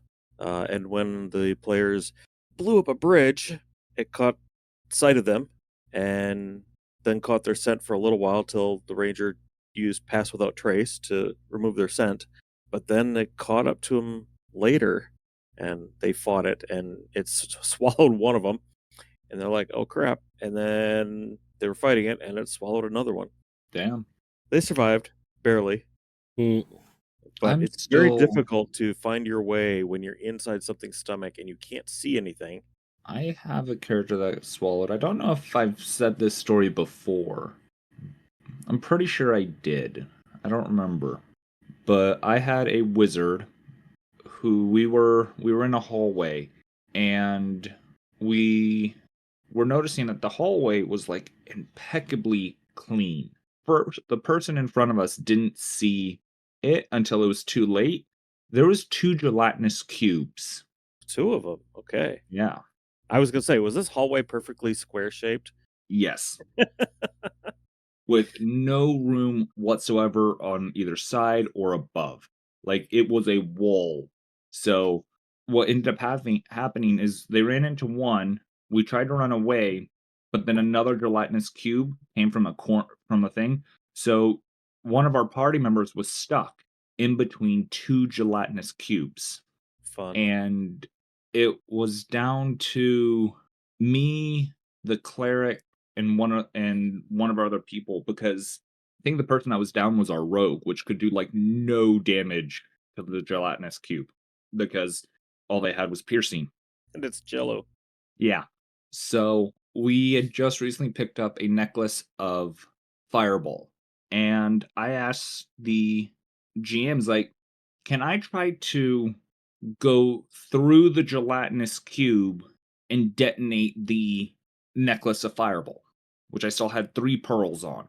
And so he had me make a athletics check to try and get through it. I managed to make it through all the way through, and I managed to detonate it, launching 3 fireballs on my location in between both of the gelatinous cubes. Cooked Jello. One of the gelatinous cubes died. The other was put on really low health, as was I and the person that I used to use my body to help cover them to help eat half of the damage. I had like 80 health. I was in single-digit health points. Ooh.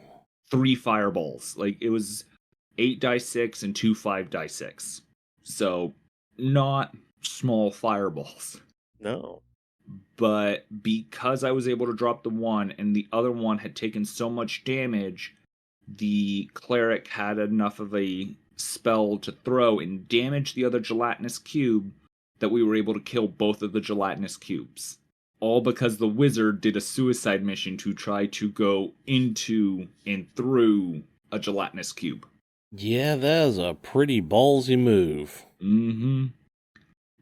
But I think that was the only way we were going to be able to save our party member.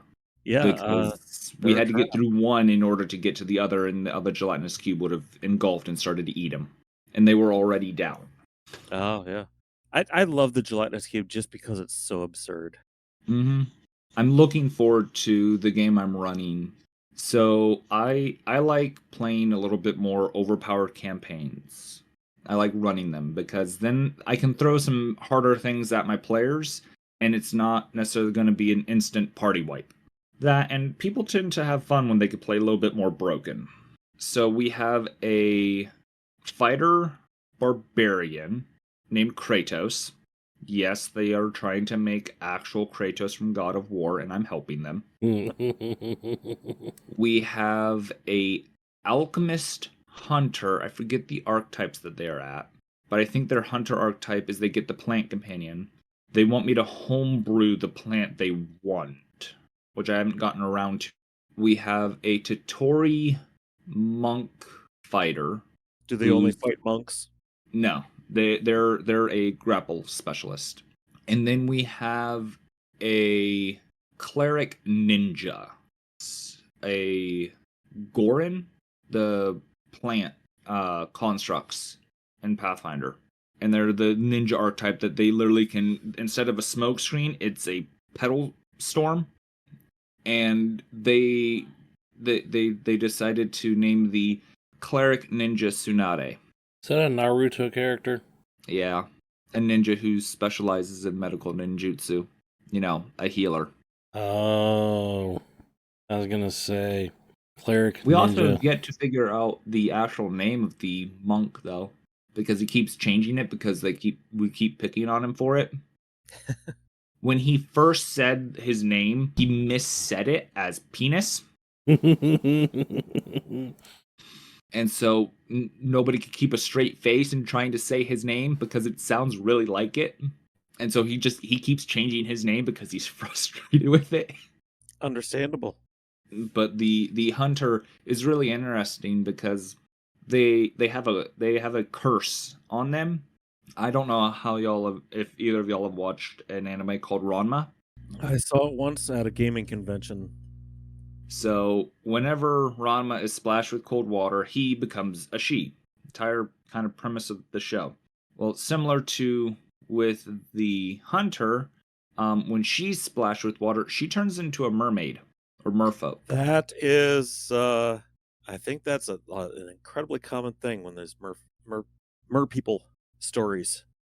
Yes, but it's one of those things that I still have to fine tune it but we've only gotten into session 3, technically. We had session 0, and then we've had 2 sessions since. Mhm. So I still need to actually sit down and, help them homebrew this curse. Just been so busy with work, it's been difficult. I know what the monk's name should be. Saitama. Saitama? Nah. Really? You don't want a monk to be the One Punch Man? Nah. He doesn't. He wants to be able to give all sorts of hugs. Bob. I don't know what he's decided. I think he's decided on a name, but I don't know just yet. But so far, I've had them do a fetch quest. I've had them, get to know each other. They're helping out a blacksmith. It's one of those things that it's gonna be interesting. Of how far are they gonna go? What are they gonna do? It's real sandboxy, and I prefer running things like that because I can think up on the fly. I have general ideas of what I'd like to throw at them, but I don't know as far as like how far I'm gonna make it go. It's all yet to be determined. I like running the sandbox because it lets them choose their direction. Oh yeah, same here. My current campaign is very sandboxy, and it's been going. It'll be 4 years in September. Oh wow. You have any character stories from it? Oh, yeah, a lot. Just depends on the situation. There was the being swallowed by the wolf. Well, turns out when they were doing the sabotage on like the Orcish bridge and stuff, that was all motivated by the Orcish character in the party who does not approve of the empire that she's from. Because in my world, the orcs have this huge empire. They conquered like 5 human kingdoms and then just stopped. Why? Nobody except the orcs know. Well, and not even all the orcs know. The leadership, they're the only ones who know. They even like totally skipped over this one tiny little coastal kingdom, just went around it, didn't They're touch it. afraid of water, obviously.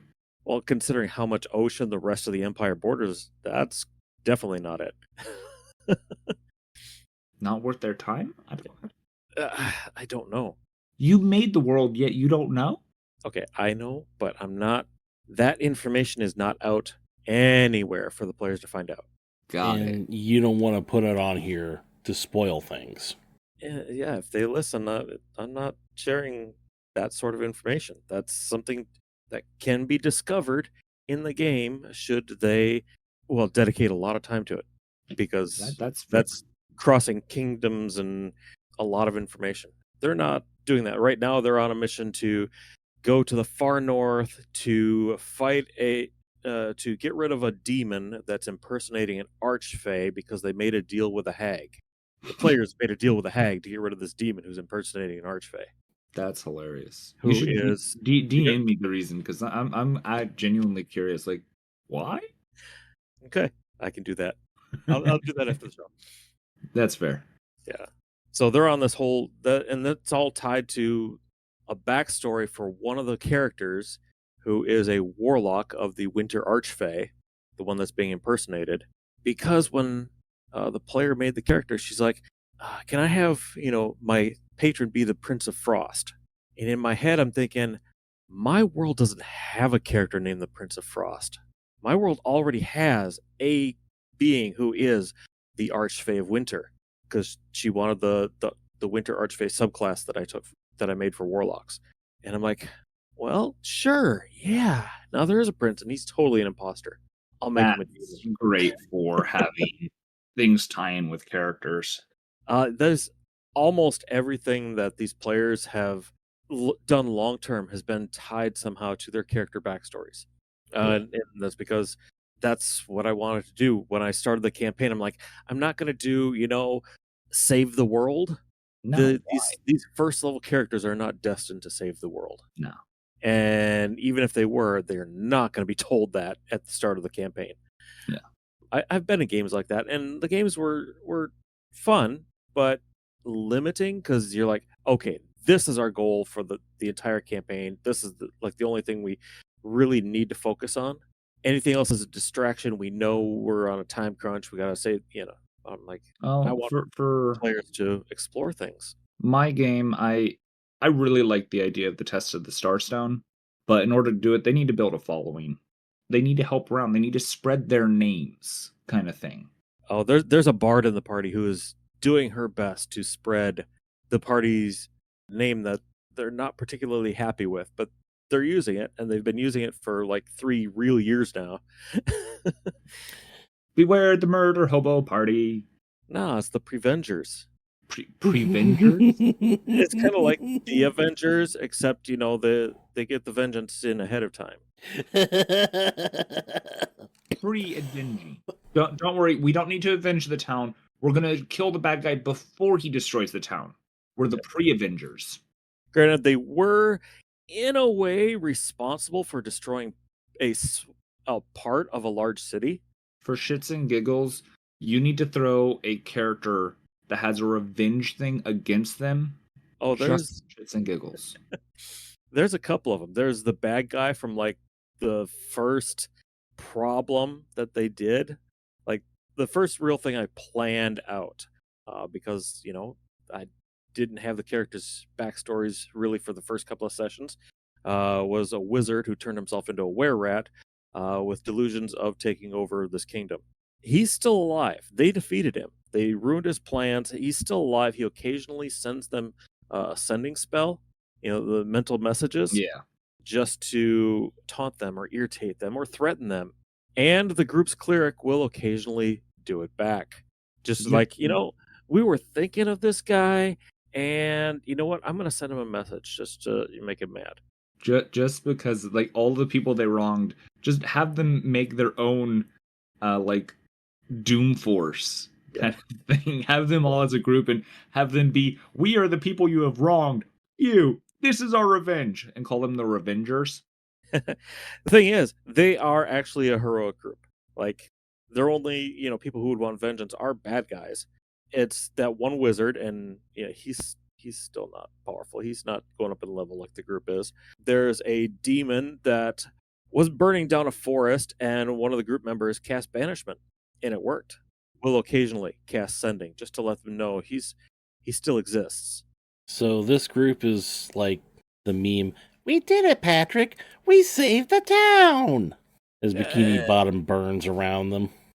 There was literally burning. Is Well- there an evil bard that they stop? Because if they send a thing of messaging, it can easily be the song "I'm Still Standing." No, That's all they get.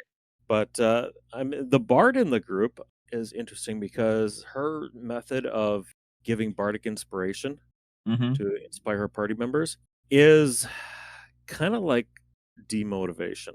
You a failure. Like, can't you do better? Save me. It smelled like bitch in here.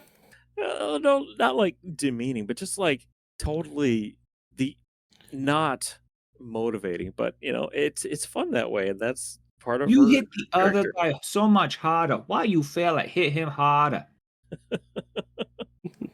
Kind of like that kind of thing.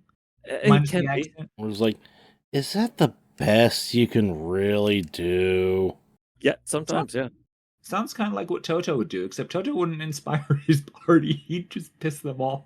So that's a fun little character quirk of that one. That's the one with that's a half dark elf, the telepathic, possibly evil sorceress mother. That she's avoiding dealing with her mother. She's like, no, I don't want to do that.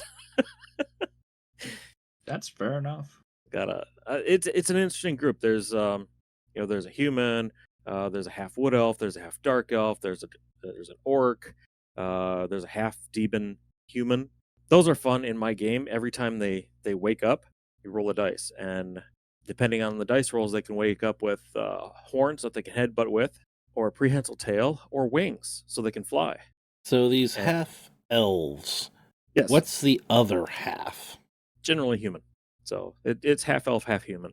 But I got tired of all half elves being the same because there's all these types of elves, and I see elves as more the magical parent. So their traits are what determines what the offspring gets, rather than what type of human they are. That's fair. So, yeah. Something I found interesting out, and I plan on throwing this at my party. Centaurs are, by definition, an animal, a quadruped animal with a human upper half.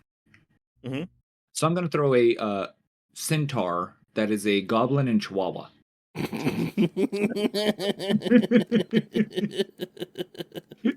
gonna be the angriest little fuck there is.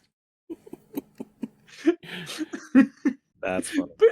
Just straight barbarian levels. And he's just gonna come running.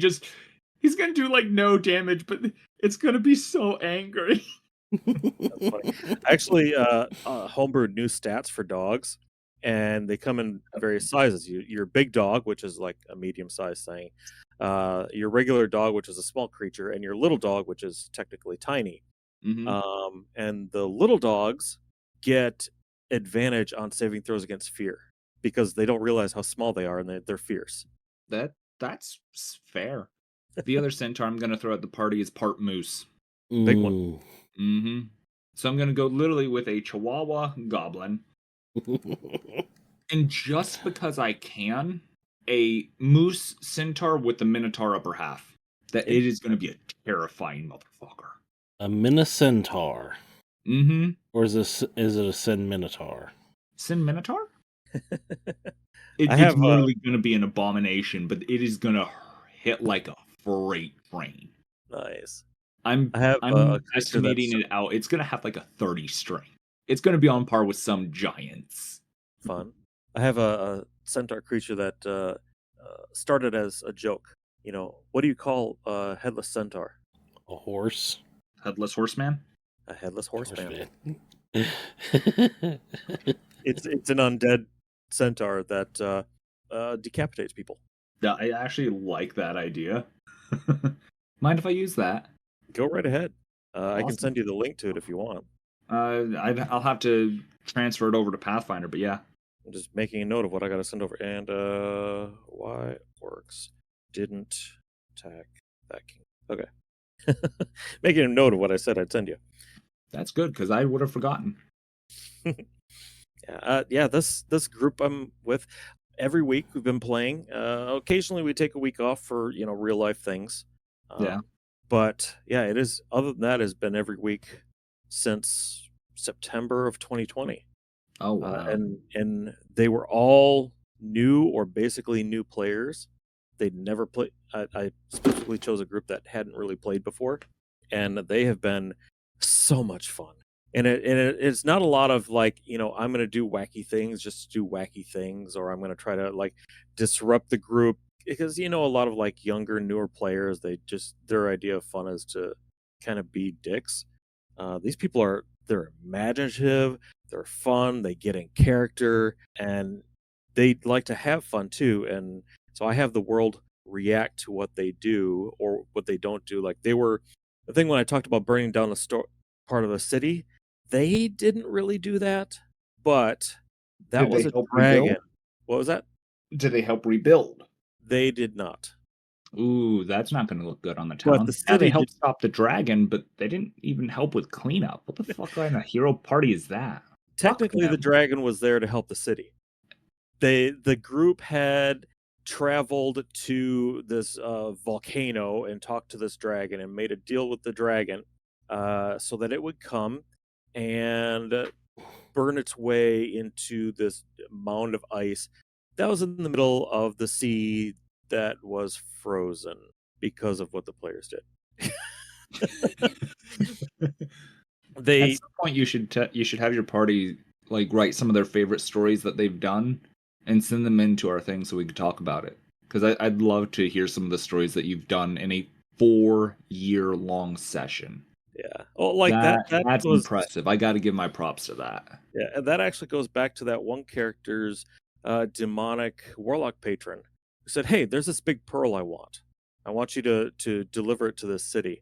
It's at the top of the mountain, guarded by a white dragon who was blind." They went to steal the pearl, and the thing was like 3 feet in diameter, so it's hundreds upon hundreds of pounds. It ended up falling off the mountain where they found it on. It cracked. They managed to get it off this island onto a boat. Dragon turtle attacks the boat. and they weren't able to really keep the pearl out of the water. Some cold magic was involved. The pearl amplified it, froze the sea, God damn. and basically made an ice plane bridge between this island with lots of dangerous creatures and this port city. So they iced in the port. So they went on a big quest to get because they needed dragon fire to help melt this pearl out of the sea and get it removed. Oh wow, that's intricate. I like that. Yeah. And that's a lot of it is improv because like I didn't actually plan for the pearl to go into the sea. I knew it was going to amplify cold magic like crazy. But not to the extent of it. Yeah, no, we're just gonna casually have this into the ocean. Wait a minute, what happens when Yeah, cold? so then the fire cleric starts getting dreams about, because she specifically prayed to her god to say what can we do to do this, and then she like ends up having a dream of this giant fiery dragon. And the next time she prays to her deity, she's like or like in the dream she's like, why? And the dragon says, you asked. So then she starts dreaming about this dragon, and eventually they got there because I didn't know where the dragon was going to be. I didn't even have a specific dragon in mind at that very moment. You just knew. You're Yeah. gonna find a dragon to help you. So yeah, and then the player added some details to the dream that weren't originally there, and those details ended up being part of that dragon. Mm-hmm. Like, it's got orange scales. I don't think I remembered like actually giving a color to the dragon. So yeah, the players contribute so much to what happens in my game, and it is wonderful. They have their own motivations, and then they work together as a group or don't. Well, the end goal for mine is they're to become gods, or try to be. The issue is, well, I told them straight up, it's like, my job is to tell this story until the test of the Starstone. Then my job is to kill you. So they know that, okay, I'm making them overpowered because they need to be for what I plan on throwing at them. There you I'm go. not going to go easy on them. I'm going to be scouring things, having friends help me build things to throw at them.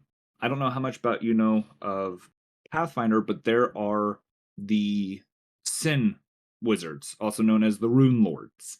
I'm going to throw the Rune Lords at them, which the Rune Lords are overpowered wizards from ancient times that each one has a sin, and each sin corresponds with a specific form of magic. For instance, conjuration is sloth. Evocation is wrath. Gotcha. And so I'm going to be throwing the Rune Lords at the party at some point because they're going to have to fight things like that. I'm going to fight things that, great, you're not going to be able to grapple this. You're not going to be able to do this. The entire purpose of the Test of the Starstone is literally to throw things at you that you're not necessarily going to be able to handle. So it's going to be interesting as far as what all I throw. Nice. So, in the end, I might have them win. I might end up killing them. But right now, my job is to tell a story, make sure they all have fun, and then kill them. Yeah. Yeah, I see my job as a facilitator, the one who has the world react to what the players do. I try to do it so it makes sense generally. And then, of course, throw out interesting people and places and things for them to encounter. Yeah, I've been asking various friends of, hey, can I throw a character based off of your likeness? Or, hey, can I use one of your characters for, my game? I'm trying to, bring other people into this as well. And Cool. I've already gotten the go-ahead from one of my friends of they love the idea because I told them, hey, I need a character that kind of does this, and I want them kind of in your likeness. Is this okay? And they're like, yes, I love the idea. But instead of this, can we have this be their job? And it's like, done. I think that's a pretty good note to end this episode on. We Again, didn't get a whole lot of character stories in. But there are more to come. We've talked about plans. I have a couple ideas from Amethyst Dragon. I like some of the things you mentioned with your Starfinder of things I might be able to do. A corrupt company. I kind of like the idea of that. But there will be more stories to come.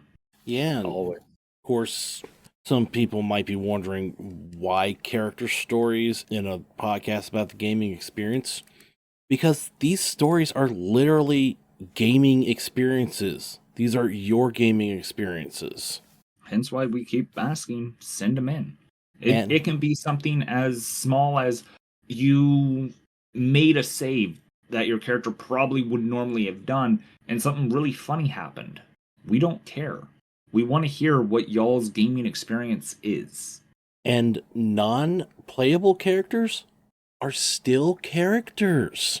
Let's see how that NPC screwed up the party because they said one thing and the party took it as something completely different and went on an entire other tangent adventure instead of helping the freaking man find his cabbage patch.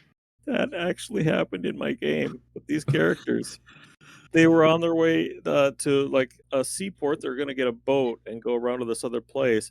And one NPC, when they were leaving the town, he's like, "Good luck." And they're like, "I don't know how to take that. Let's go over land instead." What?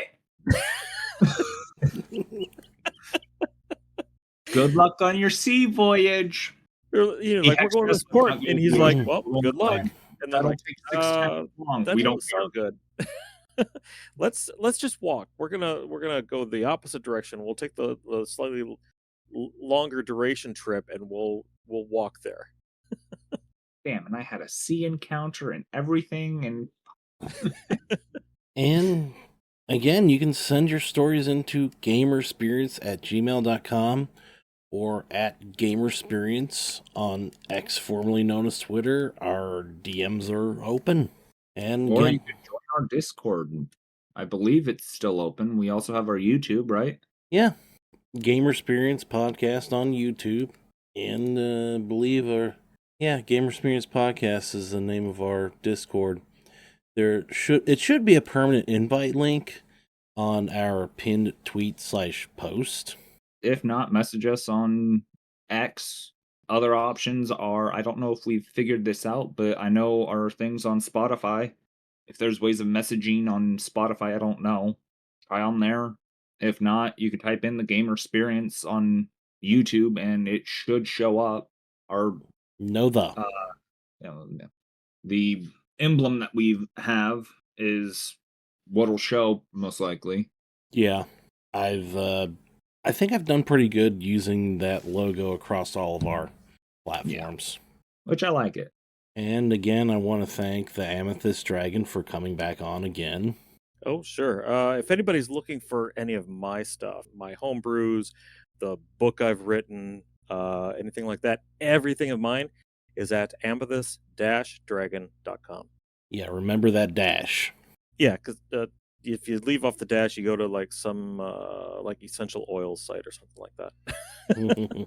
It wasn't available in 2000 when I got the domain. Nice. So is it dash like in like a hyphen dash or Yeah, underscore? Like a hyphen.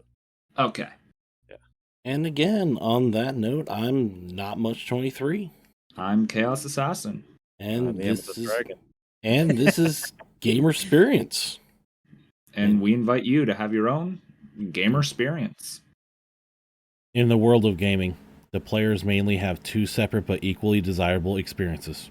One is through computational devices, taking input through buttons, joysticks, and mice, and is displayed on a screen.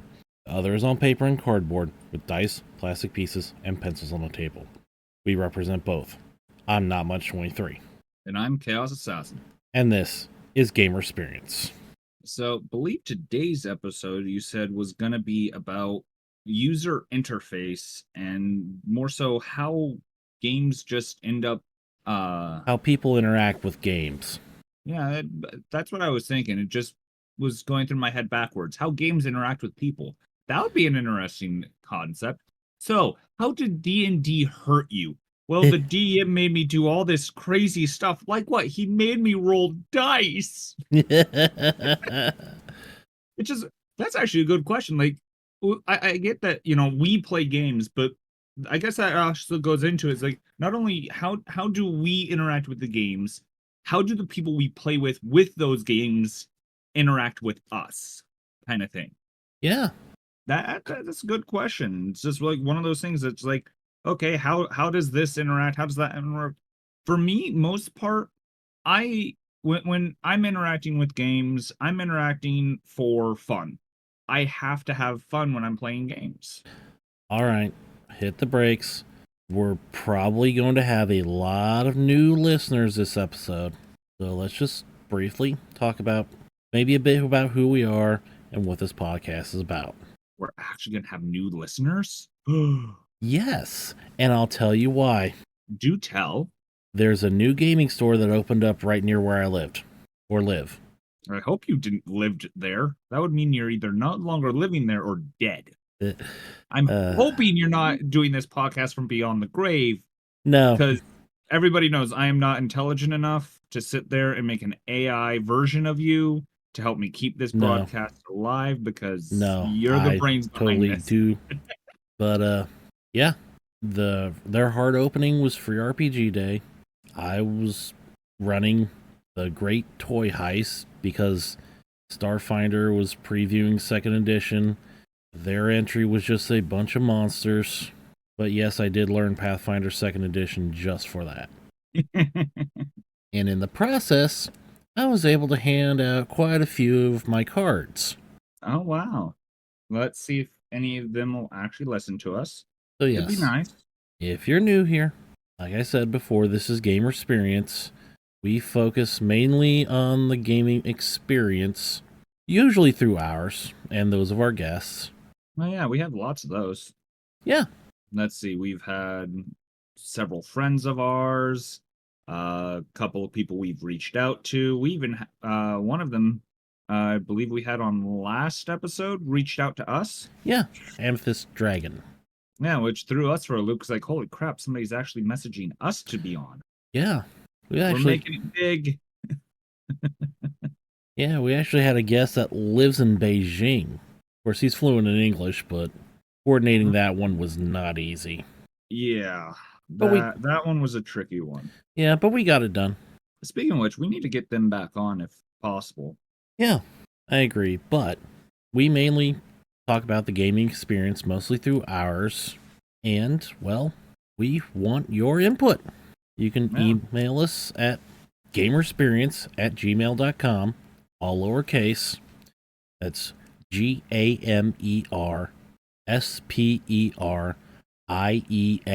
GAMERSPERIENCE@gmail.com. You can also find us on X, formerly known as Twitter, at Gamersperience. And we also have a Discord, which should be a permanent invite link on our pinned post. It's not a tweet anymore. But So go ahead. I was just gonna say, so now we have to talk about the hard parts. How do games interact with us? I thought it was how we interact with gamings. I lost track already. Uh, Humans and video games and the interactions between the two. Yeah. There we go. That's better. So lost my train of thought, but okay. How do games interact with you, or vice versa? Well, I mainly interact with games anymore with a keyboard and mouse. That's fair. Used to use a controller, but those are two very different experiences that are better at certain things. Agreed. And considering the fact that I do controller, mouse and keyboard, cardboard, and clicky clacky math rocks with paper and pencil, honestly, if I'm doing like a long day of gaming, I prefer mouse and keyboard with certain games, partially because there's a lot of the games that you can do via PC that you can just mod better than you can on console. But if I'm only going to do like an hour or two, I prefer being on my console. There are certain games I've realized that for me, I play better via controller than I do mouse and keyboard. For instance, Cyberpunk 2077. I have that for PC and console.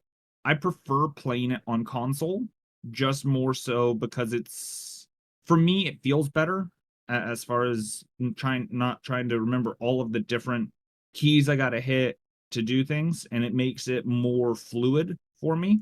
Whereas if I'm playing something like Skyrim, I could go either way because I've learned Skyrim that well. Same thing with Fallout. there are some games that I play.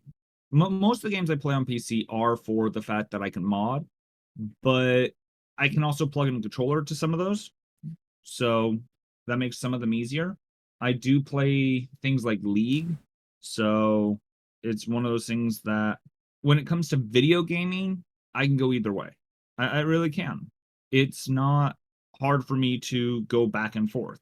I originally started my gaming thing on handhelds, and then I moved to clicky clacky math rocks, and then for a while I did a lot of PC gaming. It wasn't until later that I actually did more console gaming because I started with like Game Boy Advance.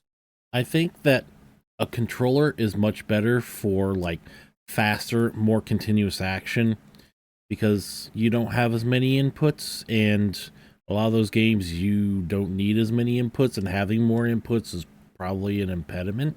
So what's your definition of faster continuous?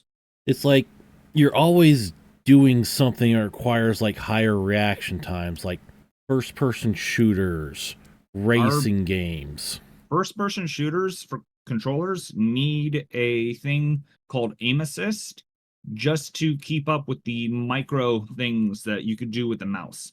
It's one of the biggest arguments with first person shooters between console and PC. PC you can do a complete 180 a lot faster in on mouse and keyboard than you can in with a controller.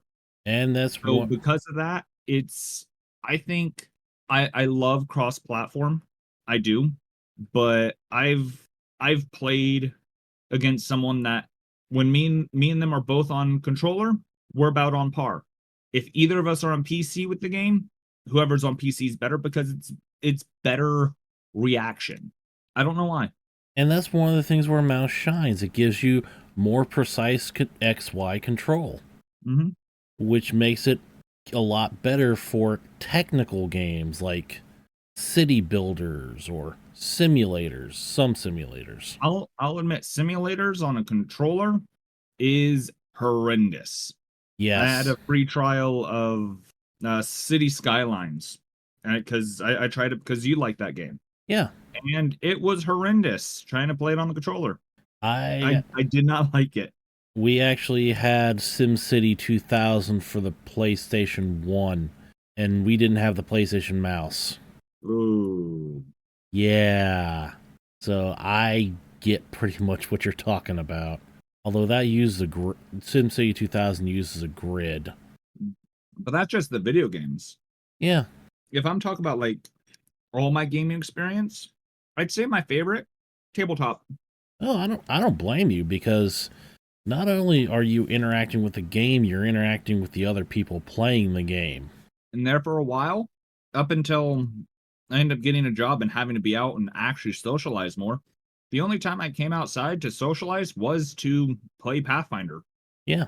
And the main way that players interact with that game is with dice, and most importantly, the game master.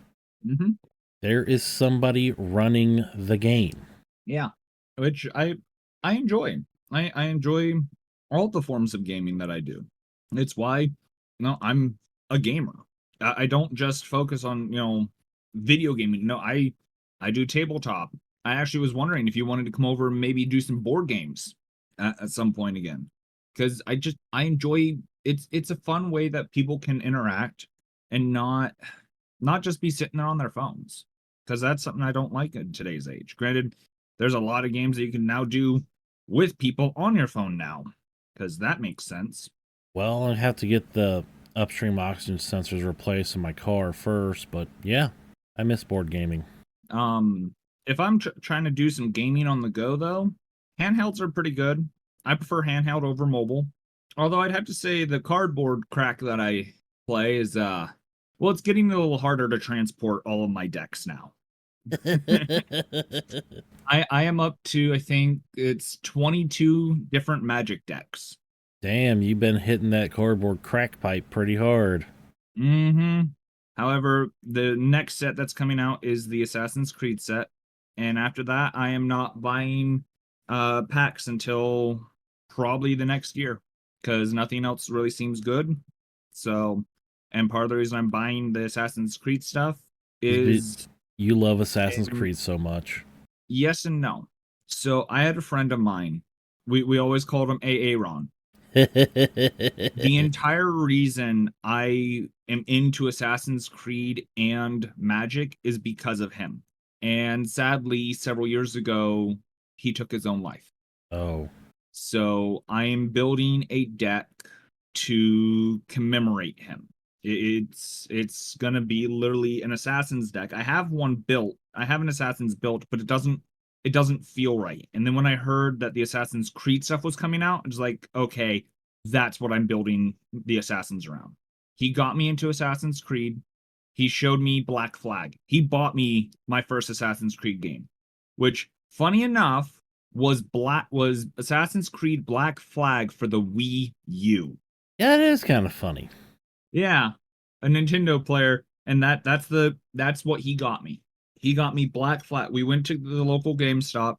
He was like, "Dude, I'm gonna buy you a game," because it was like $20 because nobody was buying it for the Wii U. And so he bought me Black Flag. It's like, I've never played that. It's like, dude, you get to kill people and you're a pirate. It's cool. I'm like, okay, I'll try it. And I loved Assassin's Creed after that. I own most of them now. Last one I was playing was Origins, but I've been playing so many other things that I just haven't had time to sit down and play them. I think the only one I don't own right now is Mirage, but the next one I'm going to be getting is actually going to be the Shadows because that looks so cool. But the more important part, especially with what we cover, how does the way we interact with games shape the experience? I mean, with I'm going to tabletop, need you to elaborate a little bit more with that question. I guess it's more of a question of like user interface with video games, but does a certain control scheme or way of actually like playing a game affect how you play? Or because I know a bad interface can completely fucking ruin the experience. So for me, the more creativity I have, the more I'll enjoy it. For instance, I originally started playing D&D 3.5 edition, and I loved it. I had a lot of customization I can do. I've tried 5, and I'm not as huge of a fan. It's my issue with Pathfinder 2nd edition is they've made it more streamlined, but they don't add as much versatility. But part of that is for making power builds, but you can play the game and be whatever you want, and not necessarily have to have a power built character, but it doesn't seem like I can customize that much. And that's one of my issues with the newer editions of both Pathfinder and 5th edition D&D. Although apparently there's a new D&D edition that's going to be coming out, 1 D&D or something like that. Yeah, but at this point, Hasbro and Wizards of the Coast are dead to me. Yeah, they keep making stuff with magic, so they keep stealing my money. That is a big part of for me is I I don't necessarily go the same route everybody else does. I enjoy doing things my own way. That really shines in how I play Magic. I'll take a card and I'll just build a deck kind of around it without necessarily doing what everybody else does for some of my decks. But it's heavily if I can do what I want as far as customization, I have fun with it. Even if it's just this niche little thing, I end up I can have fun with that. Best example I have a deck that because I play commander, the commander's effect basically is a lot of more lot of low drop creatures to draw into my big stompy creatures and go that way. I have it built as a counter deck. I literally sit there and just make counters, and that's my win con. That's all I do. I call it a mana flood because I have so many ways of making mana. It's not funny, but at the same time, it's niche, and it's a gimmick. But you like to be able to use gimmicks like that and customize things. Yeah. I think that's big for me. I think that puts you in the minority because I think a lot of running gimmicks. no, just the amount of options, large amount of options, and large amount of customization. Because a lot of people don't want to put that much effort. I think that's why D&D 5th edition is so damn popular, because people don't have to really think about much. Yeah, like in Pathfinder First Edition, I can make a character that's really good at a few skills. For instance, look at any of our past videos, character stories. I'm pretty sure I've talked about this character every episode we've done a character story, which is actually depressing. Toto. I made him really good at perception, broke him, power built him, but he can also do so many other things. It's not funny. But in the newer systems, they make you branch out so widely that it's not as flexible of how you build out. But they did it so you can't, make a character that at level 1 has a plus 19 to their perception check. And I don't think everybody wants to go through all the rules and all the options to see what they can do. Because Power builders do. Well, analysis paralysis is also a thing. Fair. But people love 5th edition Dungeons and Dragons. It's because it's quick and easy. And that's literally, it doesn't take long to build a character. And that's probably why Paizo went the way they did with Pathfinder 2nd edition. Not knowing how to build a character in 5th edition, I built a 5th edition character faster than I could build a Pathfinder 1st edition character. And considering the fact that I've been playing Pathfinder 1st edition for almost a decade now. Actually, I think it might be over a decade. I'd have to look at my first character. Considering the fact that I can get just about any character done, level 1 character done in 5 minutes, 10 tops. And that the only reason it takes me longer is there's too many spells to choose from for a spellcaster. But I've gotten it down to, fighter and barbarian. Great. I build that in my head. I don't even have to write it down. Just give me the stats and I know everything about it. But a main point of interaction with any tabletop role-playing game is the person running it. Mm-hmm. I'm running a game and I've got 2 people that they're power gamers. They want to make broken characters and I'm letting them. But I told them the more broken you make your character, the more broken I'm going to throw at you. And one of them's like, bring on the challenge. I love the challenge. Like, you don't want me to go all out. And he's like, why? Summoner. Oh, okay, maybe I won't make it that broken then. Literally, the fact that I say one class and he's like, oh. And what's funny is summoners aren't even my specialty. Rogues are. You've seen what I can do to a rogue. Yeah, I have. So it's one of those things that and I know how to mess with most builds. It's called save or suck spells. And people rip on spellcasters like, oh, they're weak. They're weak. It's like, no, they're not. I couldn't make a spellcaster that would fuck a party. They're not weak. But you just don't know how to play them, right? Yeah. Everybody rips on certain classes like they're so weak, and every class has its powers, its strengths, and its weaknesses. Probably some of the most versatile for the classes are things like the druid, the summoner, magus, to an extent, magus at least. Their ability score split is too drastic. Characters that you can build them in different directions. It's harder to do with certain classes like the barbarian. All right, let's not make a barbarian. It's doable. I knew somebody that they basically turned their barbarian more into a druid than an actual barbarian. And that's just part of the game.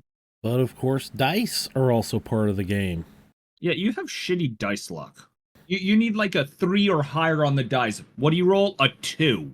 But that randomness affects the experience in a way that you can't necessarily control. Yeah, that's fair. Like, last time I can remember I played Starfinder Society, I have a character that should be fairly competent and able to hit a creature that's right next to it pretty easily, yet the dice say no. You have the kind of dice luck that would make my character, which was designed to never miss his shot, which, by the way, he very rarely misses. You would miss his shots consistently. But only in combat. With Yeah. skill checks, You blow those things out of the water. yeah. Like you in itself are when it comes to skills, you are like a bard or investigator. You can literally just do any of the checks. Like Yeah. easily. Combat, yeah, no, I don't do that. Yeah. Like I described last There's time. nothing wrong with that. All the skill checks I was rolling, especially for like acrobatics, had Bud like doing like triple backflips with double rotations over a bunch of spiky tumbleweeds. But in combat, he could put his pistol right next to the creature and not provoke an attack of opportunity, because that's one of his operative exploits. Now, pull the trigger, and somehow the projectile would leave through the like the no space between the muzzle and the person, just make its own space, go up and over, and then directly out. Supposed to go. Your dice luck, if you were rolling dice luck, you'd be playing a game of Russian roulette. You'd fire that bullet, but for some reason, it would go backwards. It wouldn't go out the barrel. It'd go behind it'd go out the magazine section. You'd get an old classic revolver, you go to pull it, and it backfires and literally goes out and hits somebody else somehow. Because that's the kind of dice luck you have. If you turned your dice luck into things. Granted, you want to sit there and juggle 17 different revolvers? Oh, you could do that with your eyes shut while balancing on a tripwire over a fucking canyon. Like, you could do that no problem. The moment you need to, actually do something in combat or anything like that, nope. I have never seen somebody with that level of dice luck. But it normally balances out, but for you, it's not, which I find hilarious. But that's the way it shapes my experience. I don't like being in combat because of my dice fortune in combat. I like skill challenges because of my dice fortune and skill challenges. But I cannot control that. Nope. My dice luck is interesting. As a player, it can go either way. As a GM, though... Your dice are bloodthirsty. I don't know why. I have had it, and people have sat there and watched me because I've been accused of using loaded dice. I have rolled... It was a monk's flurry of blows. They had 3 hits. And I rolled a 19, a 20, and a 20. And to roll back up, because it was a higher level and he had improved critical on his fists. So all 3 were threats. I backed them all up. The damage output, I think I would have hit harder if I didn't crit. I rolled 1s and 2s. Wow. But I've also sat there and taken the party will just absolutely run over. Nope. Party's dice say, nah, we're just gonna fail every single chat. And like, it's just one of those things that the easiest counter of like the level 1 goblin wipes the party. But the, dragon they have to fight literally gets steamrolled. Like, I don't know what it is with my dice. I really don't. And for some reason, my dice luck affects other people too. I've had it to where they were fighting like low-level mooks. Like, you sneeze on them and they die. And the party almost got wiped by them. But the thing that, okay, this is actually going to be a challenge, nah, it got crit 3 times in a row. But that's the thing with dice. As an interaction medium, you don't control your experience nearly as much as you want. And that leads to situations where, yeah, your character should be able to do something, but just can't. And a character that, by all accounts, should not be able to even survive or even try to do something, succeeds wildly, and you get everything in between. And, I mean, you've played Baldur's Gate. Yep. How does that experience differ from actually, like, having physical dice and other people and a human gamer, in that case, dungeon master? So they got pretty spot on with the fact of rolling the dice for the randomness. They really did. And it feels smooth, but it is still very much linear and the story wise, which you can't, in those kind of things, you can't go really off the walls like you can in a regular game, where the party is like, yeah, no, we're just not going to follow this quest line. We're just going to go this way completely. Like you can't really do that. You're still being led through the story, but overall, honestly, it kind of scratches that itch of playing tabletop. But the thing with video games, even with randomness, the vast majority of the time, video games are very tightly controlled. A lot of that tight control is your own control. Mhm. So if you fuck something up, that ain't on the dice, that's on you. Hence why people learn to what it's called save scumming. Oh, it's a really hard check. Great. I'm just going to quick save. Up, I failed, reload. Up, I failed, reload. Hey, I made it. They save scum. Yeah, Which, I'm sorry, that's a thing. but again, these things lead to vastly different experiences. Here's an experience for you. How does the simulators change experiences? You play a lot more simulators than I do. What part of those actually affect as far as like what they do? Like, I don't quite understand what you're asking. So, like dice, they're, fairly well randomized, and they, because we have no control of them, how do they do? And with other video games, you have a lot of control. How does the controls in your simulators? Like, I know you have control, but how much control do you have? Well, it depends on the simulator, but usually, since it is a simulator, you have quite a bit of control.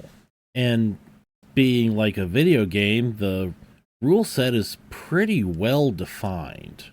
Is there any exploits that you can do with them? Well, depends. Do you count Roller Coaster Tycoon as a simulator? I would think so. I don't think so. It's really more of a tycoon game, but since What's the difference? tycoon games are more about managing a business, simulators are really more about getting in and actually doing things.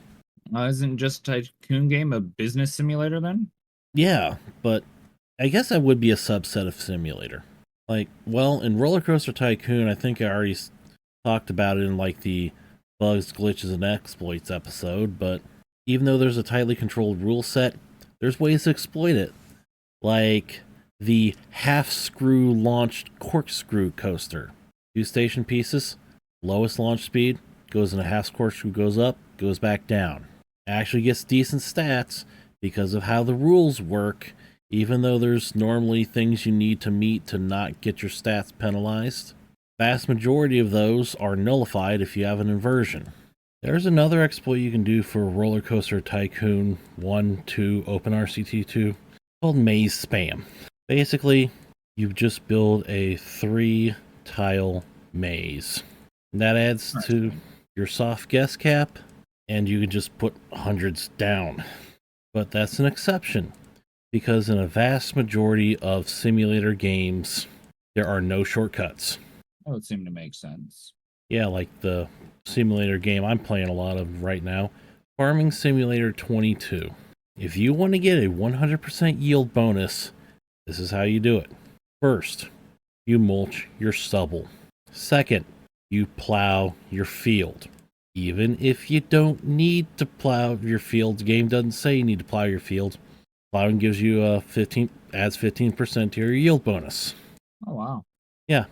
Then you seed. And after you seed, you need to roll your field.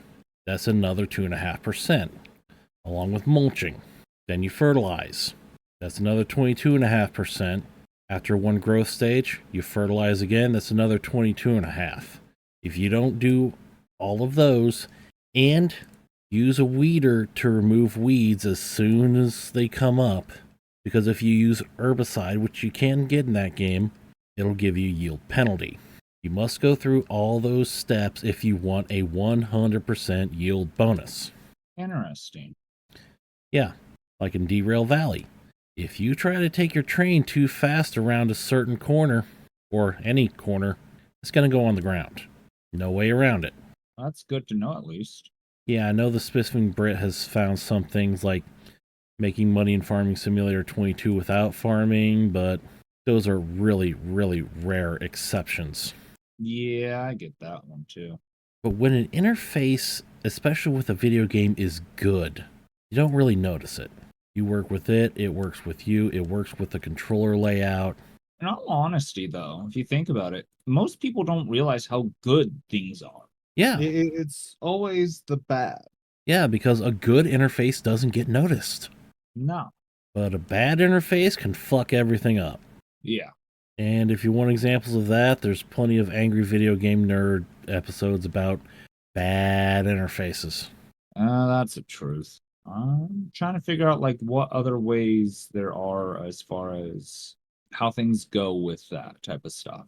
Like what other ways are there? Yeah, I'm trying to think. I'd say something about Minecraft, but I really haven't played Minecraft. That's fair. I'm sure those that have played Minecraft can probably tell us more about how that open, more creative interaction experience shapes how they play and how they experience Minecraft Yeah. and other creative games like that, like Little Big Planet. Another one I haven't played. I mean, I can't think of anything else as far as other than what we've already discussed. I really can't. No, I think this will probably be a shorter episode, but Yeah. maybe we'll think of something later. Well, probably. Knowing our luck. Yeah, it's like, why didn't I talk about that? Check the old email here. Nothing. That's right. We do have an email that people should probably send us stuff on. Yes.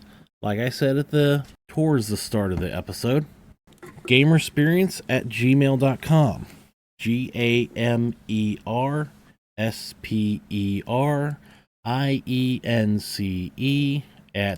GamerSperience@gmail.com, as in Google's mail service, all lowercase. Or the A with the circle around it, Gamersperience, spelled the same way, all lowercase, on X, formerly known as Twitter. I have gotten a lot of message requests on there, but they've all been spam. Lovely. Yeah, and a vast majority of them are in Chinese.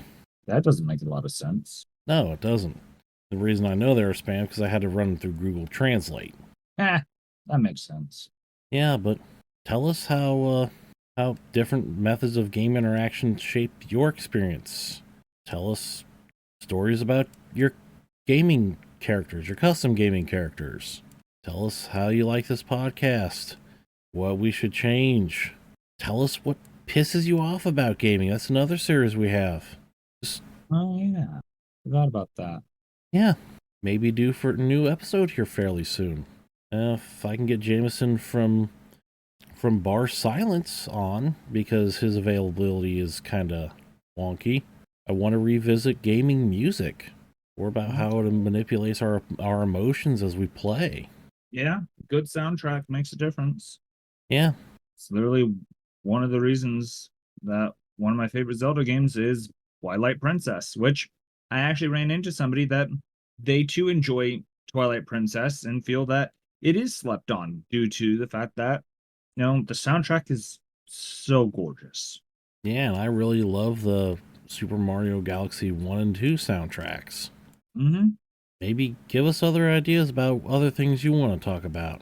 Maybe something if it's something you know quite a bit about, maybe you can join us. Yeah. Our messages and stuff are always open on our Discord, and he checks emails regularly. Yes. So let us know. And with that, I'm Not Much 23. And I'm Chaos Assassin. This is Gamersperience. And as always, we invite you to have your own Gamersperience.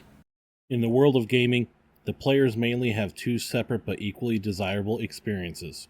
One is through computational devices, taking input through buttons, joysticks, and mice, and is displayed on a screen. The other is on paper and cardboard, with dice, plastic pieces, and pencils on a table. We represent both. I'm Not Much 23. And I'm Chaos Assassin. And this is Gamersperience. So today we have a friend of mine and technically the child of a friend of mine as well joining us today. Emerus, say hello. Hello. He's here to join us today. One, because, we needed a podcast idea of some sort because life's been pretty crazy for me. I don't know much. Has it been real crazy for you? Not much. Not as crazy. But came up with one literally 5 minutes before recording this of what gamers look for in games. And due to the fact of, well, not much and I are old, hey, I know a small child who plays video games, so thought, hey, what do gamers look for among the ages? And do we have anything that overlaps as far as why we make games? Or play games. Yeah, play games, not make games. Wish we made games, we'd make money. Yeah, but one thing I usually like to ask our guests, no matter how old or young they are, what kind of experience do you have with gaming? Not just video games, but maybe like board games or even tabletop role playing games. My gaming experience with some gaming is honestly sometimes chaotic and sometimes is manageable, but it can also be fun I think he more meant of like how long have you been gaming? for kind of my whole life, ever since Ever since you could hold a controller? yeah. What was the first game that you played? I can't rightly remember the game name, but it would What system was it on? Do you remember? not really. Well, no. It would have to be on the PlayStation 3, and it would be the Lego Movie game. Oh, Lego movie game. All right. That's a solid start. No, PlayStation 3, the Lego movie game, real good for an intro. Yeah. What do you play primarily? I'm primarily play Pokemon games now and try and get a lot better at trying to make a Pokemon deck, and I have a really solid electric deck. Oh, so you also play the Pokemon TCG as well. Yes. And I know you play Magic because you've played it with me, or at least learning it. Do you have any tabletop experience? Yes, I have played D&D and knocked a goblin's face off like a baseball with an axe. Well, that checks out. Goblins are squishy enough to turn their heads into baseballs. Rather large baseballs, but yeah, baseballs nonetheless.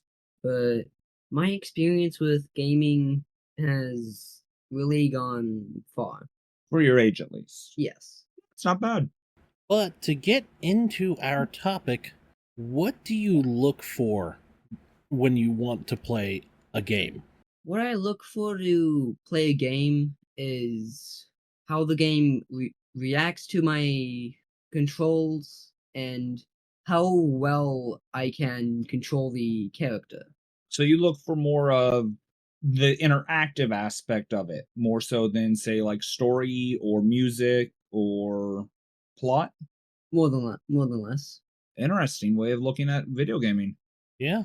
Do you prefer things that are more immersive, that have like good character creation and ways that you can really get into the character? Or do you prefer things that have like basic character creation as far as like what games do you like? Because I know Pokemon, only a few of them have actual character creation.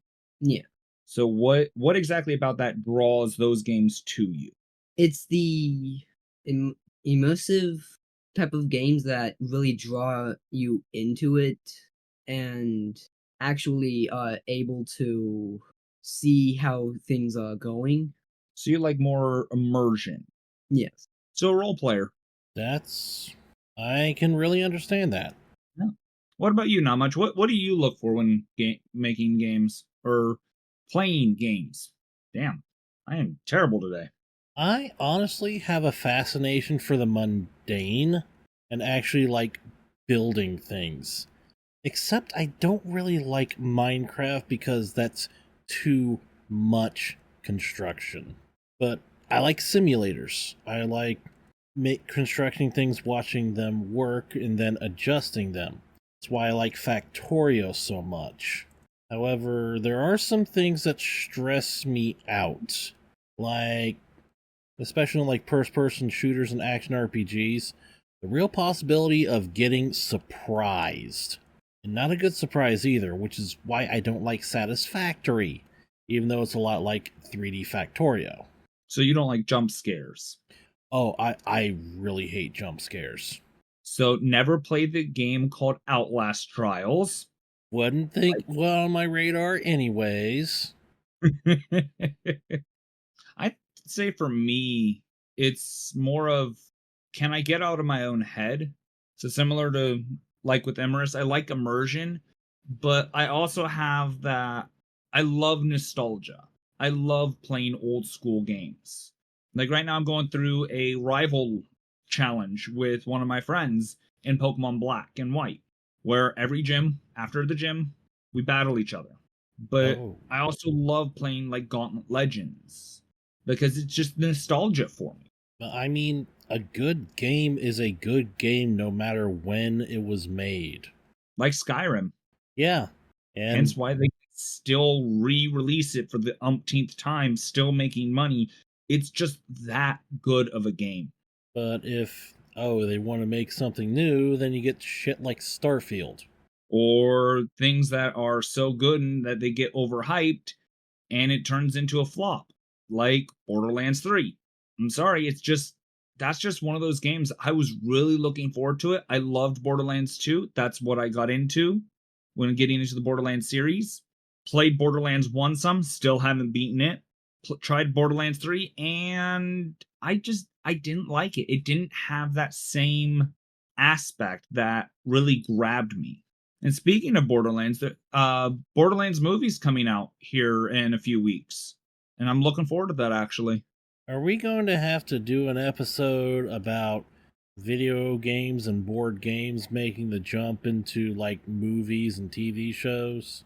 If we're gonna do that, we need to get Preston back on.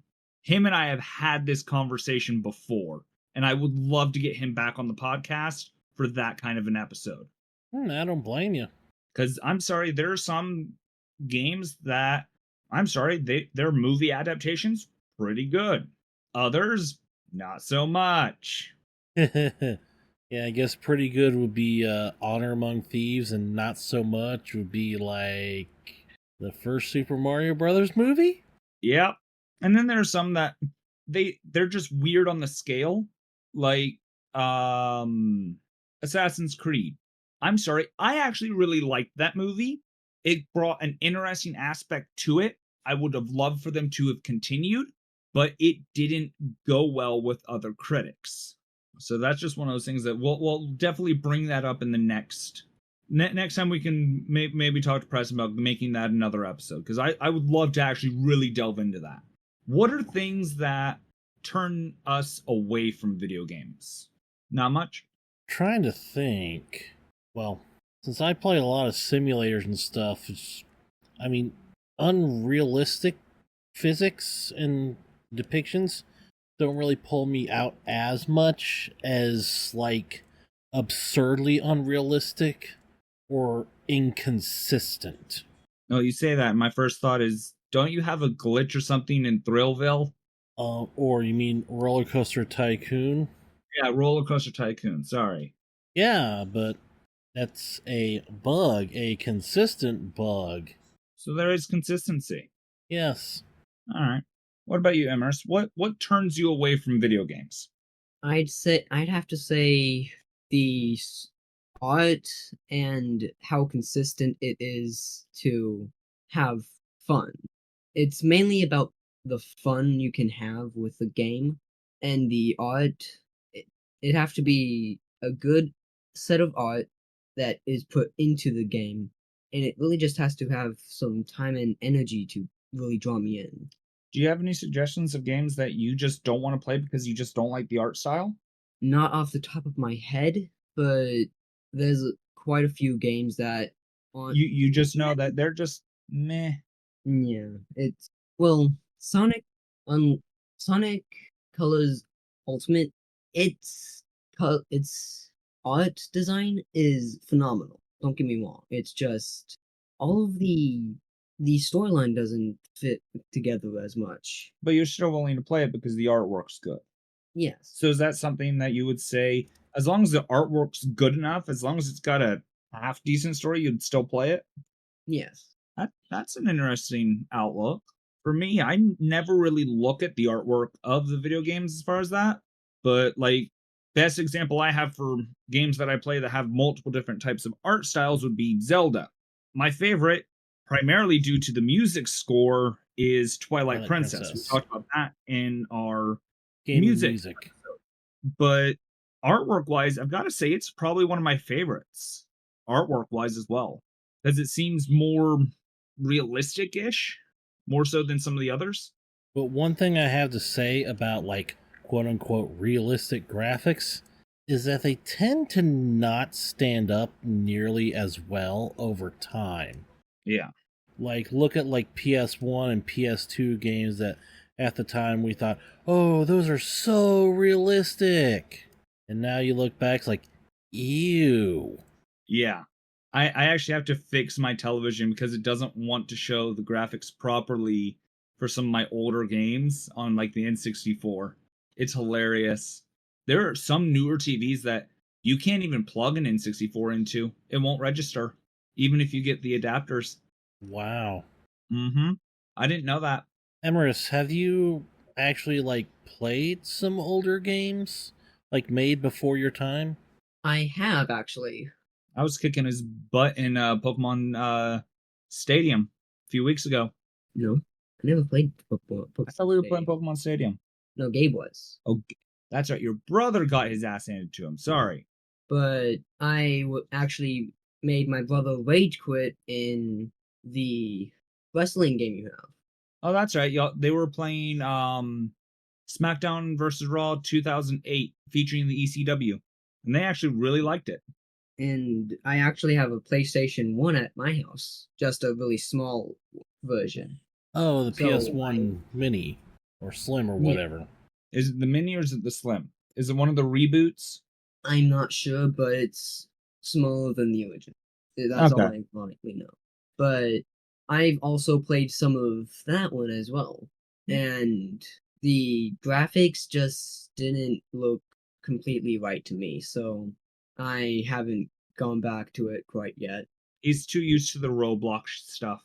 Yeah, that's again making my point where those were amazing graphics back then. They just don't stand up nearly as well. I don't see the flaws in them, but I think that's more of like there's a nostalgia talking. I really do. Yeah. However, the art in the 8 and 16-bit games stands up a lot better today. Which is funny because of just how old they are. Yeah. I actually recently found something. Speaking of old games, they put a game harder than Dark Souls on the PS5. Can you believe that? Super Ghouls and Goblins? No, Oregon Trail. You can also get that on the Nintendo Switch. Yeah, that's right. And there's a DLC for it now. Hear that, folks? Let's go back to our childhood playing Oregon Trail. This time with DLC. What? No. Like, I mean, what's the DLC? Donner Pass? I don't know. I think it's new diseases and stuff. Instead of dying of dysentery, they can die of cholera. Syphilis or something. I don't know, but I was looking at that, talking with a GameStop employee. It was like, yeah, they even added some DLC, and just like, I'm sorry, what? It's like, yeah, apparently they made new content for it. God. Is that just a cash grab at this point, or like, why? It depends on the content. I want to get it just for the fact of I can troll my friends saying, "Hey, I got a game harder than Dark Souls. You want to try it?" Boots up Oregon Trail, hands on the controller. Get to Oregon. Just to see them sit there and struggle to get to Oregon. Like, I find it hilarious that more and more of the games that, you and I grew up on are being found and revamped for, Emerus's generation of gaming. Most people didn't remember Pokemon Snap until it came out for the Switch, which honestly, I'm great port to it. I would have thought Wii U would have been good, but honestly, the Switch was good choice. But Emerus, I'm kind of Yeah. curious. What have you noticed, like, different between like the nostalgic games you've played and games you play like that are made much more recently? Other than graphics. Yeah, other than graphics, that's obvious. Yeah, but what I've noticed with that is some of the mechanics in the game make it a lot more difficult than newer games. Newer games try to have it be easier for not trying to be rude or anything for anyone else that's easily hurt, but for the snowflakes that are in this generation. Because sometimes it's the game's supposed to be hard. It's not supposed to be easy. But nowadays kids don't get that. They just want everything to be easy. They just want it to be how they want it to be. I've even noticed in Pokemon, these new games, they don't feel like what I grew up with Pokemon. They're too easy. They One really are. one game I really like in that aspect though is like Super Mario Galaxy 1 and 2. Yes, the main sort of story and quest wasn't that hard, but if you want to get every single star, you better get good, scrub. Mm-hmm. But that's the thing I don't like with some games is some of the requirements to 100% it, like even though they're hard, you have to do certain things in very specific ways. Unless you have a guide to it, you can't get it. Whereas in older games, you could more easily 100% a game. But, now there are games that punish you for trying to 100% it, like finding all of the Korok seeds in, Breath of the Wilds. Oh, yeah. Here's a golden pile of dung. Because you're crap for trying to 100% the game. Yeah. All you really need to do is find like 200 and you had more than enough to do anything you needed in the game. Because all it ever did was open up more slots for you. Yeah. What are some of the older games that you like the artwork and art style of, Emerus? Some of the older games, they would have to be the Pokemon games and some of the Sonic games.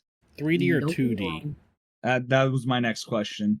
more than likely 2D, because the pixelated Sonic and Pokemon and Mario games are fantastic. The mechanics are not that difficult, and you can easily 100% the game Yep. if you get good. Yeah. That's part of like the nostalgia, and those are games that they will stand the test of time. Again, making my point versus like pixelated graphics and low poly PS1 graphics and how they But stand up over that's time. what we're expecting with those games. We're expecting them to have the 2D 64-bit or 8 or whatever. We're expecting bad graphics for them. But is it really bad graphics, or is it that was the limitations at the time and they're just that good of games that is it our nostalgia? I think Emrys is kind of proving that it's not just our nostalgia. A good game is a good game forever. That's fair. It's very much fair. Which is why I'm glad we actually got a NES in our shed. I'll have to pull it out sometime and recap it.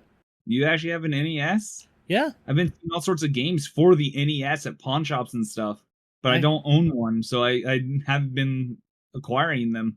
yeah. Actually, we have a few games. Among them is actually Super Mario Brothers 3. Oh wow, Yeah, I have to bring that over sometime. definitely.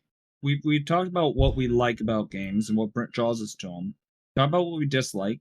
Let's see, games that we grew up with. I mean, I grew up with the original Pokemon games. What are some of the games that you've really grown up with, Emrys? Some of the games I've really grown up with is also some Pokemon games, but also What most Pokemon games did you really remember playing as you were getting older? Which is funny for me to ask due to the fact that his parents are like you and I, not much, and they play older games and they've shown him older games. But like, what is the first Pokemon game you remember actually, seeing come out?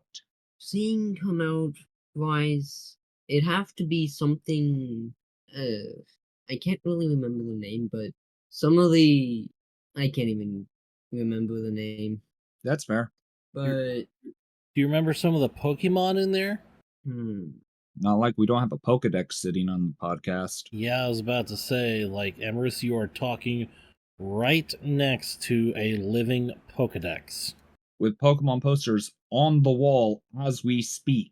One of which being literally the most up-to-date that I own.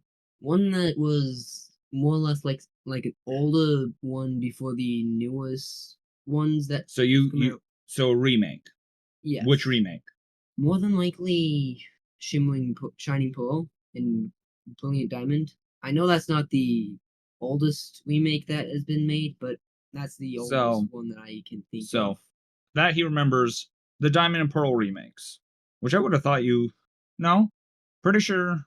because the last remakes were Alpha Sapphire and Omega Ruby. I don't think I grew up when they came out, unless they came out on an older system, which would have been the 3DS. So yeah, no, I don't think I wouldn't grow up with that. It's not that... Are we that old? Not much? Holy shit. I feel old. My first Pokemon game, I still remember when I got it, was Pokemon Red for the original Game Boy. What's funny, my first Pokemon game was Yellow. Like, I remember Mom coming home. We lived in a little north of Indianapolis at the time. She tossed on me. It's like, thanks, but don't I need a Game Boy to play this? Like, and I got my sister's old Game Boy. It's not like the original gray. It's when it was black, but otherwise, yeah, it's like the first Game Boy because she got a Game Boy Color. Yeah, I still want the Game Boy Color my dad has. And you send him a text saying, "Hey, I know what I want for my birthday. A Game Boy Color, damn it." So the Game Boy Color my dad has is the Game Boy Color Silver Pikachu Pichu edition. Ooh, I bet that's valuable. I don't care about the value of it. I care about the fact that that's the first Game Boy I held. He still has the Game Boy I played Yellow on. Wow. First Pokemon game I ever beat, though, was Pearl. Oh, you didn't beat Yellow? No, I was too young. I couldn't get past Surge. Oh. The first one I actually beat was Pearl, which is funny because Cynthia is hard to fight. I raged quit and broke my first DS because of her, because she got too many crits in a row. Ooh. I raged and I just snapped my DS in half, which was an issue that they had with the DS. I don't do that anymore. I just snap controllers in half. And they're not the Mad Catz controllers, are they? No, they're the PlayStation controllers. You know, the ones that are $70 a pop. Ooh, boy. Yeah, that can get real expensive real quick. Almost. I literally still have one of the broken ones as a reminder. Hey, don't do that again. That costs money. And I'm broke. I understand completely.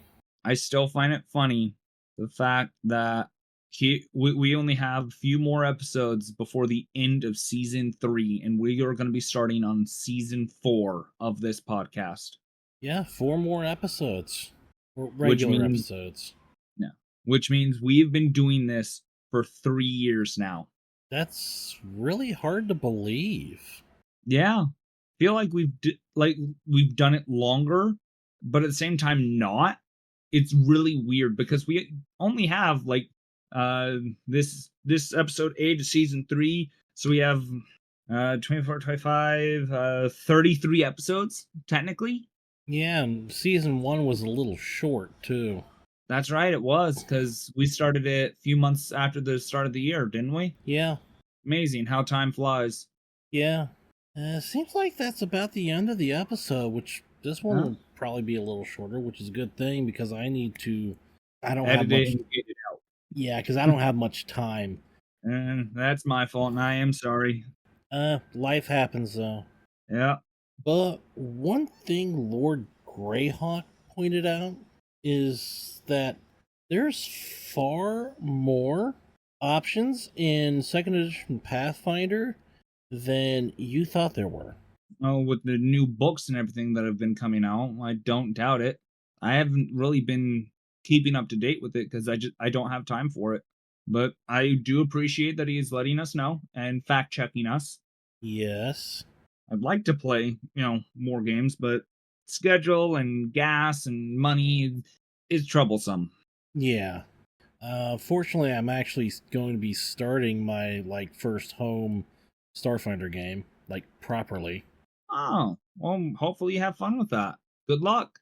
Thank you. If you need any bullshit encounters, and don't hesitate to ask, Oh, because I've got all sorts.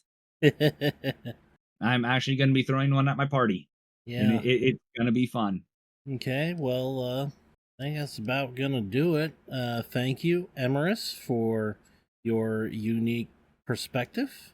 Yeah. Thank you for agreeing to join the podcast and give us your input as far as what you look for in video games, being, much younger than me. Mm-hmm. No problem. And I'm Not Much 23. And I'm Chaos Assassin. This is Gamersperience. We invite you to have your own Gamersperience. Have any questions, stories, or anything, you can email us at gamersperience@gmail.com. All lowercase.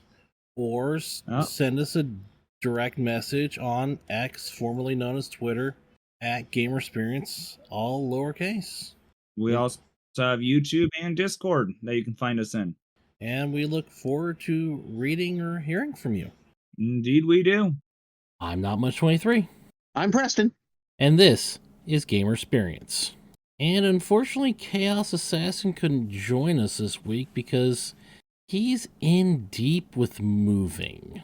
Moving. Yeah. Love those times, sarcastically speaking. Yeah, so this episode, Preston's my co-host. And this week, we are going to talk about video game, movies, and TV shows. Right after I take one last check of our mailbox. Okay. Which, fortunately, nothing from our users.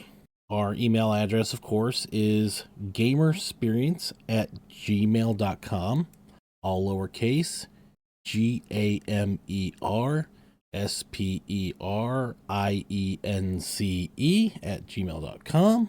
Or you can send us a direct message on X, formerly known as Twitter, @Gamersperience. I just checked that and there's nothing. And I've just been getting a whole bunch of spam on there. Ugh. Hate spam. Yeah. Don't mind the food. Hate the email. So, video game, movies, and TV shows. Oh my goodness. So where do we want to start? Do we want to start with the good or we want to start with the bad? Let's start with something good first. Okay, so most people you've probably heard of the Fallout TV series on Amazon Prime. It's currently 8 episodes. Really well done. They captured the essence of the game. The storyline was well written. It was fantastically done. Unfortunately, I don't subscribe to Amazon Prime. Oh. Well, I don't know if it's going to be broadcast anywhere else, but believe me, you're missing out. Next time you're over here, we'll have to sit you down with some of it. Yeah. Because it is really good. Not so much a video game, but going to basically tabletop RPGs and such. The latest Dungeons and Dragons movie, Honor Among Thieves. Yeah, I'm taking a principled stand against Wizards of the Coast, so I haven't seen that either. Got it. But I'll tell you, that was better done than the other 3 movies that came before it. Which are? Oh gosh, I can't remember off the top of my head. Let me see if I can find out real quick. IMDb right nearby. Also helps so I can type on my keyboard here. So back in, besides the cartoon, of course. Yeah. But back in 2000, Justin Whalen, Jeremy Irons. That was one of the early Dungeons and Dragons movies. Kind of a meh scenario. It's one that it's forgettable. There's another one they had back in can't find the year, 2005, called Wrath of the Dragon God. Never saw it. Well, I haven't seen those two either, which probably speaks to their quality or lack thereof. Exactly. Can't believe Jeremy Irons was actually in a Dungeons and Dragons movie. Yep, he was. Now, I would expect somebody like Vin Diesel because he actually plays. Yeah, but no, Jeremy Irons is definitely, it was a surprise to see him in there. He played a villain. Hmm. That should be no surprise. Yeah. And unfortunately, with the trend that we're going through, we're basically, they're going to get worse as I go along. Yeah. But, I mean, I'm sure we all get excited when we see your favorite games on a movie or a TV show. Yes, but we also get overly critical. Yes, because we know the source material. Correct. And of course, that's just part of the gaming experience. Exactly. Case in point, Borderlands. The movie got the reviews came in for that were just abysmal, for lack of a better term. Yeah. So I went to go see it recently, and I decided that before I go see this movie, I'm going in with zero expectations. Okay. I played the game. I know the basics behind it, but I still deleted it from my mind, completely blank, and I enjoyed the movie. It was what it was. It was a kind of a B-rated sci-fi movie. Of course, the last video game movie I saw was Detective Pikachu. Oh gosh, yes. Yeah, I actually took you to see that in the theater. Yep, I remember that. It was actually pretty good. Yeah, I really liked it. Bringing the Pokemon to live action was definitely an accomplishment. Oh yeah, and the CG didn't look like absolute dog shit like the first draft of Sonic the Hedgehog did. Oh yes. Oh, can't forget Sonic though. I haven't seen those movies yet. I haven't seen it either. They're available on Paramount Plus, I believe. Yeah, of course, that's another thing with all these newer video game shows and movies, that they're suffering from the problem of the fragmented streaming services. Yes. It's becoming like cable again, only even less convenient. Yeah, I would agree with you on that. Like, oh, you want to watch the Sonic the Hedgehog movies? You gotta have Paramount Plus. Want to watch Fallout? Gotta be on Amazon Prime. Yep. Which they're raising the price for, I believe, for music and shows. Oh yeah, it's gonna get bad. Yeah. Of course, then there's a Super Mario movie, the most recent one. I heard that was good. I haven't seen that either. But you go back to the one they did in, I believe it was, when was it? I think it was in the early 90s, I want to say. Yeah, I vaguely remember seeing that as a kid. But that one was just blah. Yeah. Which was a state for video games for a pretty long time. Oh, yes. Probably because back then nobody really respected the medium of video gaming. Nope. Oh, I was right, 93. When was the Street Fighter movie released? Oh, gosh. Let me take a look at that one, too. Forgot about that one. Yeah, apparently that's another bad one that I suffered through as a kid. Oh. Yeah, fortunately I don't remember that much. Probably a good thing. Which Street Fighter? The Jean-Claude Van Damme movie was back in 94. That's probably one I was thinking of. Although Raul Julia did a fantastic job as Bison. I got to give him credit for that. Was there a more recent one? Actually there's one later. I can't remember exactly when it was, but Legend of Chun-Li was the other one. Never seen it. Hang on, I'll have it in a second. Oh gosh, it reminded me of something else too. Tomb Raider. Okay, I do remember seeing that one. There were 3 movies actually for that one. I remember seeing the first one. Yeah, I remember seeing the first one, which was actually really good. The second and third, not so much. Yeah, Legend of Chun-Li was in 2009. It just completely went past my radar. Of course, it was one where curiosity got me. Yeah. Thing is, though, I don't get around to watching too many movies. Like, a couple of movies I still really should see is Wreck-It Ralph, which is a movie about video games, kind of the other way around. That was definitely good for what it was. And completely unrelated to this, but Tropic Thunder. Well, Tropic Thunder has its own category altogether. Yeah. Gonna have to see which service the Mario movie is on, because it's not like I could go to Redbox or Blockbuster and rent it. The good one? The good one. I want to say it's on Netflix still. So That's my guess. Like I said, Sonic is something I haven't seen yet, and that's something I might actually consider viewing it at my leisure. That I definitely want to see. Where is Mario? I should know here in a second. Oh, yep, it's on Netflix. So, if I want to see these movies, I would need an Amazon Prime with video, Paramount Plus, and a Netflix subscription. Yep, or come pay us a visit, one of the two. Yeah. I mean, even with current gas prices, driving out to your place is still cheaper. Yeah, definitely. But no, that's one I've, Sonic, like I said, is one of the I've been thinking about seeing, but it really hasn't. It's not on my priority list. Let's just put it that way. Yeah. Though you could still buy probably go buy the DVD/Blu-rays over at Walmart. Yes. Unfortunately, since Best Buy stopped those sales altogether. Oh yeah, they did, didn't they? Yep. That was very disappointing. So what other bad video game movies or shows do you remember? Oh gosh, let's go back. So there was a director by the name of Hugh Ball. He was famous for such misses, to be nice. Blood Rain, Postal. That's another bad one. Dungeon Siege. I did mention Blood Rain. Rampage, another one. Just bad. And they were bad for different reasons. Hollywood remaking and just ripping off other IPs. I wouldn't be surprised if there's more game-based movies like Battleship. Okay, there we go. So now we're going from we're going to board games now. Yeah, I know it's initially about video games, but we also cover TTRPGs, and we're supposed to be covering board games. But let's talk about Battleship for a moment. I've seen the movie a few times. Okay. There was one reference to the actual game. That's it. They just basically used the name. Basically, that's what they did. That's so Hollywood. Oh yeah, so Hollywood.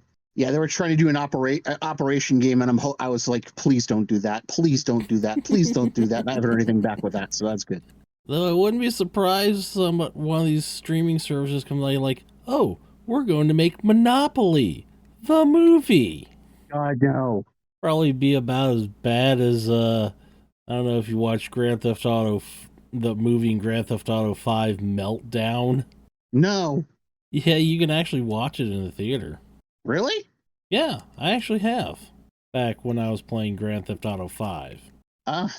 No, like I said, yeah, Battleship. There's basically one scene, or not one scene, one section of the movie that actually has something to do with the game. That was it. Oh man!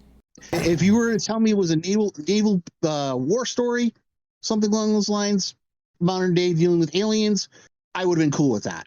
And when people say that movie was loosely based on Battleship, that's giving it too much credit, apparently. A little too much, yes. They had great acting talent in the movie too. So if they called it something else, it probably would have done better. Probably. But no, they had to slap on the name of a classic board game. Yep. It's crazy. Now I had, oh gosh, there's others too. Where is my conversation I had with somebody about this very topic? Where is it? There it is. Resident Evil. I should add that too. Oh yeah, I completely forgot about Resident Evil until you just mentioned it. Well, it's funny when that happens. Yeah. So that's kind of a mixed bag, because you've got the Mila Jovovich movies. They went back and forth on how good they were compared to lousy. They were directed by a guy who apparently can actually write an ending. Can or cannot write an ending? Oh, can apparently now. Oh. Yeah. The Mila Jovovich movies were the first series, wasn't it? Yes, those first Resident Evil series. I remember watching the first two. Yep, I've seen all 7 of them. 7? Yeah, 7. I think unless I'm miscounted. But do you think that video game, board game, TTRPG based like movies and TV shows have gotten better or worse as time went on? I have to say better. I think I alluded to earlier that that's probably because video games are getting more respect. I agree. As an art form, they're definitely getting more respect. But then there's those video game companies that don't put the same respect into their games. EA, Ubisoft, Exactly. Activision. Okay, there was 7 of the Resident Evils. Okay. The first 6 was Mila Jovovich as the main character. The most recent one was kind of a reboot. Surprise, surprise. A reboot. Oh, yeah. And Netflix has a series. What other games should be made into movies, or at least have movies based on them? If I had my way, with no limits to funds or anything like that, I would want to make a movie called Fear, and it's basically FEAR, and with periods separating them. It stands for First Encounter Assault Recon. Oh, that probably would make a great horror game. It was a fantastic game. You think Silent Hill would make a good movie? Silent Hill actually made 2 of them. Yeah, I thought I heard about a Silent Hill movies. Yep. The first one was good. The second one, not so much. Well, they're making a series out of Fallout. They did Borderlands. Yep. Monster Hunter. They did that. I didn't see the movie, but they did do that one. Gosh, I'm going through a list right now. Halo was a series. Yeah. Only lasted 2 seasons, though. I'm not surprised. One of those cases where they jumped the shark. Yeah. I don't think Animal Crossing would make a very good movie, but No. Stardew Valley probably would. Yeah, that probably would. Peacock has a series called Twisted Metal. Oh, yeah. I mean, it's pretty hard to fuck that up. I mean, just have Michael Bay direct it. I don't know actually who directed it, but Anthony Mackie was the lead character in that one. Yeah. If you don't know who he is, Falcon from the Avengers. Okay. But yeah, that's a good basis for shows or a movie. Yep. Another one I forgot about that's actually on Netflix right now as well is Cyberpunk Edge Runners. Oh yeah, that's an anime, isn't it? Yes, and it was fantastically done. Mm. I've had to watch that one repeatedly just to get there. All 10 episodes, really well done. Story was good. It was done also with assistance from the makers of the game. Board or video? Video game. Ah. Oh, and it's also TTRPG too. Yeah, I was gonna say Cyberpunk 2077 is a video game based on the Cyberpunk TTRPG. You are correct. So yeah, we got all 3 in there. Yep. Castlevania is another one. So I guess this is a sort of a case of what haven't they done yet that they should. Basically, like I said, Fears is one that was just. I mean, they did. The funny thing is they did actually some YouTube videos of some. I don't know if it's kind of a backstory or what it was, but when I saw those, I'm like, my God, they need to make this into something big. They make a movie out of this. So what game was that?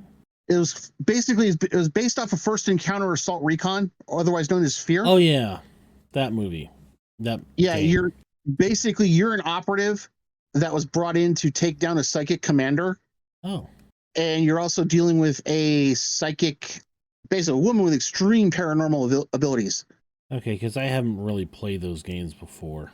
Oh no, that game is absolutely amazing. The story behind that one for me was I used to subscribe to a Boot magazine, which became Maximum PC. There was a demo disc for the game in there. I popped it, played it. It was slow as heck, but I didn't care. When I got to the end, I mean, it was like basically everywhere you turned, something. I mean, eerie music, blood on the walls. You see a figure. You turn around, go down a ladder. Next thing you see is the figure, the basically this paranormal source of the paranormal disturbance. Don't want to spoil anything with that for those who haven't played it. But I got to the point where I got into a big room, a mech drops from the skylight. I take aim and I get basically fear releases November, whatever year it was. I went to my wife and said, I have to have this game. I don't care if I don't have the memory to run it. I want it. And I got it. And I swear that was the biggest source of jokes in the house at that point, because I would play with headphones on, music. I mean, the sound all the way up. I get people jump scaring me every time because you get so focused into the game. Yeah. Have they done BioShock yet? Not yet.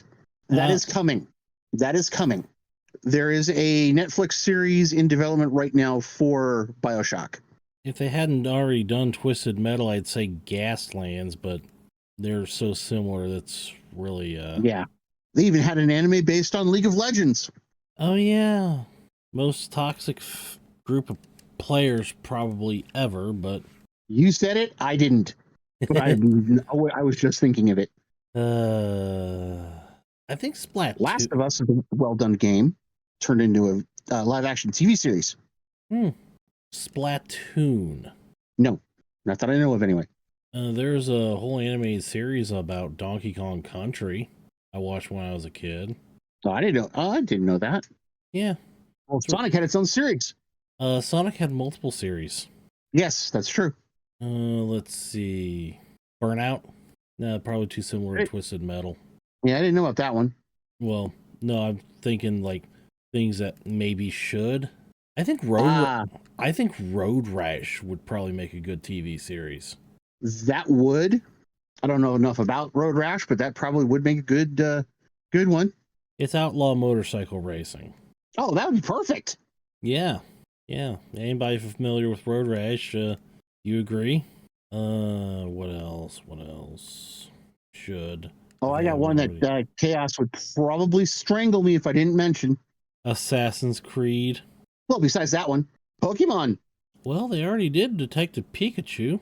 Yep. Several movies and an animated series. 2 animated series.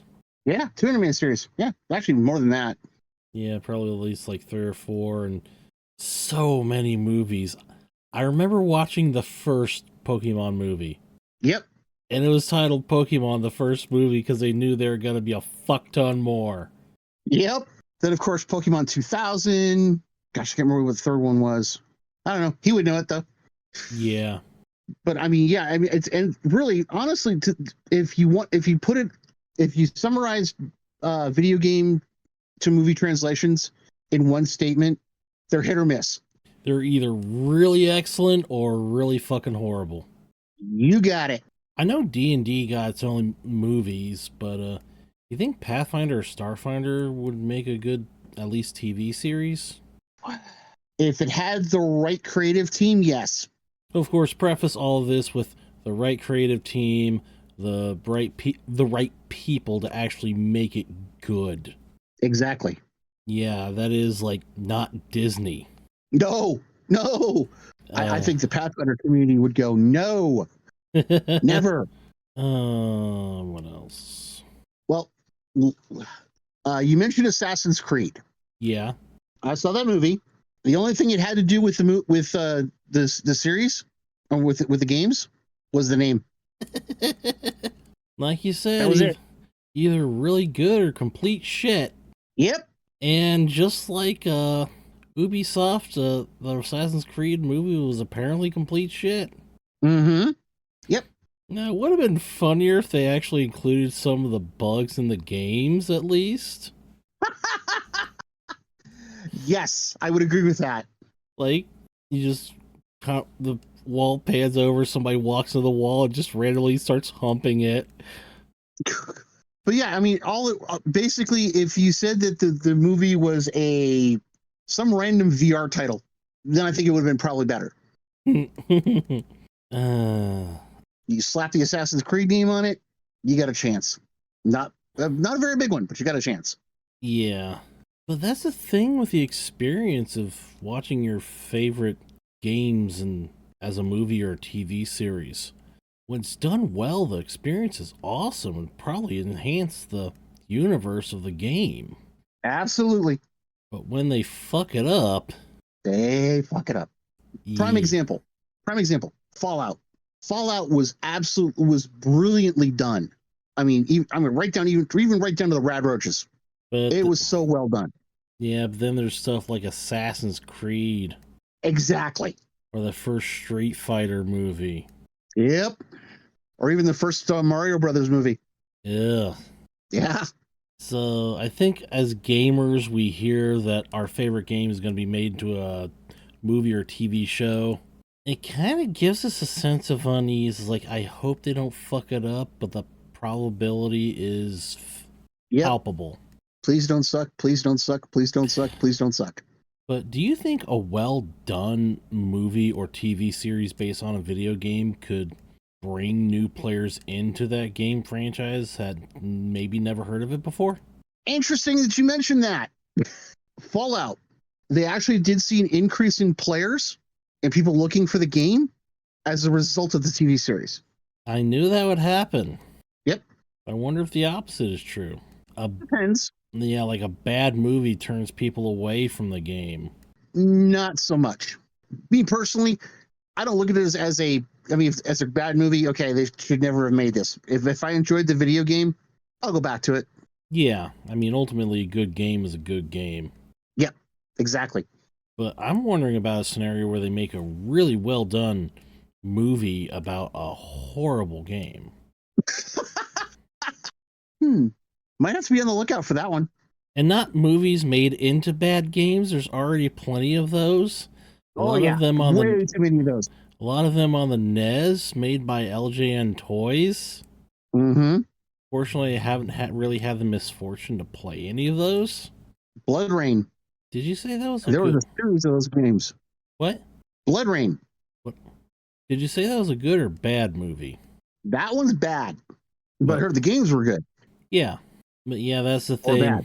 Yeah, that's the thing, though. Bad games don't really get movies or TV shows.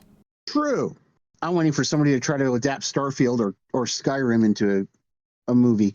I stopped playing Starfield, and the only reason I got it is because I got it free with the purchase of my new processor. But yeah, if that gets a movie, I think expectation or a TV series, I think expectations will probably be pretty low as it is. True, but if they enjoy it, it won't be disappointing. Yeah, so it can really go uphill. Kind of like Borderlands was for me. Yeah, but I think we both ran out of stuff to talk about. Yeah, I think you might be right, but I'll probably come up with some later, I'm sure. Yeah, that's how it always goes. I do that too. But thank you, Preston, for filling in when Chaos Assassin couldn't be here. Once again, our email address, gamersperience@gmail.com. Send us your character stories, gaming rants, comments, questions, feedback. Also, again, all lowercase, @Gamersperience on X, formerly known as Twitter. And don't really have any notes or corrections for the end of this episode. I'm Not Much 23. I'm Preston. And this was Gamersperience. And as always, we invite you to go have your own Gamersperience. There are times when a company, organization, or certain group of people believe they either can or already have control over a certain aspect or type of gaming. Fortunately, time and the rest of us prove that impossible. Gaming and the experiences it provides belong to all that choose to partake, regardless of immutable characteristics, creed, mental state, values, wealth, or geography. Here to further prove that, I'm Not Much 23. And I'm Chaos Assassin. And this is Gamersperience. I love the new intro. Thank you. It's very informative and I like it. Joining us today is two guests that we've had previously. Go ahead and introduce yourselves. I guess I'll go first. My name is Leroy, otherwise known as Lord Greyhawk. Been running and playing games for almost 50 years now, and I even managed to published my first gaming supplement a couple weeks ago. So Congrats on that. Hi, everyone. My name is Preston. Gamer all around. Video, tabletop, the works. And this week's episode, which we've talked about quite a bit on previous episodes, but never have an episode dedicated to it, is running tabletop role-playing games. Because, of course, the integral part of the tabletop gaming experience is the person running it. Started off, I'd say, since all of us are experienced in running games, what does y'all's prep look like? Like when you're getting ready to set up and run a game, what's your prep for that evening's scenario? Oh, gosh. I would say Preston probably preps a lot more than I do. You'd be Just surprised. a sad statement to admission on my part. You'd be surprised. I'm pretty sure most of y'all prep a lot more than I do. Most of the time, I just wing it as of late because I haven't done any society games in almost 2 years. I haven't run anything society-wise. So the game I've been doing, it's more of, okay, I want them to get, to this section. Let's see what the party ends up doing, because they so far have done things in ways that just I don't plan for it. I wing it. I kind of think prep has changed over the years. I definitely do a lot more prep today than I did back in the early 80s and 90s. More often than not, prep was making sure I had all the books, some extra character sheets, and my dice loaded into a backpack to take to a friend's house, and then run off the top of my head in my own homebrew campaign at whatever system we were playing.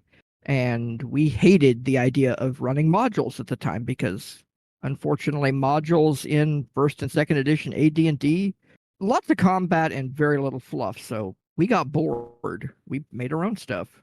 But today, with things like the Pathfinder Society, organized play, going to conventions and doing things, I spend months sometimes prepping for games. In the case of my current weekly Starfinder Society second edition playtest that I'm running on Wednesdays, which not much is a part of, I usually have a couple days of prep to make sure I've got everything together. I read over the chapter that they'll mostly be going through, and also try to get there early enough to make sure that the players are ready as well, because sometimes that's the most important part of prep, is making sure that everything is ready to go for the players, because I think all of us have seen that last minute player come in and I want to play the game, but I don't have a character. Oh, let's throw one together. Yeah, and some games that works great. Some games you can't do that. For instance, if you're playing hero system, making a character takes hours because you're literally making everything, including every little ability you've got. You can't do a 15-minute character in that system. But Pathfinder, Starfinder, 5e, and several other modern games, you can do the 15-minute character. It's not going to be perfect, but you can do it. And scenarios and things have gotten so much more interesting because the fluff is better written, that I now do a lot more organized play and a lot more pre-made stuff than I do freelance. And it's just more fun to have something sometimes. But that's kind of the way it's become for me. I do miss society because when running the society games versus my homebrew, there was a lot more character development in certain things in society, whereas now it's just I have to come up with that all on my own, and I miss that from society. I don't do much society anymore because my schedule, which has now opened up for now, so I might try to come back into society, but I'm still entranced by some of the things that are going on in the storylines of some of the society stuff. Yes. One thing I do have to mention that you just kind of made me think about, there's a difference between planning and prep. You might look at this differently than me. To me, prep is the work you do to prepare for a game. Planning is looking at your group and basing your ideas off of what you think the characters are going to do in the campaign and writing a campaign around the characters and the story you want to tell. So while I do minimal prep, I do a lot of planning. It's two sides to the same coin is how I look at it. You Yeah. can't do one without a little bit of the other and vice versa. Yeah. I probably prep well because I actually like to have my whole adventure written ideally before I go and play, because I actually do have 2 Starfinder missions published and up on Starfinder Infinite. Of course, part of the play is sort of like playtesting it, but this last one I kind of broke that some because I mean I just had stat blocks in the beginning. I've yet to fill it out, but that's probably extreme end. What about you, Preston? What's your prep or planning look like? Well, to start with, it's usually reading the summary for the adventure I'm going to run first. Just kind of get a brief idea of what's going on. Second is a read through, just basically just get an idea of what's going on, how it flows, things along those lines. Then read for stat blocks, try to get an idea of what's going on. That's actually one of my biggest challenges because half the time you don't know what sub-tier you're prepping. Yeah. Okay, wait a minute. I said half the time. Nah, most of the time. I think of all the games that I've prepped, I think I only had a small handful that I actually prepped the right tier, because most time it's like, okay, so everybody's gonna be low. Well, 3 people just showed up, and well, now they're playing out of tier, so now that's more calculations. Yes, which is the reason why half the time you don't prep for a particular sub tier. I do admit that second edition, as far as how they did that, changing everything with the tiers, I like it a little bit better than first edition Pathfinder. A little bit. I do like the fact, of course, the well, now we're talking systems here.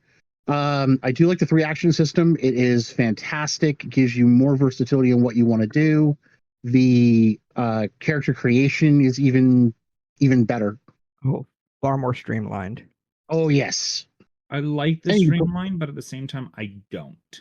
Well, I probably should have brought this up earlier, but anybody hear about the fact of 5e actually, or well, 5e, no, actually with the 2024 players guide, they're actually doing something apparently that was a house rule where characters get a first level feat, and they're calling it a origin feat. I've been seeing some things on that, and I've heard people both like what's going to be coming, and people who are disliking some things. Yeah, I'm hearing him take a page from Pathfinder on that one. Thank you. Yeah. But no, prepping it's really also depends on basically if the adventure. I'll do more prep if the adventure involves NPCs that really need to be, shall we say, emphasized. Yeah. And Like so. also, I got to say, there's a little bit of difference between where you're playing as to how you prep. A home Agreed. game, you kind of run fast and loose more often than not. At a Yep. game shop, that's where you were talking about. You don't know what tier you're playing or running, and you have to do a lot more prep. Correct. Running in a convention, you get the one advantage of you're told a month in advance what level you're running because you're running a slot for a specific level, especially on Okay. the multi-table specials. You might be that has its own level of prep for in my case. Yeah. And the behind the scenes thing is what you really have to prep for because you have to get there in advance, get your table set up, have everything set up perfectly. You need all the maps, all the minis, everything. You have to have it at literally arm's reach, ready to drop and go, because those are timed. Yes. Yep. And they're paying for that slot to play, so they expect a quality adventure and a prepped GM. Whereas your weekly game at the game shop, they'll forgive you if you have an off week. Every week was an off week for me. I still remember the first multi-table special I did. The only Ooh. reason I was part of it is because the person who was supposed to run one of the higher tiers called out. So we moved the person doing a lower tier to the high tier and threw me into the low tier because I was the only other person that person had confidence in as far as running to be able to do part of multi-table. Oh, I don't think I've told anybody the story of how I got into my first multi-table special.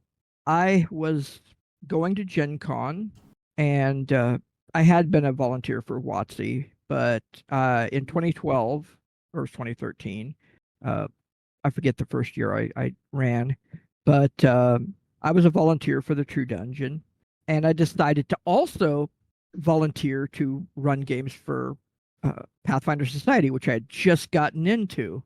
And so I contacted somebody, and they asked me how much experience I had with big groups. And I told them about the group I had back in Tennessee that hit 26 players at one point. And their response is like, then I've got the perfect thing for you. And Shake hands for danger. Yes. yeah, just a little bit. It was like, oh, you're going to be running an adventure called Race for the Rune Carved Key. It's a multi-table Yes. special. And I'm like, okay, what does that mean? Well, you'll be running the level, I think it was 4 to 5 or 4 to 6 for the table for this. 4 or And I'm like, 5. how what? Yeah, it might have been.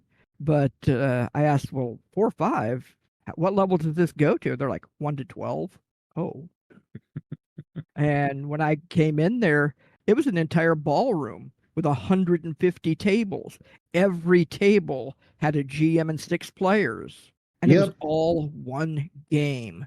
After that, I was completely hooked on multi-table specials, completely hooked on Pathfinder Society, completely hooked on Pathfinder, because to go be in one room with 150 people all there to play one game. I have never, in my experience, been in anything that big. Wizards of the Coast and TSR never managed anything that big. And this up and coming Paizo blew the roof off the place. And it definitely makes your game mastering feel like it's gone to the next level. At least I had some time to prep for my first multi-table. Mm. What was your first multi-table, Preston? Funny you mentioned that. It was so far back, I don't even remember. Been doing this so long, you can't even remember the first multi-table. We're talking, let's see, 2012 was when I started running Society Play. I like saying the fact that it's been, for me, working on 8-9 years now, and you were a few years ahead of me. So What year was Race for the Rune Carved Key? That was season 4. Gosh, that was 2012. Okay. Yeah, because I think you and I started around the same time. Yeah, that was Gen Con. That was Gen Con special for that year. Yep. Because my first PaizoCon was during season 4. So you were probably running in Race as well. actually, I did not. Trying to remember. I know the first multi-table I played in was gosh, what was I forgot the name of it now. Season 3, qualifier for the Haojin tournament. Oh. is it bad? I don't remember if I ran a multi-table before I played in one or not. Oh, I knew I played in one first. No, I don't even remember the one I ran. I remember the one that I played in. Our cleric got thrown into a corridor and got turned into mist. Same scenario. Oh, That's what I'm trying to remember. sounds about right. Yep. No, I already know that was right. Trying to remember because I didn't play in a multi-table at PaizoCon. Oh, it was season 5. I am really bad about remembering these names. Quick, just go into Google. Well, yeah, could always do that. Ask the Oracle of Knowledge. Yes, the Oracle. I have to say the multi-table specials really changed the way people thought about Oh game my mastering. God, yes. I will say People that wanted to there do are, a living campaign, but that was the first time you had a full living adventure with all levels working together. I will say though, um, I don't see I don't see any like just regular old GM or DM being able to do multi tables. It like you said earlier, it ups your level as far as what kind of a GM or DM you are, but they're not easy, especially when you get up to the higher level ones and you're running higher level tables.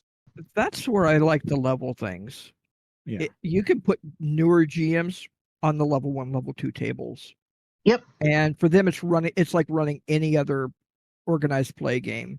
But yeah, you GM a level 11, 12 table at Gen Con, you're going to have pros with very small numbers on their Pathfinder Society card. Yeah. Yep. And I'm not talking about the people that earned the 3-digit numbers. No, well, at the time I had a 5. Yes, yes. And I do like the fact that I could brag about having the lowest number in the area Not of anybody anymore. that I knew. Well, yeah, but yeah, I don't think I'm gonna be able to beat you now. It's just amazing that it's Match 'em. 7 digits starting with a 3. Yep. That's 3 million players internationally in the Pathfinder Society. Yep. That's where they're currently at. All right. I need to look at a different location because I am not finding what I'm looking for. Level multi table I did, I think was a 7 to 8 level. That was one of the ones, and it was something. That was why it with- was challenging. Yeah, that's that weird bracket of they can either be really broken or not yet. There's certain level groups that just they'll go one of two ways. But I want to say it had something to do with the Ruby Phoenix or something because I remember there being a Phoenix in it, and one of the higher tables ended up in the first round killing what was supposed to be the big bad for their level tier, and so the GM threw another one because they had killed it in the first round. Yeah, even with organized play, sometimes you have to kind of step out of the box and keep things going because Oh yeah. as a GM, you don't want to see your players just sit there and wait. And Yeah. with Nope. things like the multi-table special being a timed thing, if you kill something in the first round, you still have 20 minutes of time to deal with. And That that's is actually one one of the thing. issues we have with me when I run games in the True Dungeon live action. But you run a room and that room lasts exactly 12 minutes, no matter what they do or don't do. If they kill the monster with the first attack, you find some way to keep them entertained and occupied for 12 minutes. I think that's one thing I like with more homebrews than Society is you can go a little more off the cuff because in Society you really can't change a lot. I think the one thing that I regularly changed because you could change it was weather. Yep.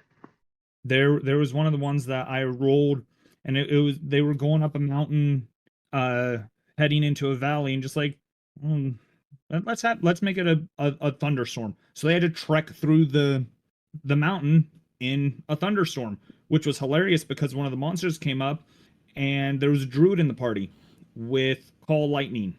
So because it was outside, it was raining, he got the boost in most of his spells because he focused on more of like storm like spells. He was one of the druid archetypes that focused on electric and storm based spells. So he just completely shined in that game. He loved it. I kind of think of it two ways. For your home game with your friends and the ongoing campaign, nothing beats homebrew.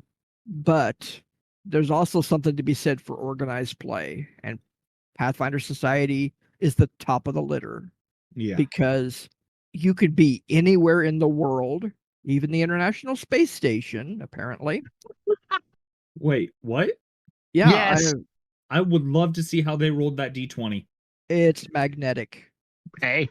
and they roll Whatever it works. on a metal plate. I'm sorry, they could stream that and get all sorts of views. I would watch that game. Oh, Yeah. heartbeat. all I'm imagining is people in the space station just kind of having a digital map and just floating in there playing Weeby Goblins. Oh God!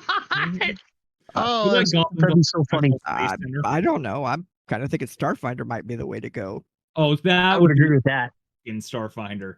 Literally, play Starfinder in space. On the other I'd go for hand, that. I'd be just psychotic enough to try to convince all my players to play Call of Cthulhu and pull something akin to Aliens or something, and then bid them good night when it's all over with. Yeah. Because I understand that place is pretty darn quiet. Mm-hmm. That could be entertaining too.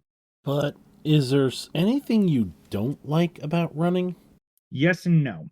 So for me, most of the things I dislike with running come more from society and the fact that it is you have to be welcoming of everybody, including trouble players.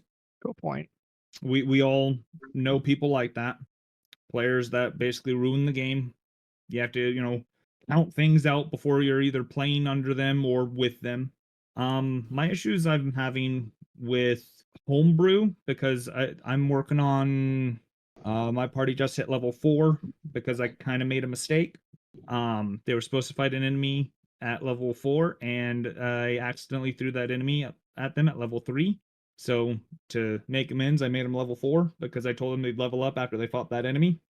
It's not as when you play with the same group of people, you kind of learn your players, and so you know how they think, which I both dislike and like, because I can make loot more tailored towards them, so it's a little more immersive for them. But at the same time, I know what they're gonna do and how they're gonna go about it, so it doesn't add that "what the fuck, what'd you just say" kind of thing, and you don't get like the stories like the samurai from the Order of Citrus or the motorboating dwarves, or the bird who ends up getting a god complex, or the person who literally intimidates you by literally flashing you because that's how old they are and spends an entire round rolling things back up because they're just that saggy. Like you don't get that kind of what in homebrew unless you have those kind of players.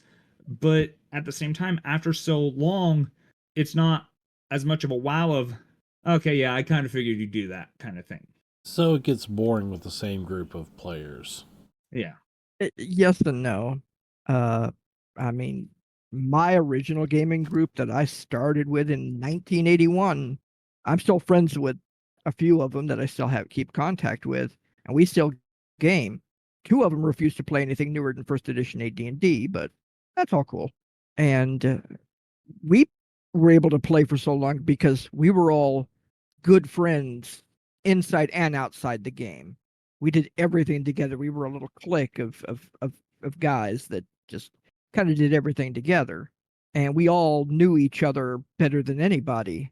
And all of the games were tailored toward our particular play style. Other game groups that I've been with since then, when you kind of learn more about them, you learn who the trouble players are and who's Like there to have fun. Like the druid who decided to turn into a literal bull in the china shop and run away when he got caught.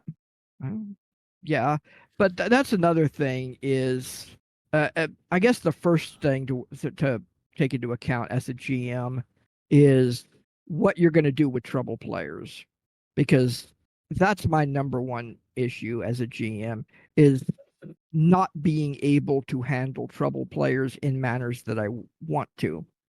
In society or organized play, I know how to use the rules to kind of keep them in check. Yeah. In my home game, I usually make them feel unwelcome if they can't toe the line. Yeah.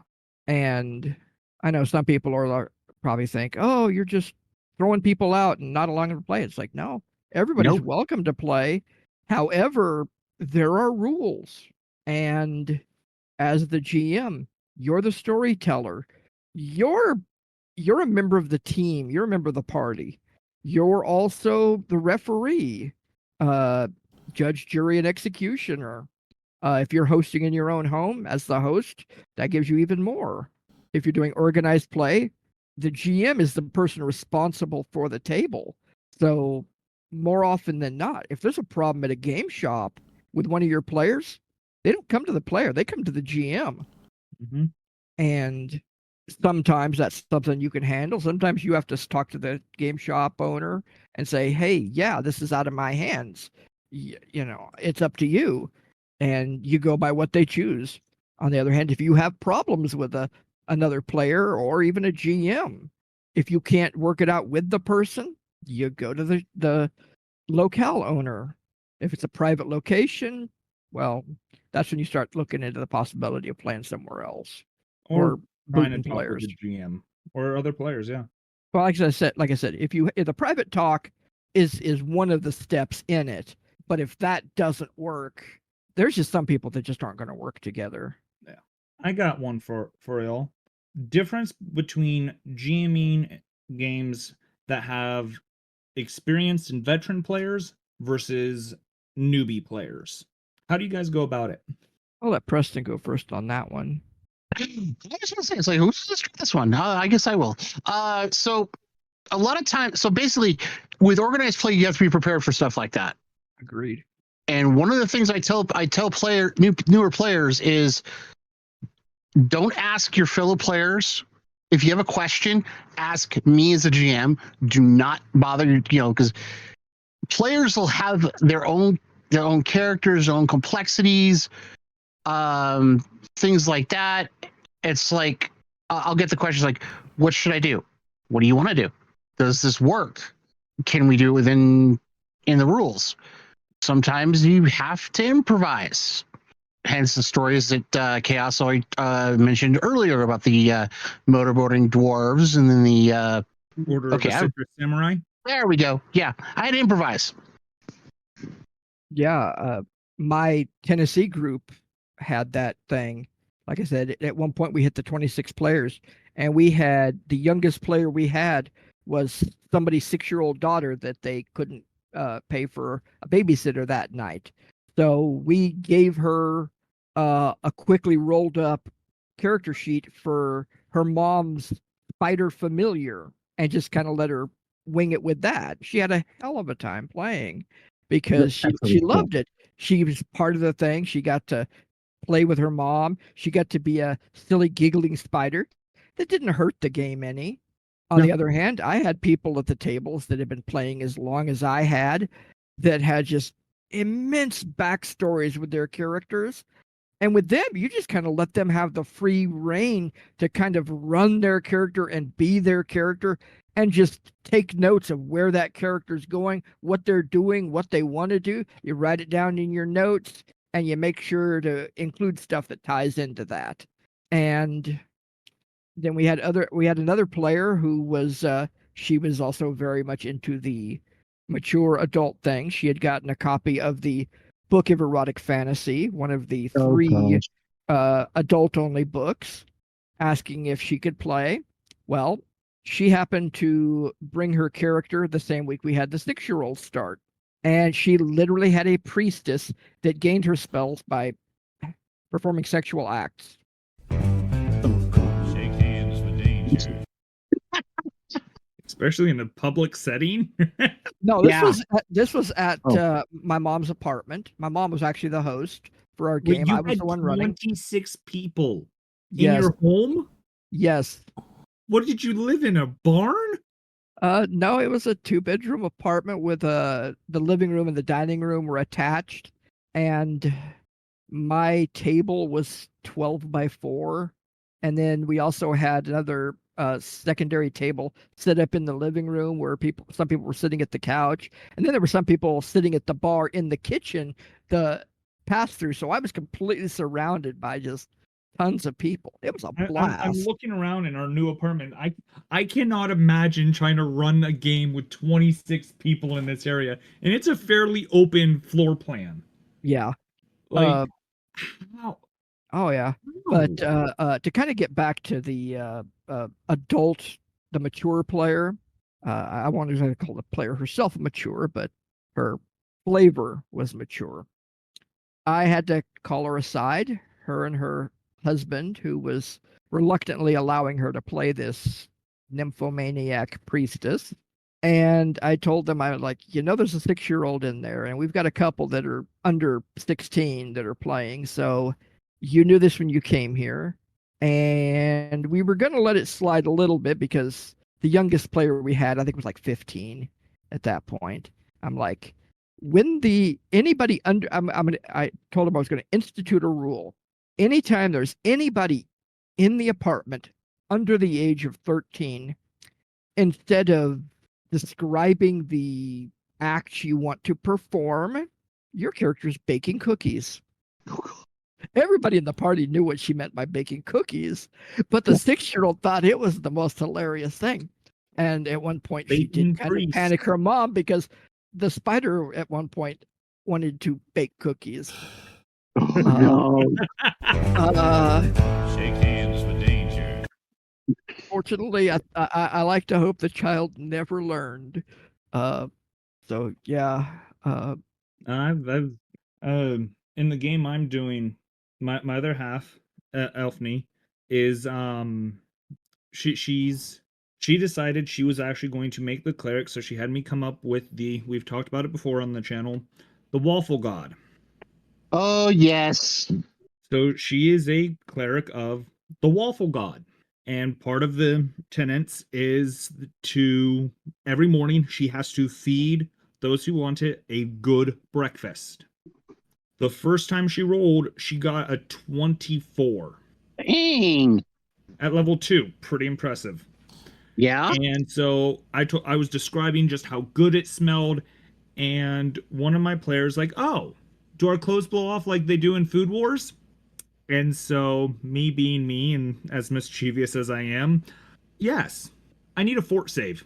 So now every morning, the party has to make fort saves, all because the one player mentioned Food Wars and some of the scenes from that anime when people eat food. Somehow they lose clothing by eating food. This is why I tell people, you give me an opening and I am going to exploit it. Oh, they love it. Yeah. There's a running joke of the fact of apparently the monk of the party, which is the most experienced member of the group, is just so celibate, nothing will affect him because he's playing a monk that's going to be taking the vow of celibacy. Oh gosh. Because he has made every single saving throw so far. Yeah. However, the other 2 members of the party have failed periodically. But it's just one of those things of I if we had someone younger, I wouldn't have thrown that, but that's one of those things of, and everybody at the party loves it. They're waiting for the monk to fail. They're just waiting. And he's praying he never fails. Yeah. Sometimes you just, like Preston says, when people give you an out, you got to take it. Mm-hmm. Oh, yeah. And in our same group, that group at one point, they were all reaching 20th level. This was 3.5 D&D, so very powerful characters. And we had one character, Jed Sparrowhawk, elven fighter thief with an insane charisma that only got higher as he went up in levels. And the entire party decided to go to the arena, and none of the others wanted to actually fight in the arena, so they all bought tickets to see Jed fight in the arena. Everybody in the party started passing me notes saying how they wanted to try to do stuff in the stands to put Jed over, and I had him do these hidden roles to affect his crowd working. And being high level, the number of critical successes was insane. And it finally came to him after winning the battle and totally humiliating his opponent. He does one final crowd working act, and I told him, I'm like, okay, you're going to have some bonuses because you now realize the entire rest of the party has been in the crowd working. And the place is kind of rumbling, chanting your name. Jed, Jed, Jed, Jed. He's like, awesome. Okay, one last crowd working roll. And he grabs this one die that he considers to be cursed because it rolls like garbage all the time, except the one time he doesn't want it to roll high, and then it'll never fail. And in that case, same thing. Nat 20 on the crowd working. I'm like, okay, that was a crit, back it. Second nat 20.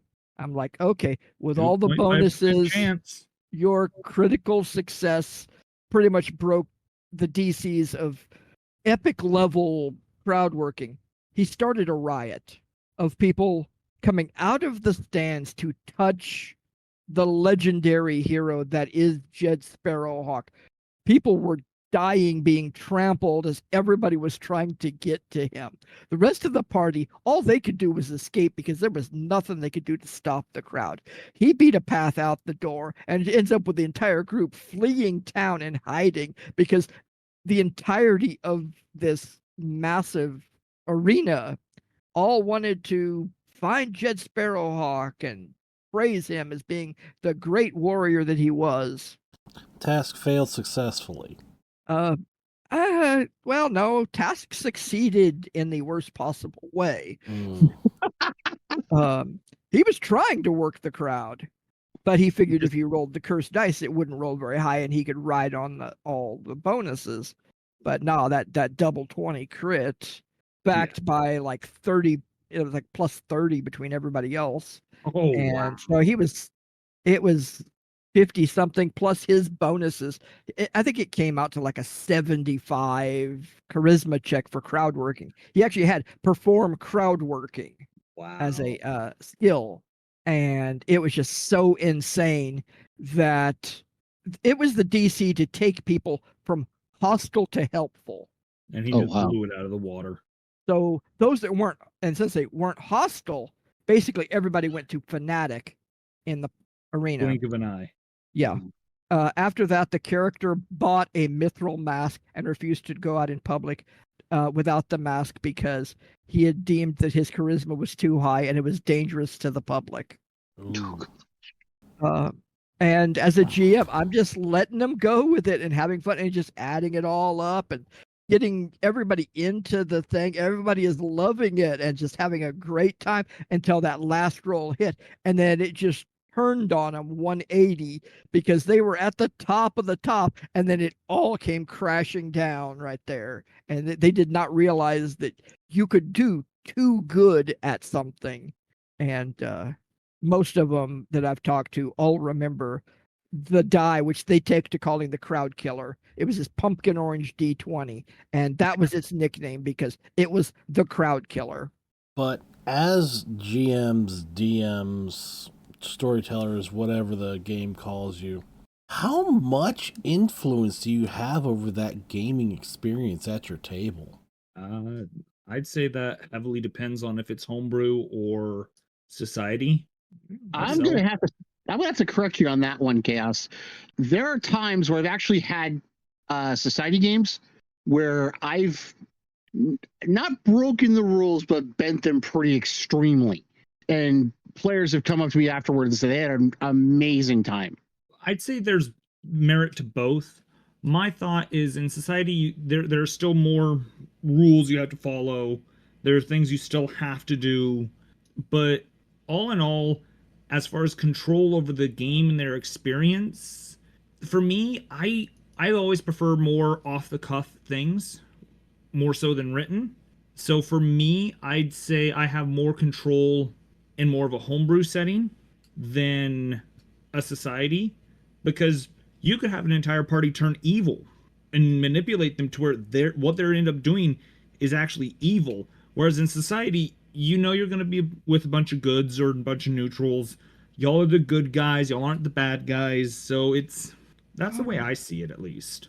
I kind of take the point of view that in a way it doesn't matter if it's organized play or free form. It's going to be down to the players for one. Yep. Between the players and the GM. If you have a bunch of players that either don't have respect for the GM or they're just free thinking and they just want to run and go, not meaning any harm, but they want to run, go, do their own thing. The GM's going to have a lot less control over it. And it's not always a bad thing. Because sometimes the GM, it's like, hey, you want to go and do your own thing? Stand back and let them, create their own problems. Also, the game itself could be a huge effect. We've all played Pathfinder and Starfinder, and the difference in flavor just between those very similar games. Some of us have played 5e and third edition back in the day, even older versions of AD&D. And then when you get away from fantasy, you get into horror games like Call of Cthulhu or story-driven games like The World of Darkness. And it varies. For instance, 4e and 5e, very player-centric systems. You'll actually, I've had players argue with me about the rules and literally tell me that the DM doesn't have the power to change the rules or to overrule things. And Yeah, no, I don't like that. on the other hand, some games like Paranoia and Cobalt's Ate My Baby, other comedy games, the GM has full control over everything, but yet the players have full freedom to do whatever they want because it's just a complete chaotic, insanity. The Toon game, you're playing cartoon characters in a cartoon. So there are no limits. The GM can't rein in the players. They just take what the players do and run with it. On the other hand, a game like Call of Cthulhu, very GM oriented. The players, I've had some people that didn't like playing horror games because they felt that their characters did not have enough control. And I've seen some people, I'm going to buy the biggest gun and the fastest car and this and this and this, and then find out that they do nothing for him in a game of Call of Cthulhu. And then they don't want to play because, well, how am I supposed to win?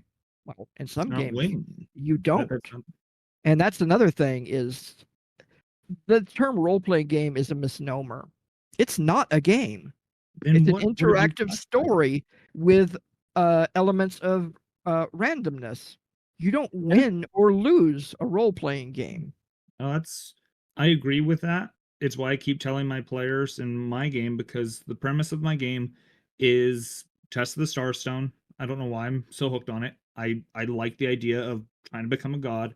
So they have to get enough of a following and get strong enough so they can attempt to do the test and become a god. And I'm telling them, my job right now is to tell a story. Until you'll start the test, then my job is to kill y'all.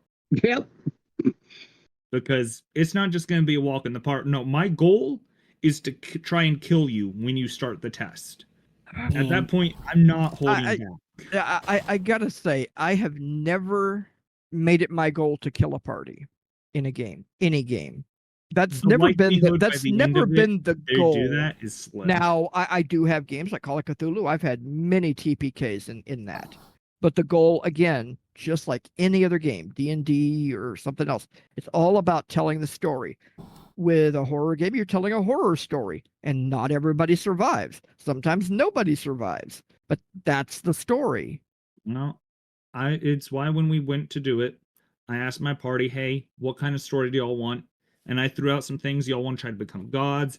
Y'all want to try to start, y'all's own pirate fleet? I threw out several ideas that, possibilities, and they were like, wait, we could try to become gods? Like, yeah. Because who doesn't want to try to be a god? So one of our players, he's playing as Kratos. And so in between going from basically where God of War 2018 to Ragnarok, he fell off of the tree and somehow ended up in the Pathfinder universe. So he's trying to find a way back.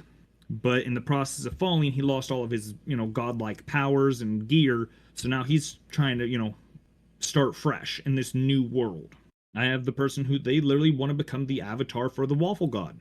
The one player wants to be the god of hugs because he likes grappling. That sounds like my Skittermander for the playtest.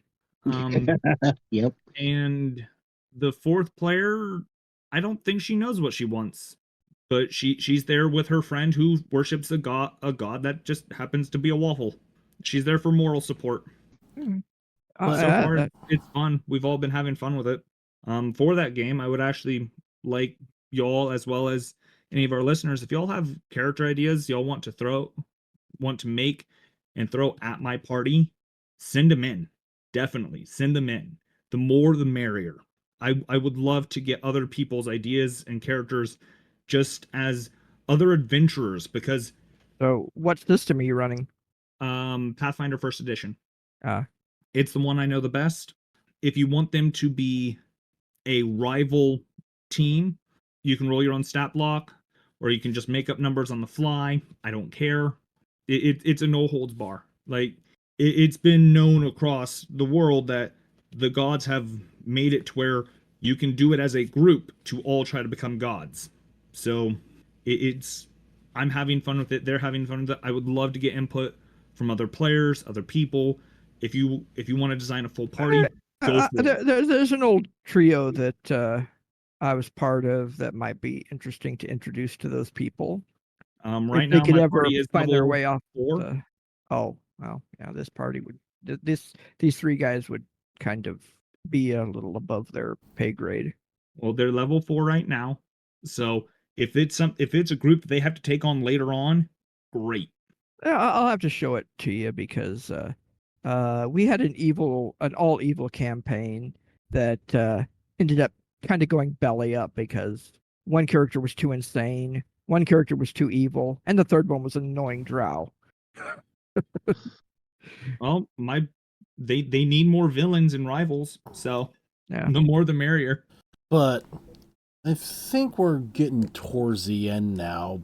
Yeah. One more question, though. Okay. Can the GM, DM, storyteller, whatever, make or break the experience? Yes. Definitely. Absolutely. There are some GMs that I have played under that I love playing under them. Preston, Leroy, both of them love playing under them. I haven't really played under you a lot, not much, so I can't really say. But when I did, you had a lot to learn. But that's better than some. Where there are some, I just refuse to play under them. Yeah. Because they are such either rules lawyers or they're more lethal than I am. It would not surprise me if there are people that don't like playing under me because of how lethal my dice can be. Some people just can't tell a story. Yeah. True. I was told I do better at social scenarios than combat heavy. Well, I have to say there is only two people that come to mind in our kind of local gaming area that have both been Pathfinder Society GMs. I'm not going to give their names, but I think we all know who those two people are. Yep. One was a power gamer that takes it to GMing, and that should not happen. Another one of them is an old schooler that felt that, number one, he's been playing longer than anybody except me. He got upset when I told him that. But he figured I'm an old school gamer, so therefore I can kind of make up the rules as I go, and this is what I find interesting. And he was a cranky old fart. Yeah. I had to scratch my head like, who are they talking about? Then those descriptions, yep, I know who those are. But on the other hand, the very first convention I ever went to was a small convention down in Boise, Idaho. This was in like 1995. It was second edition AD&D that they were playing. Fall of the Dragon was the name of the convention. And they had a lot of cool stuff going on there.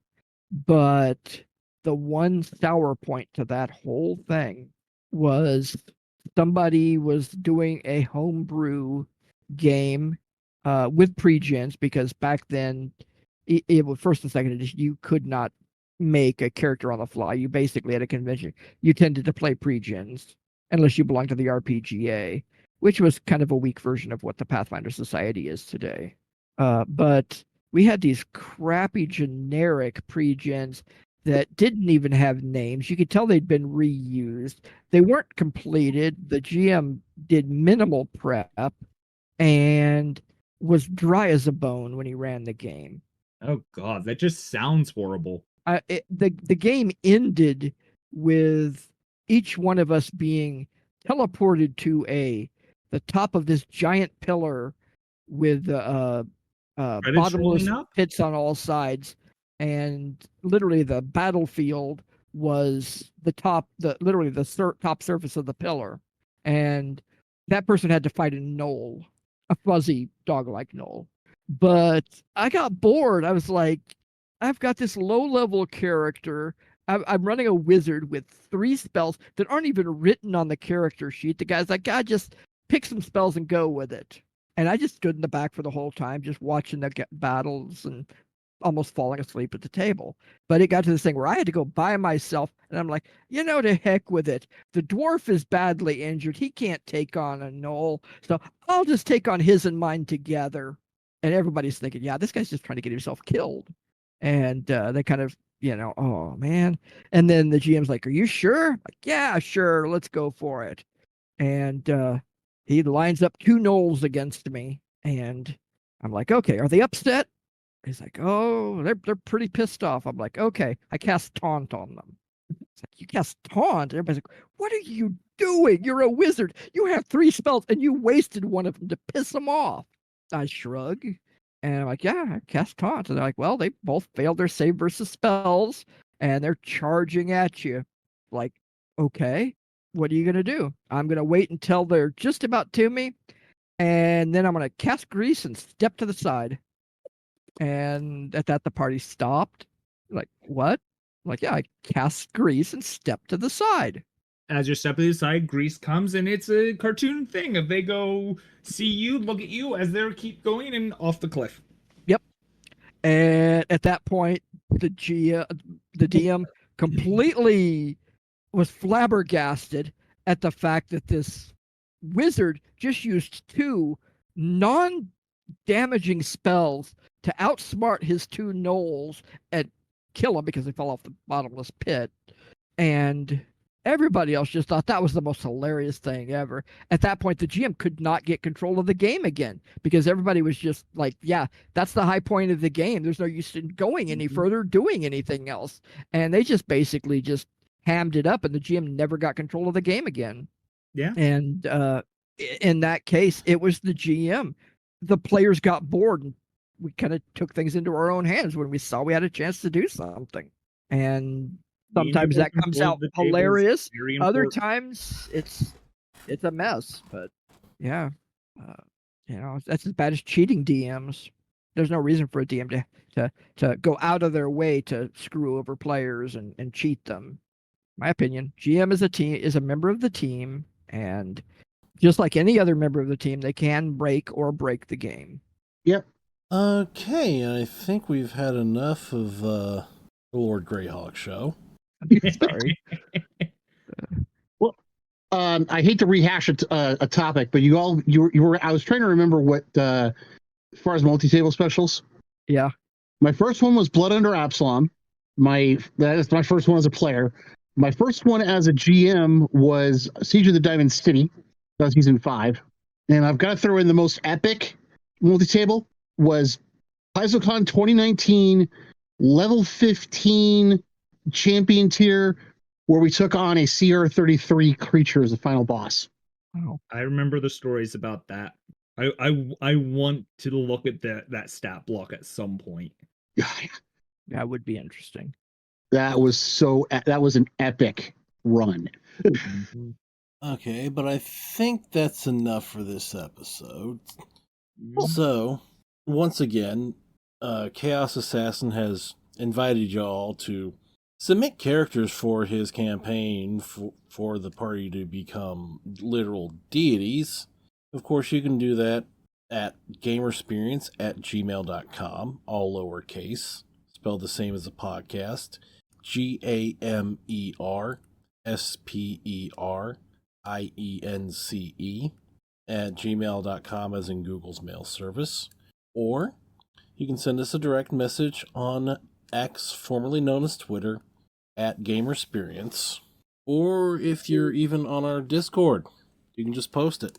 And we'll probably make a separate channel for characters ideas, so we can use them. Or if you guys have cool ideas that you don't get to run or play, you can say, hey, here's my idea, here's the build path, see does this work as well as I thought it would, kind of thing. And of course, we'd like to thank Preston and Lord Greyhawk for coming on once again to be guests and provide their ample experience on this topic. And with that, I'm Not Much 23. And I'm Chaos Assassin. And this was Gamersperience. And as always, we invite you to go have your own Gamersperience.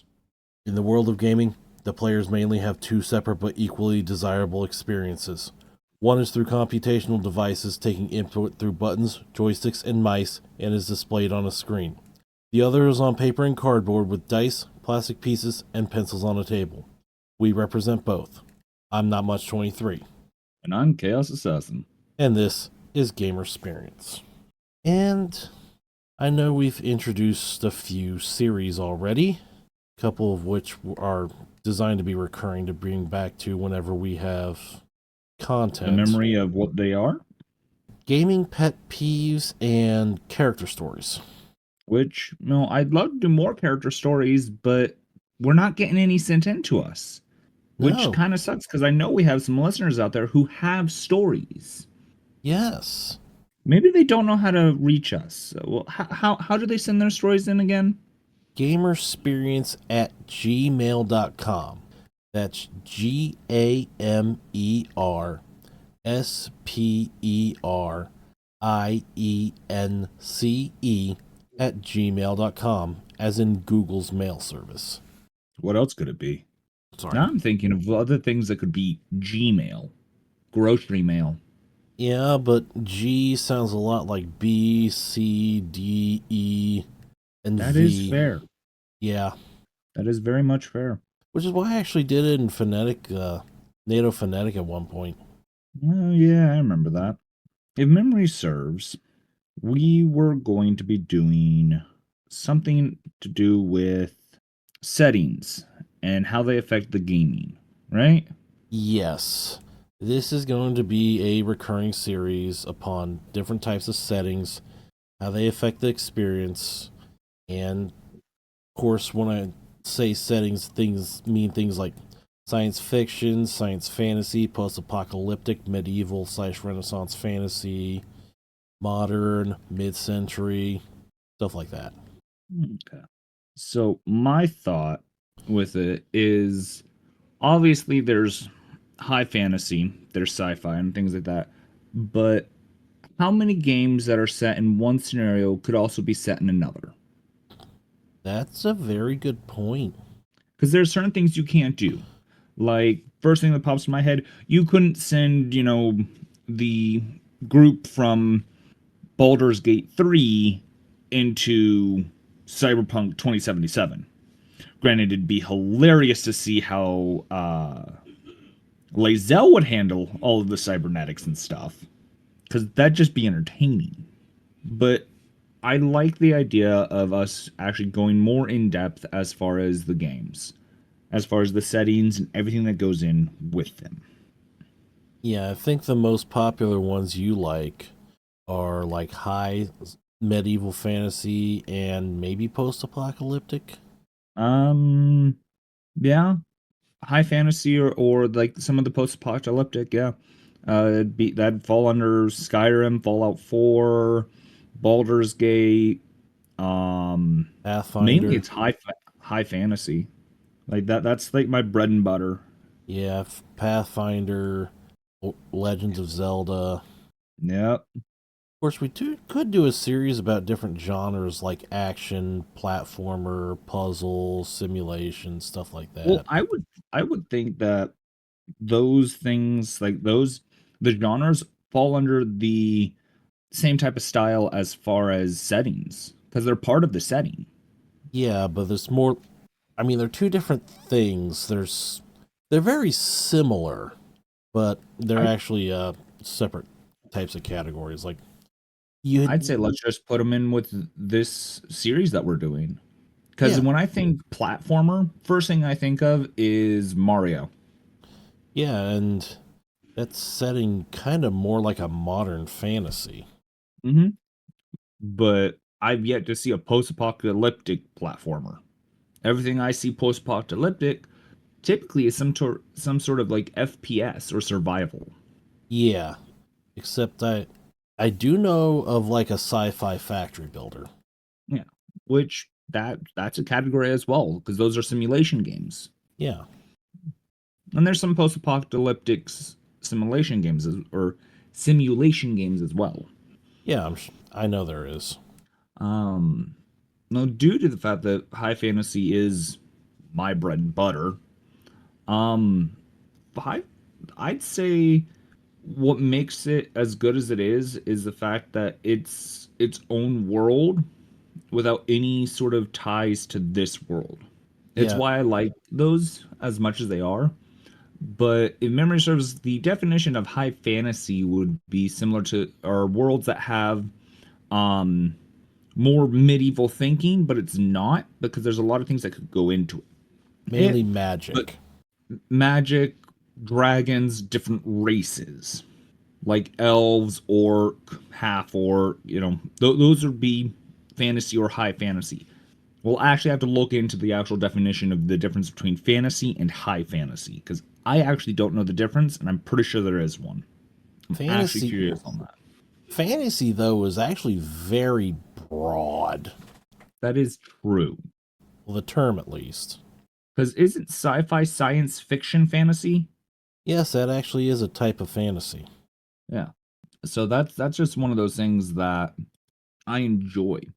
With my issue with sci-fi is I've never been real tech savvy. It's why I don't really care for a lot of the science fiction stuff. A friend of mine got me into cyberpunk, and that's really been my main thing as far as the science fiction goes. I do enjoy cyberpunk because it's kind of RPG like, and I like RPGs, which typically fall under high fantasy or fantasy, because it's just one of those things I enjoy it. And here, I love science fiction. Mm-hmm. That's why we're great co-hosts. Is you love more laid-back simulation games and science fiction. I like more action and high fantasy games. But lately, I've been doing a lot of more first-person shooters because that's what my friend group's been playing. We're getting back into Baldur's Gate, but we played Baldur's Gate like for 2-3 months almost nonstop. So we kind of burnt ourselves out. So we swapped over to the new Call of Duty game, which it's had its bugs, but I'm enjoying it because I'm playing with friends. And most first-person shooters are either modern or historical. Yeah, not very many sci-fi first-person shooters. Halo being the most notable exception. Halo, Destiny, Warframe, Doom. I don't know. I think Doom would be an apocalyptic sci-fi. I actually don't know. I don't know much about Doom. That's something that our viewers are going to have to inform us on. Because I'm actually curious, what are some of our viewers' favorite settings? Not just whether it be fantasy, or sci-fi, but like, what are some of y'all's game settings that y'all actually enjoy? Because I would love for them to make a game, other games like Skyrim, with that same kind of setting that's not Elder Scrolls. But the original Doom is set on Deimos, one of Mars' moons. Is it really? Yes. I didn't know that. I've never played Doom. That's why I mentioned it as sci-fi. I always saw it as like an apocalyptic thing because it's always on fire or in hell. That's how I saw it. Well, I mean, there is a portion where apparently you go into hell, but it's the original Doom starts on Deimos or Phobos. Here's one for you. What kind of setting is something like BioShock? That's probably a combination. Something else we can talk about. Combination of post-apocalyptic and science fiction. Yeah, I could see it being, but I also don't see it as post-apocalyptic. Well, at least the original one, because didn't Rapture basically like the society collapse? That's only because of cutthroats, but yeah, I could see it, but it really wasn't apocalyptic. It was just abandoned and overrun with crazy people. Isn't that one of the hallmarks of post-apocalyptic settings, though? Yeah, I but so is bet- Detroit, but that's not post-apocalyptic. Actually, I think Detroit did go through its own little apocalypse. Holy shit, Detroit's an apocalypse now. Yeah. Maybe that's why Ohio doesn't exist anymore. But I do enjoy I do enjoy things that are a little bit different. Um Another thing about the settings and stuff is not just like necessarily settings, but like the artwork. Does that make or break a game? It can, definitely. Mm-hmm. I'm thinking instead of this just focusing on the settings, we break down what helps make or break games through our own experiences. It's a little more broad and gives us a little more we could talk about each thing. Like how art isn't as big as mechanics. Yeah, but I'm sorry if they tried to do Zelda-like animations for a Borderlands game, it wouldn't work. Like everybody knows the Borderlands style of artwork, which Yeah. I swear JoJo's Bizarre Adventures stole from. Because now that I think about it, JoJo's Bizarre Adventures would fit in the Borderlands artwork type thing. It's neither cartoony nor animated. It's its own style. I don't know what the actual style is. I'm pretty sure there's an actual name for it, but you could not do a Borderlands game and not the Borderlands style. It's named after its own style. It's just that good. But then again, art cannot save a bad game. No. Borderlands artwork could not save Borderlands 3.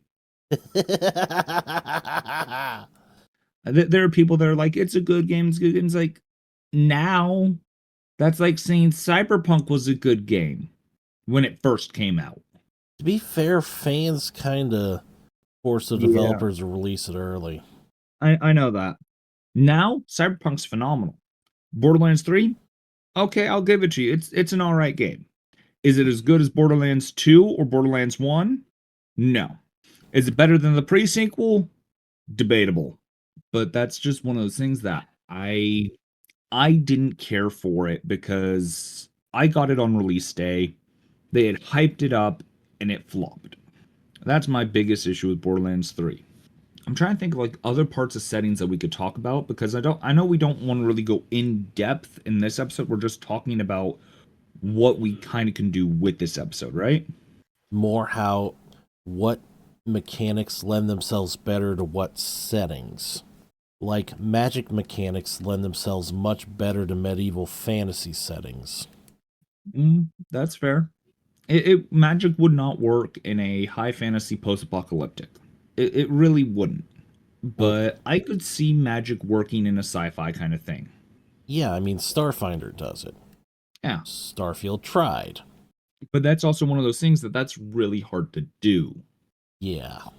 There are certain genres that I think actually pair well together. Sci-fi and post-apocalyptic, that works well. Post-apocalyptic and high fantasy, not so much.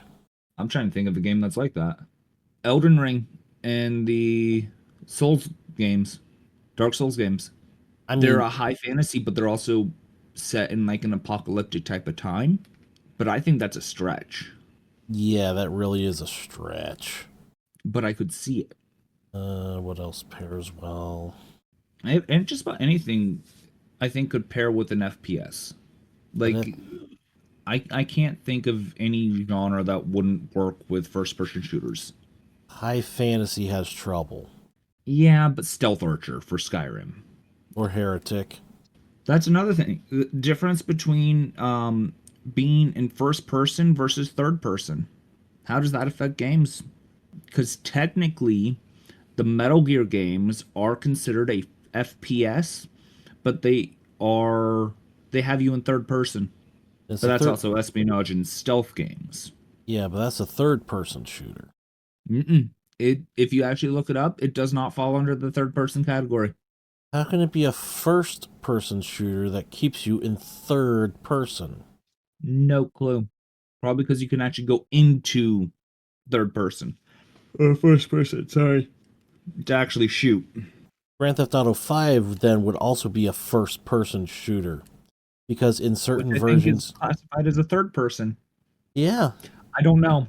Maybe because Metal Gear is just as old as Grand Theft Auto. Well, the first because the original Metal Gear games weren't. You couldn't go into first person. But that still doesn't make any sense. Maybe we need to also bring into the fact of why are certain games classified the way they are? Because that's very confusing as far as how things are set up like that. Yeah, but of course, I think to do this properly, we'd actually need to get a list of the different types of settings. Yeah. I think you're right, though. We would need to get a list of the different games and how they're classified. As far as what classifies, what are the main classifications, and other there's sub classifications for other classifications. Is third person shooters under a category of first person shooters? Or are they two separate categories? I'd put them as two subcategories of shooters. Fair. Also, if there's a first person shooter and a third person shooter, what's a second person shooter? The camera is facing the player model. That'd be an interesting way of playing the game. You wouldn't be able to see anything you were shooting at. That's fair. And that's What why kind of there's... game is Minecraft a simulator? That's a really good question. I could also see people doing a post-apocalyptic version of like Minecraft. Isn't that called Rust? It might be. Also, Raft. Is that a flooded post-apocalyptic? I don't know what Raft is. Raft is a game where you're stuck on a raft and you have to basically get from location to location, apparently, because while, catching things and building a raft and surviving. I think that'd be partially a survival game, though. Yeah, but is it a post-apocalyptic survival? I don't know. Then there's things like, I forget the name. But literally, there's a plane crash and you're stuck on an island and then you have to survive. Is it one of the Far Cry games? No. Is Far Cry a survival game? Or is it just an FPS type game? I think it's partially survival, at least also in some of the later ones, maybe. What designates it as a survival game? That's a good question. Yeah. We're just going down this rabbit hole for what we could talk about as far as settings for the game. And yet we ourselves would have to go through and actually look up and actually discuss different genres and settings for games. And probably find guests that can also shed some more light where we don't have much knowledge. Mm-hmm. I mean, I know some people that could, probably enlighten us on some first-person shooters. Oh, I'm sure you do. I don't know anybody who's like mainly plays survival games though. We're gonna have to start looking. Yeah. Hear that, listeners? If you play a lot of survival games, let us know. Maybe we can have you as a guest and, have you tell us more about survival games. Are horror games part of survival? Or is horror just its own section? I think there's survival, there's horror, and there's a combination called survival horror. Yeah. Outlast Trials, I think is what the game's called. I know somebody who plays that, but that's, I think, the only game they play. I know some people that play horror games, though. So And I don't really like horror. Neither do I. So we would really need to bring in somebody for that one. Yeah, that's true. I guess we'd have to evaluate like how well does sticking to a setting or a genre affect the experience, or could the experience be enhanced by sort of maybe straying away a little bit? Mm-hmm. Also, how far outside of our comfort zone that like for me, I mainly play high fantasy games. I've never been huge into first person shooters. My friends, only were playing first person shooters, so in order to play with my friends, I started playing them. I'm apparently half decent at it, surprisingly enough. But is it something I enjoy? Not really. Am I having fun with friends? Yes. And that's the main reason I do it. Does going outside your comfort zone and playing other things, why? Why did you go from this genre to another? That's another thing we could talk about. Why would people go from one genre to a different one that's vastly different than what they normally would play? Yeah, that's another good question. This we need to make like a thing where we just write down the questions for games. And we can all talk about this next year because I believe we only have one episode left this year. Yes, and that is the season closer. Yeah. Where we typically talk about how we like this year, what we plan on doing better, and so on and so forth. Dreams for the future. Yeah. But for this one, we just introduced, we're going to have a series talking about video game settings, video game genres, how they work together, how they affect the experience, and similarities and differences between them, and even talk about combinations. Part of settings is the music for the games. Yeah. And we have an entire episode about the songs from video games that we like. Memory serves, you like the Mario Galaxy stuff, and me was Twilight Princess songs. Funny how our favorite music comes from Nintendo games. It's almost like Nintendo has, an entire orchestra on their payroll to make music. Yeah, but I didn't find Super Mario Odyssey that good. But that's another thing. But you also have to look at the fact of your favorite games are Mario Galaxy, which is a Mario sci-fi, and mine is Zelda, which is a high fantasy. Okay, that tracks. Like, maybe you should play some more science fiction games. Granted, I will give Halo. Halo has some good music. Oh yeah, definitely. But is it good, or is it just that iconic because everybody and their brother played Halo except for me and you? Oh, I actually did play. First came out. I did play Halo 1 and 2. Oh, then it's just me who never played Halo. Yeah, we had an original Xbox. Speaking of Halo, reminds me of Portal. Is Portal a puzzle game? Yeah. And is that a post-apocalyptic? What kind of category does puzzle games fall under? Puzzle games is a genre, not a setting. And I think Portal would technically be a sci-fi setting. And Portal 1 really isn't post-apocalyptic. It's Portal 2 that has more post-apocalyptic stuff. Oh. But could you, now that makes me wonder, could you do a post-apocalyptic puzzle game? Are there certain settings that you can't do with genres? That's another thing we could talk about. Yeah. Of course, one big thing we need to talk about within each setting and genre is what makes that setting or genre. Yeah. Because first-person shooters don't just have guns. They have lots of guns. And you cannot do a first-person shooter with all melee weapons because then it wouldn't be a shooter. What are you talking about? I know somebody who, when they play Call of Duty, all they run is a knife. Yeah, but Call of Duty doesn't only have knives. That is true. Speaking of knives, I actually had a fun project and I was whittling, and I whittled my own knife. So you made a knife with another knife. Yes, but this knife is made of wood. Kind of like Bender that one scene. He's like, oh, I better carve myself a shank, and takes out a knife and starts carving.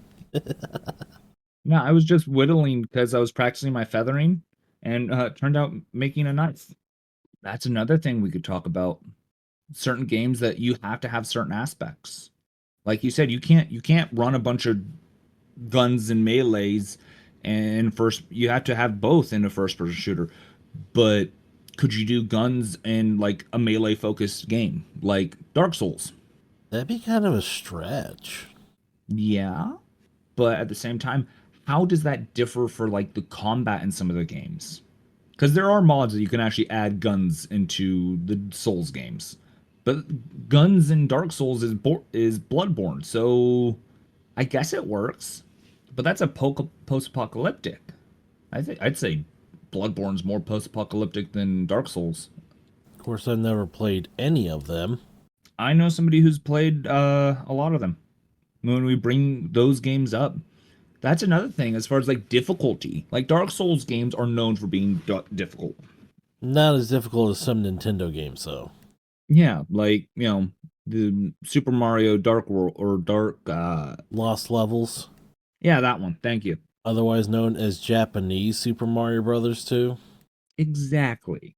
Or, in my personal opinion, platformers, I'd say, are probably some of the hardest games. Oh yeah, they definitely can be.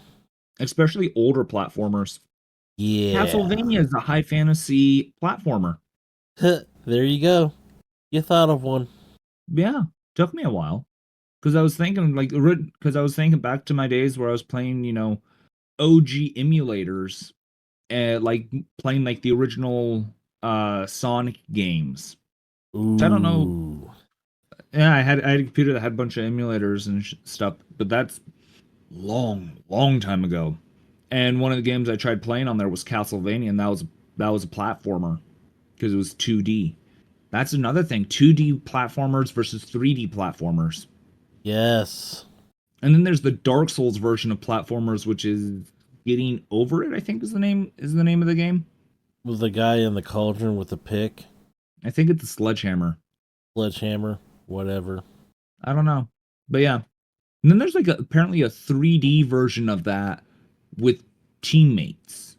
Ooh, And you're yeah. chained together apparently. I don't know what it's called, but like what? Yeah, I've seen that too. It's like that had the same things. Like, really?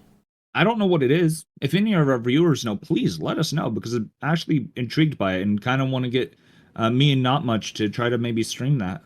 I'd like to try to get back into streaming, but that's further and further out of reach due to scheduling issues. Yeah, unfortunately, I still have the same internet with the same 2 megabits per second upload speed, which means I really can't stream. Yep. I know this is a pretty short episode for us, but Yeah, it is. to be fair, I'm just sitting here trying to think of like different settings. How have settings changed over the years from games to games? yeah. Like if you look at like the original Metal Gear games, that was that went from like Cold War to Modern War over the years. And from 2D to 3D. Yeah. That's another thing we could talk about as far as settings, but that's also the progression of games. Yeah. But that also can affect the settings of games. Yeah. And totally different experience. Mm-hmm. Final Fantasy. High fantasy sci-fi. I think that's called science fantasy. Yeah, they actually have a name for that combination. That's science fantasy? Really? Yeah. Wow. Like Star Wars is science fantasy. No, Star Wars is just Star Wars. That's its own category. Everything else is a Star Wars knockoff. Including Lord of the Rings, even though J.R.R. Tolkien wrote that way before George Lucas even thought of Star Wars. It's still a knockoff, right? No. I'm talking about more like the space fantasy games. Like Halo, Warframe, Destiny. Just knockoffs of Star Wars. Although the one that still throws me for a loop is Harry Potter being a knockoff of Star Wars. Orphan boy left at his uncle, left there by a strange old man, later meets the strange old man, gets taught by another old man about this ancient, powerful magic, and they all have sticks that are chosen to them.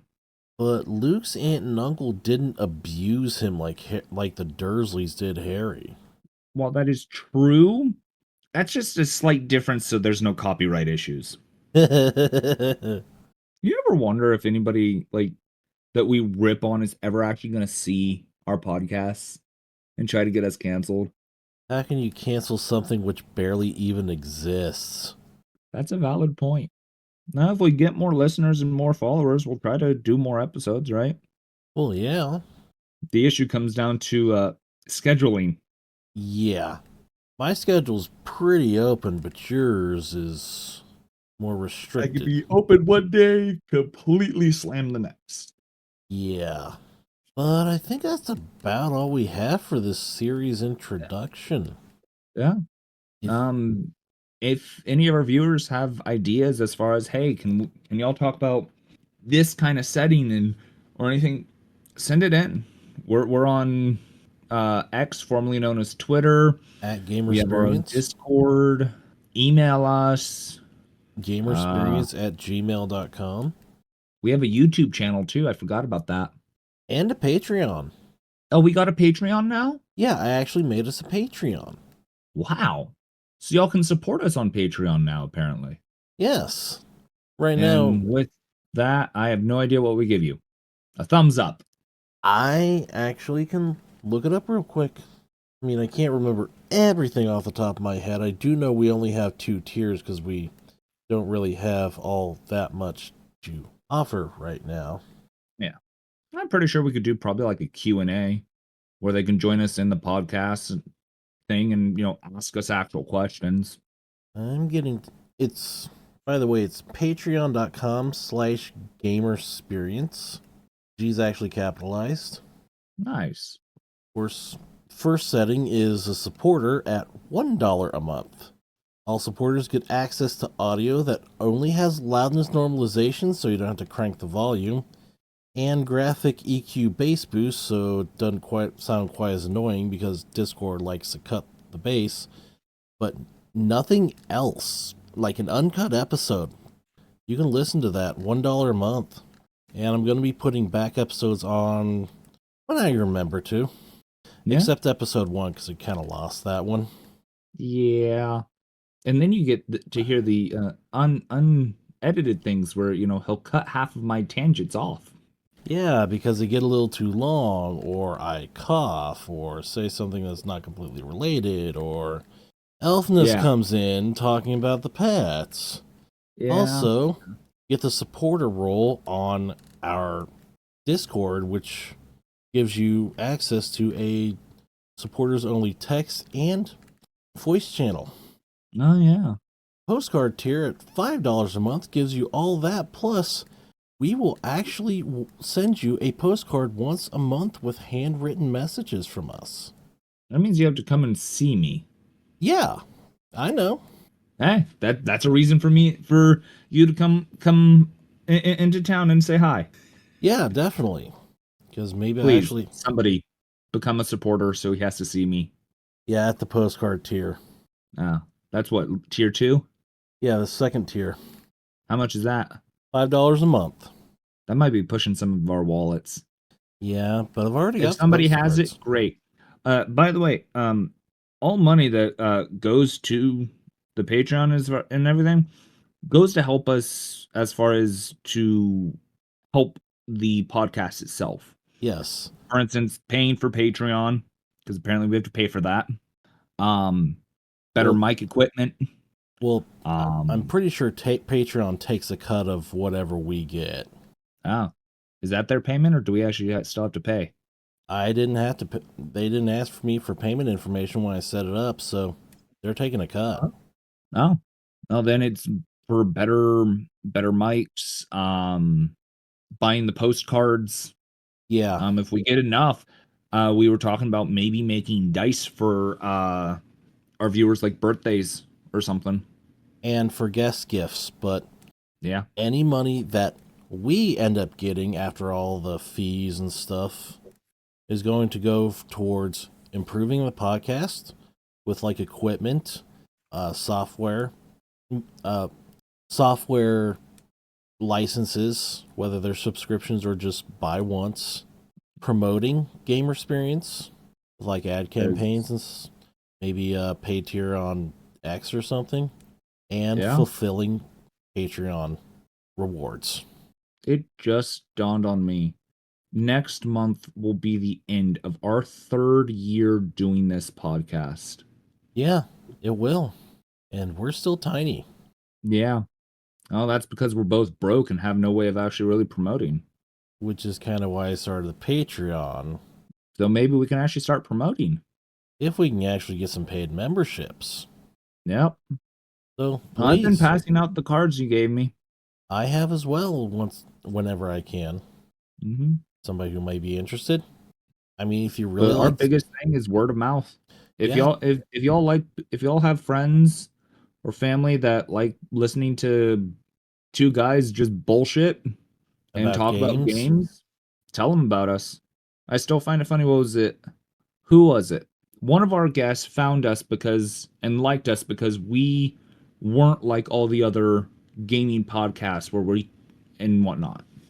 I think that was probably the Amethyst Dragon. Yeah, I think it was Amethyst Dragon. We should have him back on the show at some point. Yeah. Wouldn't mind getting Backseat Gorilla back on here. Oh, he's a great guest. Oh yeah, no. Love having him on. Of course, I think this is probably not good enough for him, honestly. Nah, I don't know. I hope it is. There's also the one group that we had that was over in China.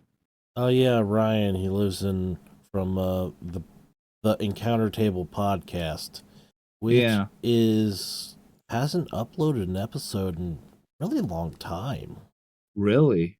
Hope everything's all right with him. Yeah. I do enjoy having a lot of our guests. Wouldn't mind having Elfney back on at some point. Elfness, you mean? Yeah. You know, my other half. Yeah. Yeah, there's a lot of people that we've had on here that I'd like to have back on. Yeah, me too. But that's gonna do it for this relatively short episode. Yeah. I'm not much 23. And I'm Chaos Assassin. This is Gamersperience. And as And we always, invite you to have your own gamer experience. as another year's ending and we close the book on another season, we use the last episode to look back at what we've accomplished, what we want to do in the next season, and dreams for the future. It's a tradition I started in season 1, and to continue it, I'm not much 23. And I'm Chaos Assassin. And this is the last episode of the 3rd season of Gamersperience. Not to be confused with the last episode, because I don't think we're actually going to have a last episode where we're just going to say, yeah, this is the last. I don't think we're ever actually going to do that. I think we're just going to forget about it one day. But I doubt that, because this is something me and you both actually enjoy and have fun with, right?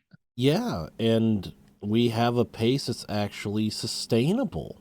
Which is hilarious, because when we originally did this, we were so worried and so hectic that I think that's how it starts with anything.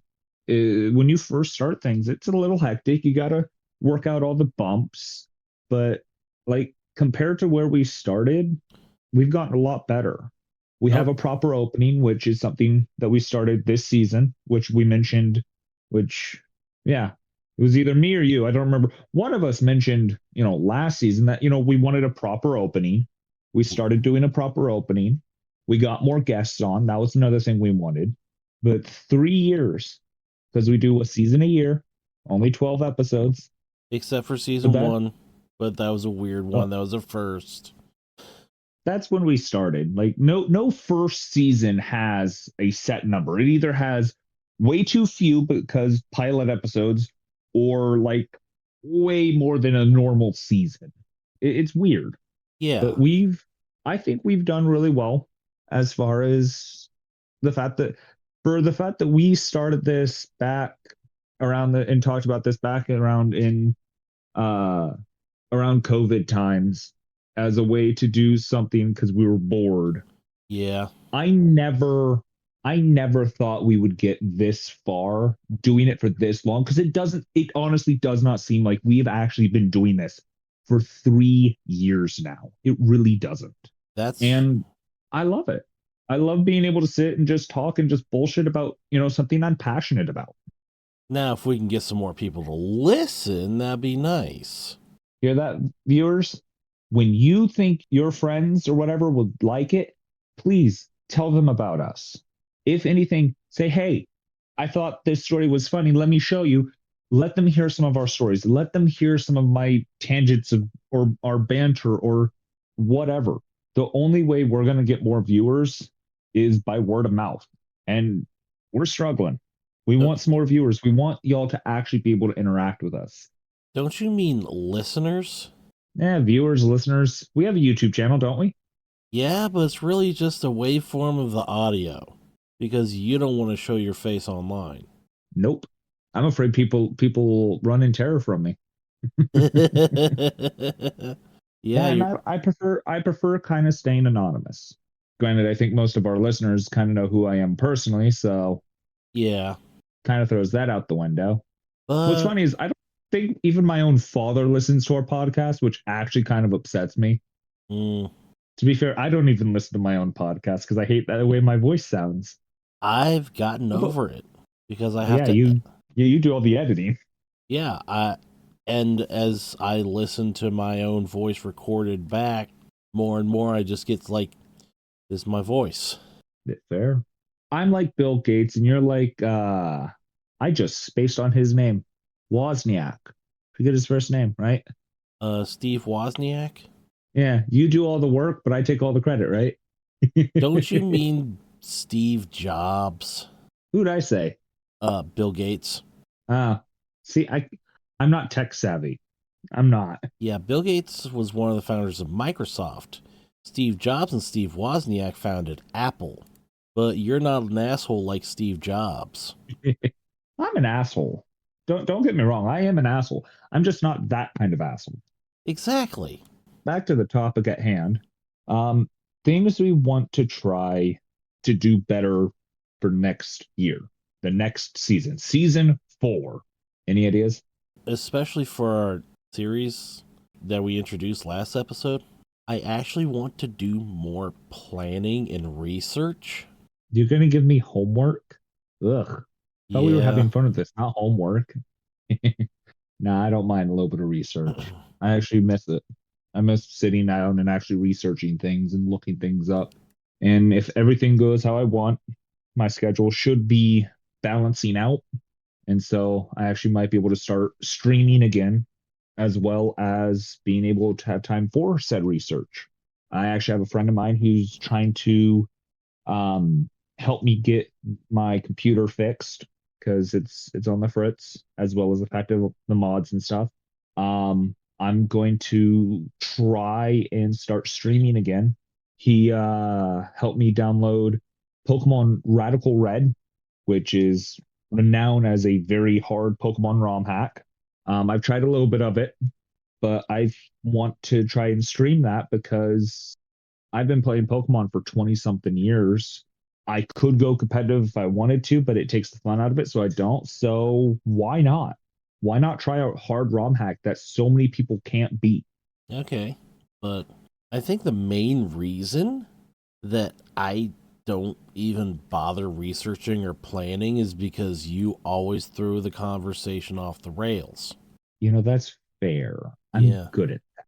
Because I really am. Because I've gotten better, though. Lord Greyhawk actually asked why I don't like plan or research or anything, and I responded, it's like, I think I tried a couple times, but no plan survives first contact with the enemy or Chaos Assassin. Hey, I'm not the enemy here. I'm just the guy who knows how to tangent. That's why I said, or. Nah, research wouldn't be too hard. And honestly, if we actually wanted to do things a little more scripted, having bullet points as well as a timer, because I know somebody suggested a timer to us of, hey, use this amount of time for a subject might help. Notice I said might. Yeah. How my brain works, it'll last for maybe about half the episode. And that'd be a record. To be fair, there are episodes that I stay somewhat on task. Yeah. Somewhat. Usually the episodes where we have a guest. Yeah, because then it's me and the guest talking more so than, sadly, you, which I've been trying to get better as far as letting you talk and, do more. But like you said, I'm good at taking the reins and going off on whatever tangent I have, not necessarily letting you talk, which I do feel bad about. Yeah, I mean, I want to give the guests plenty of time to talk as well. Yeah. And, I mean, so one thing we want to do better is planning and research. Be a little bit more prepared for things. Yes. I would like to get back into character stories at some point. The issue is the game I was running is kind of fallen at a standstill at the moment due to life happening. We're going to try to get it back into better management, but there's only so much that can be done. I mean, I actually have another story since I'm actually playing again. Yeah, which is that's right. You are playing again, aren't you? Yeah. Pick up, maybe if we get enough content, pick up again on the Gaming Pet Peeves series. Oh yeah, we had a Gaming Pet Peeves series, didn't we? Yes. Maybe we should go through and write down all the series that we have. We only have 3. Character stories, gaming pet peeves, and the one we're starting, gaming genres and settings. Oh yeah. Which I do enjoy. I do enjoy talking about the different settings. We haven't started it yet, but I'm sure you're going to enjoy it when we do. Well, we had kind of a pilot episode last episode where we kind of talked about what we were going to go in more in depth about of it, didn't we? Yes, that was the introduction. Yeah. Downside of having bad memory. Yeah. Um, something I'd like is I like having our guests on, but I think we had a few too many guests on this past season. Yeah, that's what I was thinking. And while having guests would be fun, I also kind of want to go back to where it was just you and I, back to the roots, back like it was in season 1, Yeah. where we did have more interesting convos and not have as many guests, but I also would like to bring back guests that we've only had for a podcast. I'd love to reach out to Backseat Gorilla Gaming. Yeah, Backseat Gorilla. Definitely. I would love to have him back on the podcast. Would love to he does a lot of like the Beat Saber and mute. I'd love his take on some of the settings for those kind of games. Or the rhythm game genre, maybe. Yeah. If we need a rhythm game, I'd say let's see if we can get him on at least for an episode. I'd love for, my other half to be able to rejoin, do an episode, because she did one when I had a when you tooth pulled. Yeah. I don't see a lot that we really need to change as far as aiming towards. We just need to improve what we're doing. Yeah. And that's the main issue is just fine tuning what we have done, because it sounds like a better podcast. I mean, we have our promotional stuff that we, hey, we have a email that y'all can email us. We have Twitter. We have a YouTube channel. We have Patreon now. Yes. We're on how many different platforms for podcast itself? iTunes, Spotify, how many others? iHeart. Let me just look that up real quick. I mean, we're casting a wide net to try to get viewers. We're telling all our friends. We have cards, telling people about us. But I just dropped some off at Tinker and Tamp, which is my local Nice. gaming store.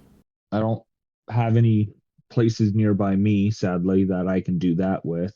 But maybe it's just fine tuning what we're doing, I feel, is what we more so need to do more Yeah. than anything. If any of our listeners or viewers or whatever if y'all have anything, don't be afraid to message us. Don't be afraid to, send us an email saying, hey, have y'all tried looking into this like this podcast does? Or if y'all just have general questions for us, feel free to message us. If y'all have character stories, please send those in. That I would love to, be able to read some of y'all's character stories. We want to do a question and answer episode, but to do that, Yeah. we need questions. Next time I'm running, I have in the game I'm running, I am throwing them into a scenario I've been wanting to play around with just for shits and giggles.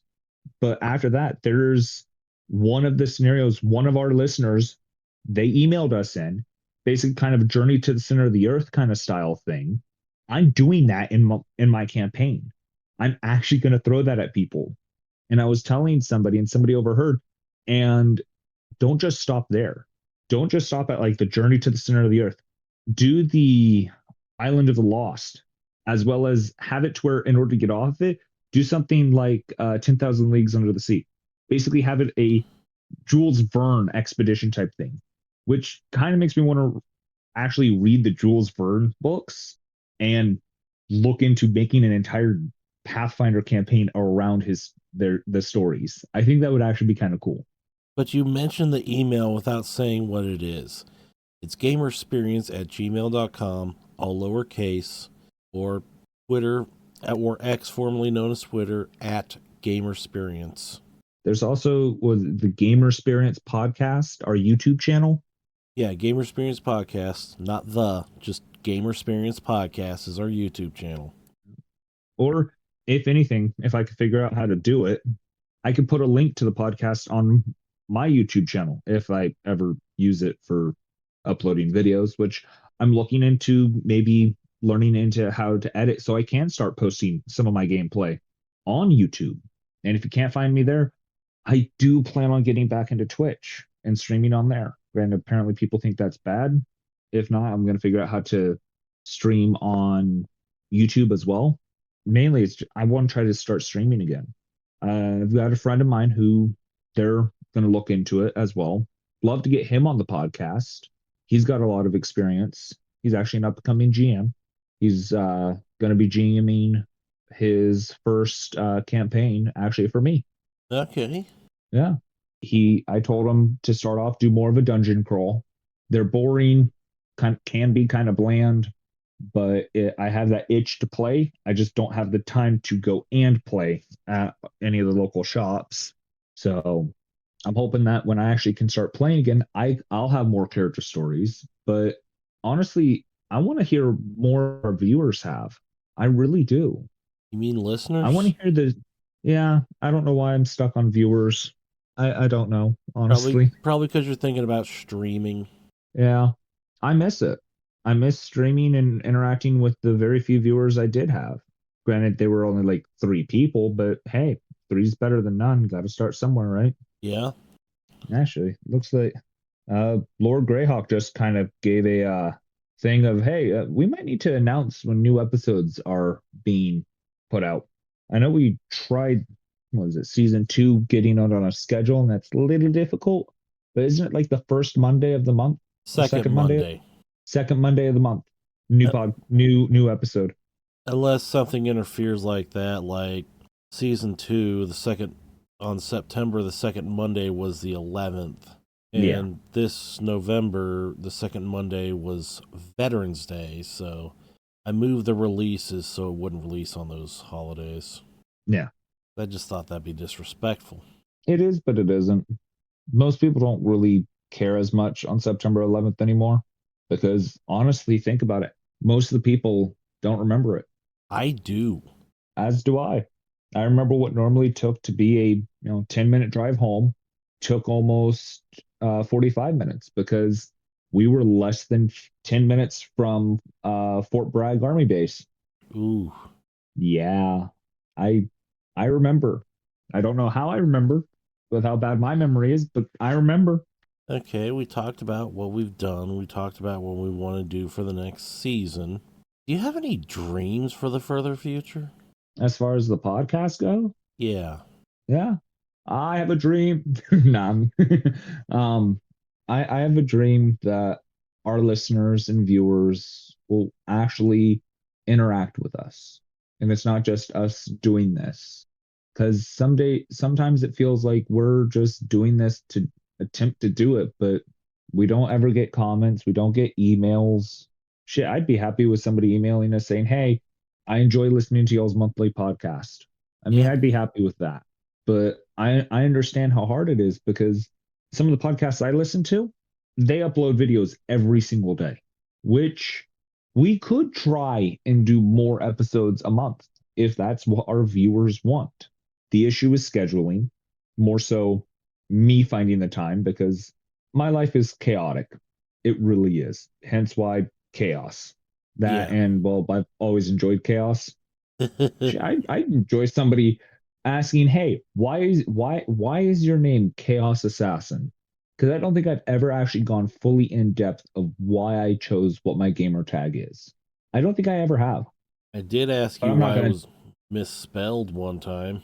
Yeah, and there's a lot of people who know that of the origins of why it's misspelled. But honestly, if y'all want to know why I chose Chaos Assassin as my gamer tag, ask. Otherwise, I'm not going to say. Like I don't care if y'all don't have as fun, if y'all don't think it's a fun story. I don't care if y'all just email say, hey, hope y'all are doing okay. I enjoy y'all's podcast. I just want to know that we do have active listeners. I really do. And my dream is that somebody's going to say, hey, I listen. I enjoy it. It's funny. Of course, I don't like to tie my goals and dreams to the actions of other people because I really don't have much influence over them. Fine. It's not a dream. It's a delusion. How about that? Okay. I have a delusion that people will actually, email us. I have a Um, dream that we could actually start going to conventions. Oh God, that costs money though, Yeah, doesn't it? Also, yeah. how am I, who wants to remain anonymous, supposed to interact at conventions? Mask. Fair. That's fair. I do want a mask at some point. And that's why I'm saying it's a dream for the further future and not like more That's immediate. fair. Kind of one of the reasons No, a dream I have is, someday having to have to do more than one episode a month. I have a dream that Like, I have a dream that you'd stop interrupting me. oh no, that's a delusion right there. Yeah. But that's one of the reasons I started a Patreon. So if something takes off, maybe we can actually get some money and get a budget for some things. Yeah. Though that's more of a delusion too. No, that's more of a dream. That's a little bit more doable than anything. If I had the money to spare, I'd throw it into our own Patreon. If I had the money to spare, I'd just directly spend it on the podcast. Yeah, that's fair. And if you don't like Patreon, I do have a Bricklink store. That's fair. Yeah, I don't have any way of doing that other than I accept gift cards. Maybe we should get a PO box or something. Actually, if we're gonna end up, because we were talking about sending letters and Postcards. postcards and stuff to our viewers. In order to do that, we kind of might need an actual post office box. That way, it's not being sent from either of our residences. I can't afford it though. Yeah. Well, the money that would probably come in from people who want a postcard from us. I don't know why. That'd probably go for paying for the PO box. Yeah, probably. That and postage. Yeah. And I've kept looking at the post office because I'm there fairly frequently because of my Bricklink store. Mm-hmm. I keep looking for stamps related to gaming and stuff. And the only one I've seen so far is Dungeons and Dragons. But y'all know how I feel about Wizards of the Coast and Hasbro. I still give them money because I have a magic addiction. Maybe time to break that addiction. Well, based off how everything's going, yeah. I'm pretty sure Magic the Gathering is going to be flooded here really soon with AI art cards. Yeah, that's what I'm afraid of. If anything, I don't really buy packs or boxes anymore because they messed with the ratio of stuff. One of the last sets I did, I spent probably $800 on boxes and I didn't get really anything good. I didn't. Whereas if I would have done that, if I did that on an older box, I at least make my money back. But there's nothing worth buying an entire set over anymore. If you need the card, get singles. It helps more of the card shops more so than Wizards. Of course, I also have a dream that we could start recording more in person using XLR microphones because they're better quality. Maybe. But to do that, Would you come here or would I go out there? You wouldn't be able to fit in my office. Not with all the shit I have in here. Oh, there's at least room in where we're at now. Yeah. So I'd be going out there. Yeah. I have a dream that, you'll actually be able to have the time to actually come and just hang out more. It's not an issue of time so much as it is an issue of money for fuel, yeah. Because round trip out and back is an entire quarter tank for me. Oh, wow. Yeah. Like a 50-mile round trip. Damn. So that means you get like 12 miles to the gallon almost. Actually, my car gets about 20 to 25. There's no way you have a 4-gallon tank. Or no, 8-gallon tank? It's a 16-gallon, I think. So you should only be using like an eighth there and back. If it's using like a quarter, I would see about seeing if your vehicle needs a tune-up. Because that's off for gas mileage wise. If they're supposed to get in 20 to 25 and it's about a 50-mile round trip, they should be able to do a gallon here and a gallon back. And if you have a 16-gallon tank, that's 2 gallons out of 16, which is 1/8. And if it ends up turning into 1/4, that's not good. Hey, I can still do mental fractions in my head. I may have to check again. Yeah. But yeah, still, it's a question of fuel money. Yeah. I'm trying to figure out like what dreams do I actually have for this podcast? I mean, obviously I'd like it to pick up more, but at the same time, I don't. You want I to, don't. Go ahead. you want it to pick up some, but you don't want it to blow up. I don't want to make it to where it's like those podcasts that I'm part of such podcast and people freak out. You know, like there are podcasts out there that they're just that big, like with Joe Rogan. I Yeah, don't want that level of fame. Like that's too much. don't worry, we're never going to get there. Not with my ugly mug. But have it to where it's big enough that, we get a sponsorship where some companies, gives us money to talk about their product. What sponsor would you want, though? One that I actually would use and believe in. About like an energy drink company like GG or Gamersups. Now, my issue with that is I can't do energy drinks. I don't care for Prime, primarily because of the people who own it, but that's a personal thing. I worked for a company that, helped distribute it, and it doesn't taste terrible. It really doesn't. Honestly, one of the YouTubers I watched had a sponsorship from a clothing thing called Chimera, and they looked decent. I looked it up at one point. I just never had the money for it. Prices don't seem terrible for the product. A friend of mine showed me another group of YouTubers, Dad's Bean Dudes, Shady Penguin, Nintendo, mainly Pokemon streamers. They've got a couple of sponsorships that look interesting. And I don't know. I really don't. I mean, I'd say Raycon could be fun, but because Raycon does decent earbuds. Do I personally use them? I don't have the money for them. I do Skull Candy because I can't afford Raycons. But I was given Raycons. Raycons were nice. I enjoyed them. Just trying to think of like all the sponsors that are out there. And there's some that I just don't have the money to try, let alone use. Before we take on any sponsors, though, I'm at least going to check into them as a company as much as I possibly can. Yeah. Because we don't want to advertise somebody that's like shitty. No. That's one of my biggest issues with Raid Shadow Legends is I'm not saying Raid is shitty. I don't like the game, and I don't like how it literally became a meme of, every YouTube video you were watching, we'll get back to this video after our announcement or something from our sponsor, Raid Shadow Legend. It literally became a meme because of how many people were promoting Raid. And it got really, really annoying when every single video you watch is Raid. If they do approach us, though, I'm going to turn them down so fast, and two, I will have a parody.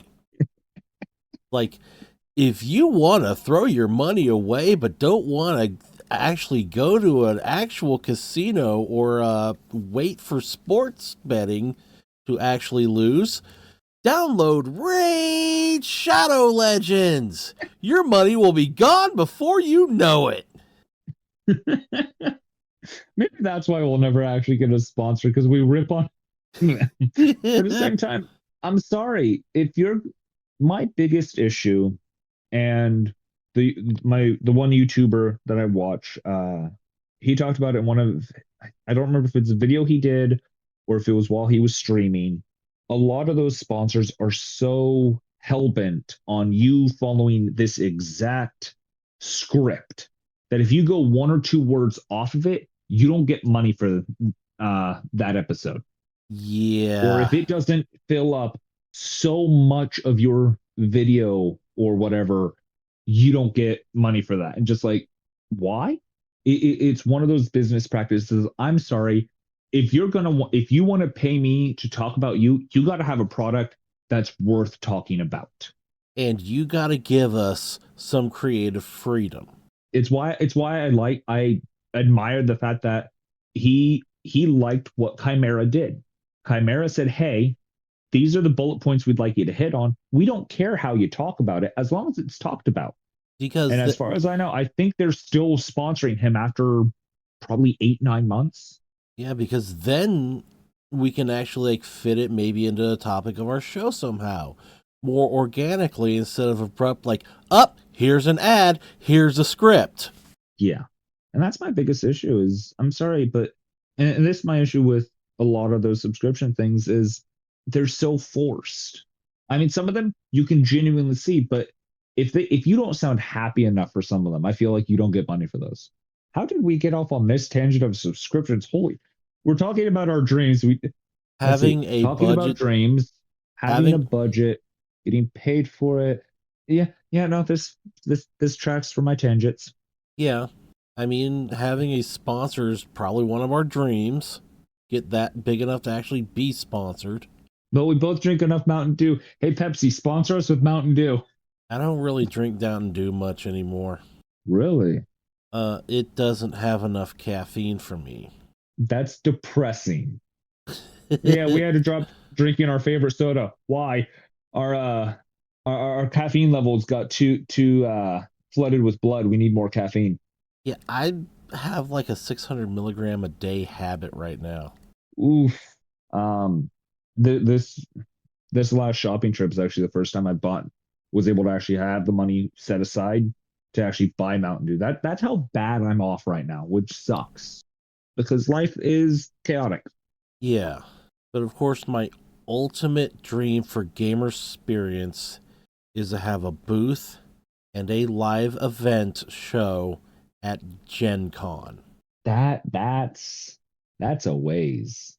That's why That's a trek.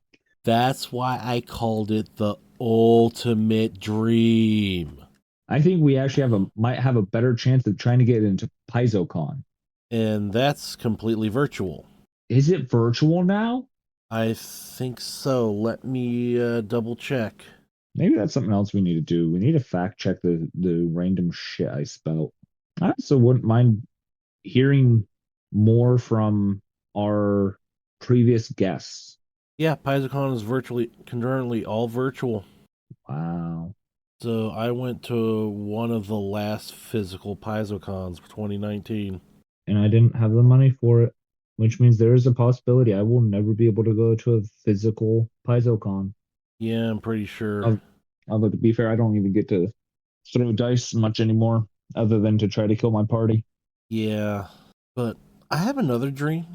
I want to actually be able to offer merchandise sometime. That's fair. One of the types of merchandise I really want to offer is resin dice. Yeah, I'm getting back more into my creative side. I actually been wanting to get back into drawing and designing things again. Yeah, and I kind of miss it. So hey, we could do like I could try to redo Gamersperience logo. Oh. Maybe. I'd have to figure out how, but I could probably do it. Yeah. Maybe make shirts or something. Yeah, but that requires money that we That don't also have. requires that also requires viewers and listeners who would want to buy stuff from us. That too. Like I'm part of my big thing of wanting our viewers and listeners to actually email us is I don't know how many people actually listen to us. Like, do we have listeners? All I can see are just numbers on a screen and like analytics or something. I wonder if people listen to us when falling asleep. Last 30 days, we've only had 4 listens/downloads. That's not a lot of people. No, but I'm actually kind of glad this time around because I accidentally uploaded the wrong episode the first time. Oh? Yeah. Lord Greyhawk actually pointed that out to me yesterday. The wrong episode got uploaded? Yeah. Oops. Which episode? The Raw episode? I hope not. No, it was the previous episode. Sounds about right. I fixed it. Yeah. But I mean, only one person actually listened to it. That was Lord Greyhawk. Yeah. What's funny is I have all these friends who said they'll listen to my podcasts, and none of them do. It really dampers the mood of why are we doing this? I knew when we started this, we probably weren't going to get anywhere. I'm honestly surprised we made it to 3 years of doing this. I didn't think we would get past 1. But I know it feels like we're shouting out into the void. Yeah. I mean, that's what I did when streaming. So, I mean, it's just like streaming. It's part of the reason I had such a hard time continuing because if I have no one to interact with or talk with, it's kind of hard to keep going. So if it wasn't for me, you probably would have quit it by halfway through the first season. Honestly, yeah. There are times that I completely forget of, oh, yeah, I have a podcast I'm a part of. I need to figure out when that is. Crap. It's like, hey, we need to schedule the episode. Shit, when do I have time to record an episode for the podcast that I'm a part of? Okay. And I have to reconfigure to slot that in because it is important that the sooner we can do a recording, the more opportunity you have to actually edit it, make it sound all pretty, and, able to get it set up for download. More like procrastinate. Yeah. Hence why I said you have more of an opportunity. Yeah. But I think that's probably going to be it for this episode. Season closer with random tangent. Yeah, sounds about right. Yeah. I wonder if our listeners actually like that some of the tangents I go on. Well, you can tell us if you do or not by emailing gamersperience@gmail.com or sending us a direct message on X, formerly known as Twitter, @Gamersperience, all lowercase. If you're listening to this on YouTube, write us a comment in the video or on Spotify. I do see if we have comments. We don't have any yet. And if you complain about the fact of us saying X, formerly known as Twitter, let us know that too. Or let us know any of y'all's complaints or what y'all like. Just reach out. That way we know we're not just, talking into the void. Yeah, I mean, it's really hard to improve if we don't know We don't how get feedback. or where. We can't be better if we don't get feedback. Yeah. Well, here's the season 3. Going on into a stronger season 4. Yeah, I'm Not Much 23. And I'm Chaos Assassin. And this is Gamersperience. And as always, we invite you to have your own gamer experience and have a happy holidays and happy new year. And see you again January for the start of season 4. Yeah.